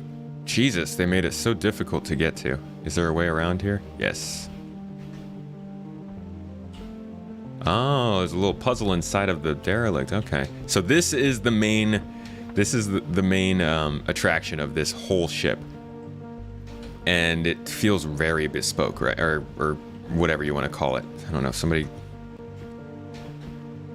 It feels super unique, like they made it specifically for this, but I do think that they're going to build out the collection of these sort of puzzles and put them all over different types of ships. What's in here?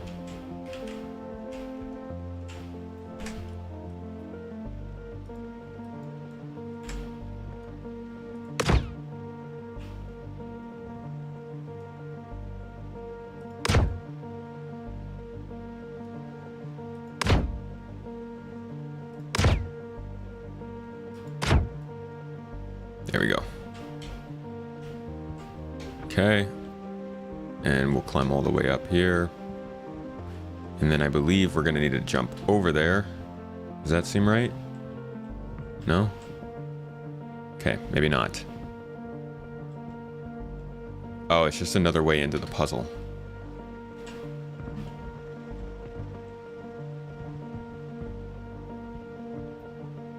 You need to get into there somehow.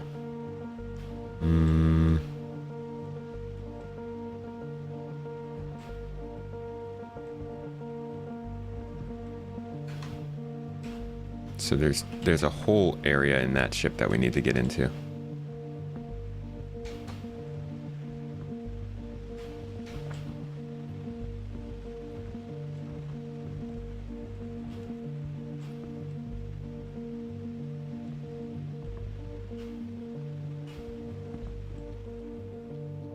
You were watching others just run through the trip mines?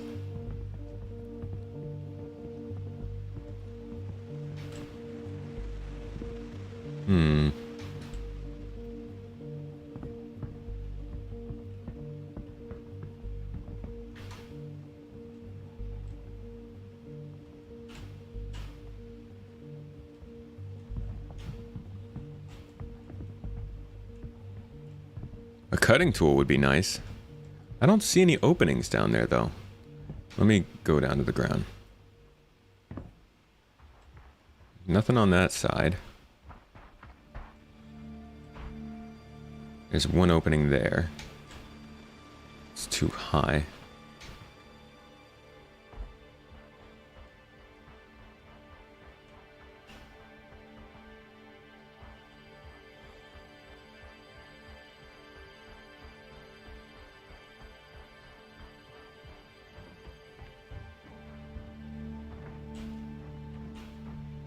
Nothing there.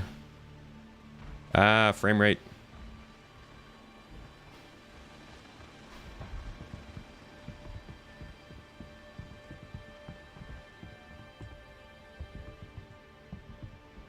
Not going through here. Is that right? You can't go through there? Okay. Back up.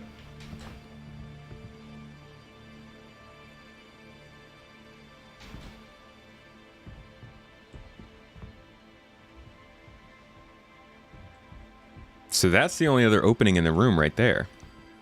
But that seems like the way out. Ah. What did I just do?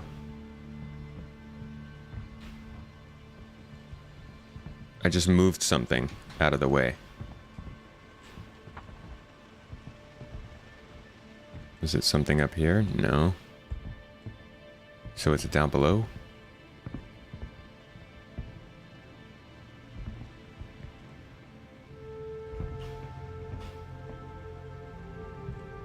No. I just moved the door into the way.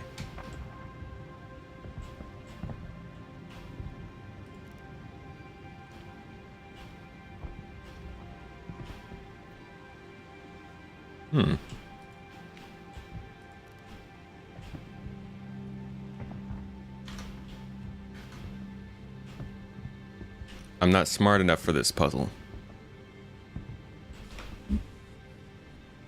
Why would I want to open the door to block my path. Can I get through while the door is... Ow! Door beat me up.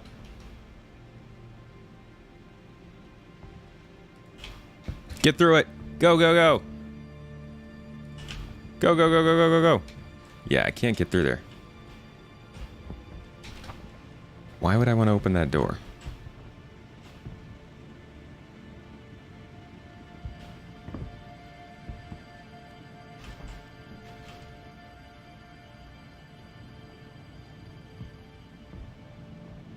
I guess this loot is not for me.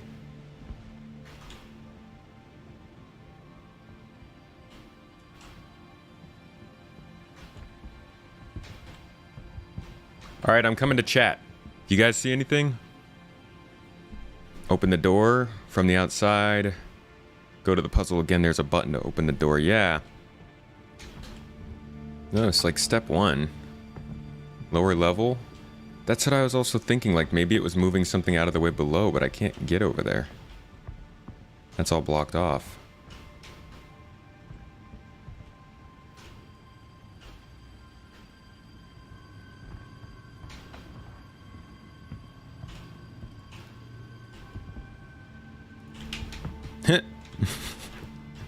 Let me out!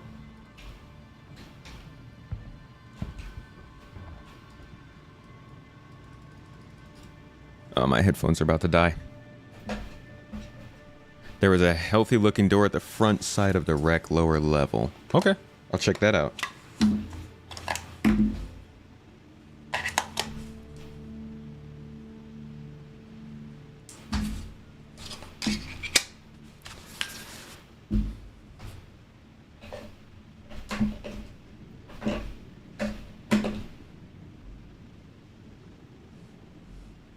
Healthy door, bottom of wreck, other side. Maximum door health.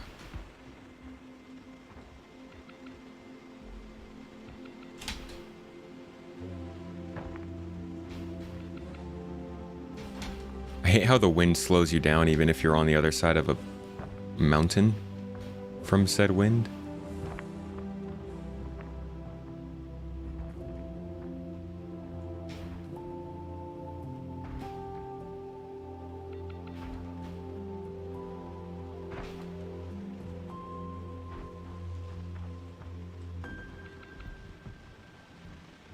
Yeah, there's no door controls.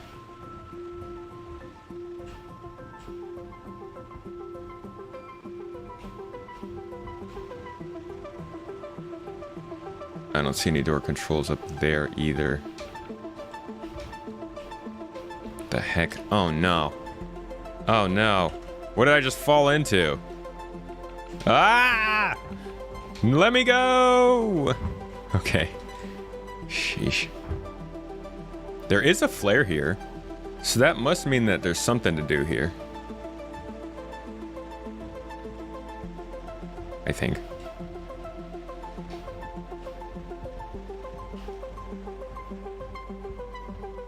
It's probably easier in the light. I don't know, guys. I don't know. Anybody got anything? Any suggestions?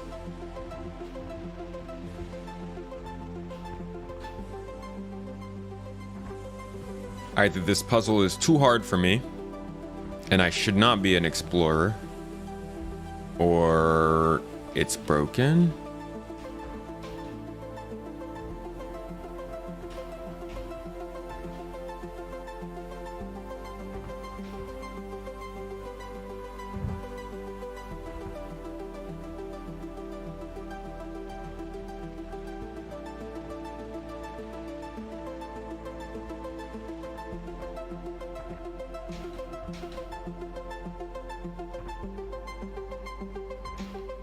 Oh, lucky getting out of that, yeah. It's kind of surprising sometimes when you get away from those glitches.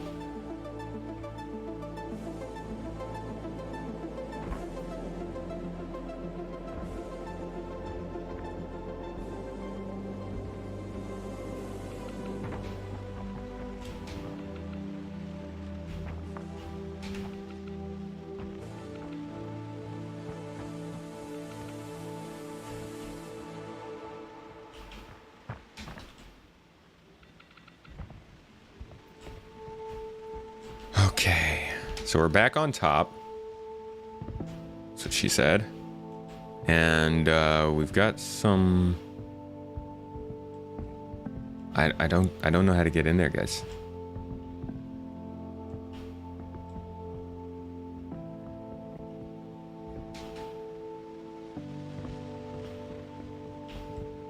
I have no clue. I had a clue. My clue was here. This is my clue. But this clue didn't end up being the ultimate clue that I needed. Oh, yeah. I'm only so cluey. Maybe clues you can see inside the space. You mean up on top?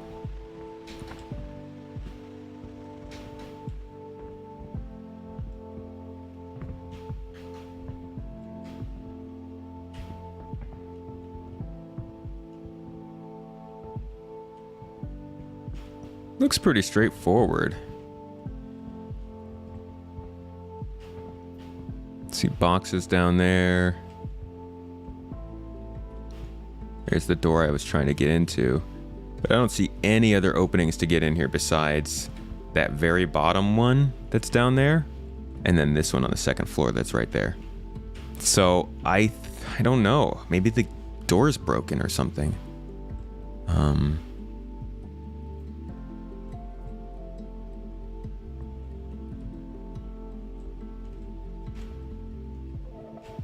Yeah, I don't see anything that really tells me what's going on here.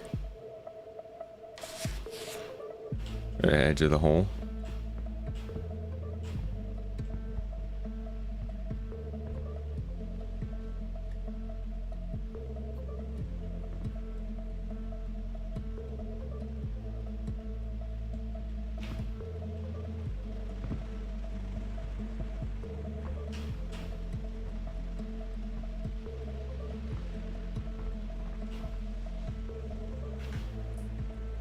I don't know, guys.